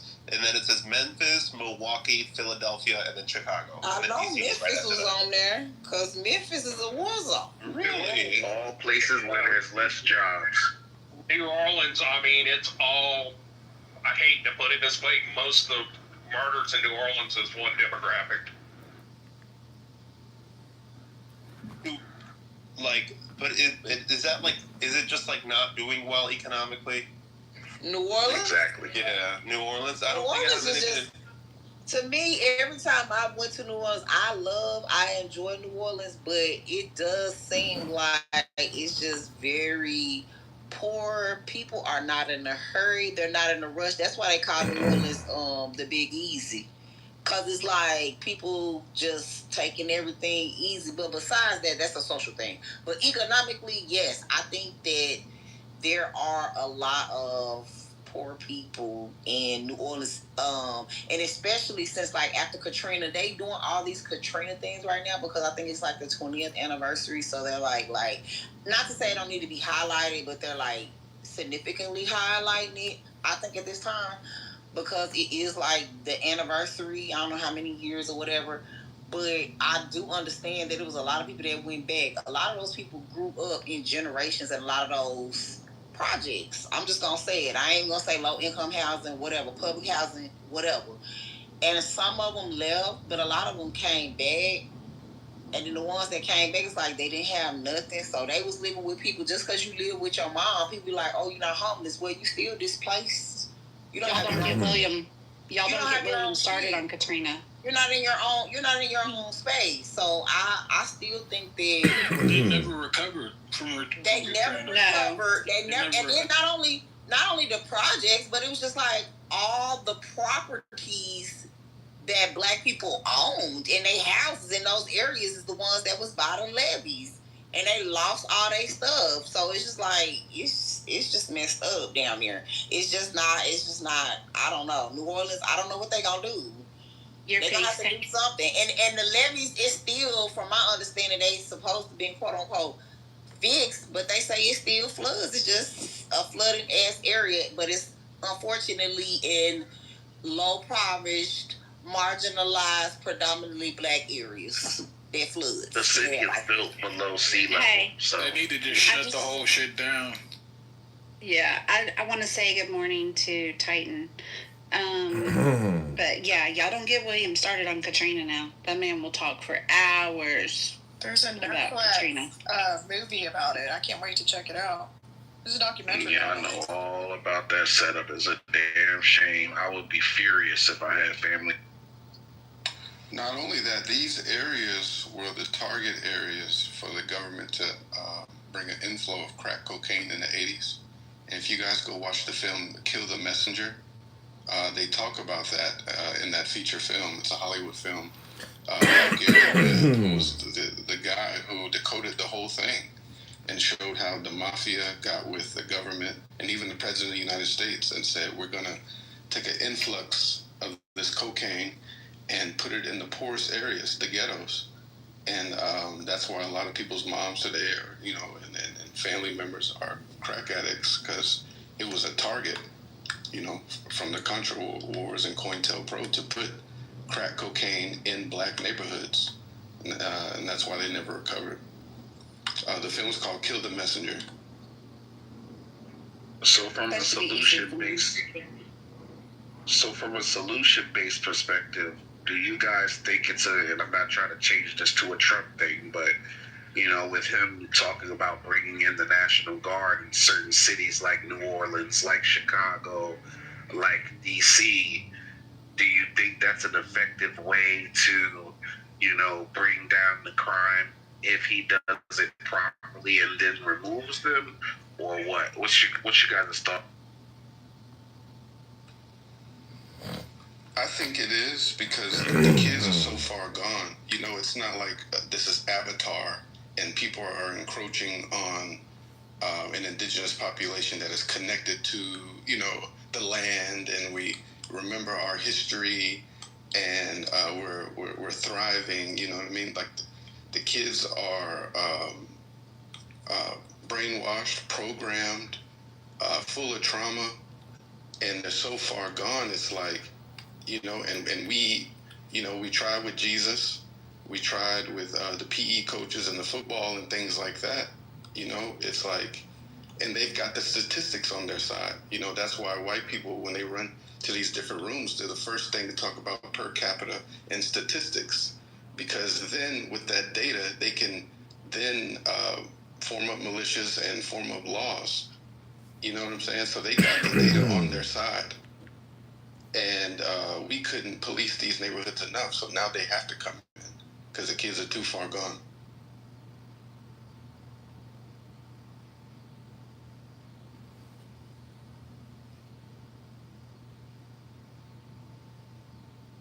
Monica, Nye, are you here? Are both of you here? Yes. It also is. Oh, go ahead. I'm sorry. No, that's okay. I was just gonna ask MG. I wanted to tell you about last night. Can I wave at you real quick? Yeah. Oh. Yes. We'll be bad. Okay, fine. We'll be right back. Wow. More than 5 minutes. Y'all are gonna leave NY over there. Fine. Can you make me a mod? I want to be a mod. You guys can go away. You can be a mod in the muff. Sorry. Yes. Monica, why? No. Why? Are you Because you don't like it in the muff. I don't hate you. Oh, that's You right. don't I don't like muffs.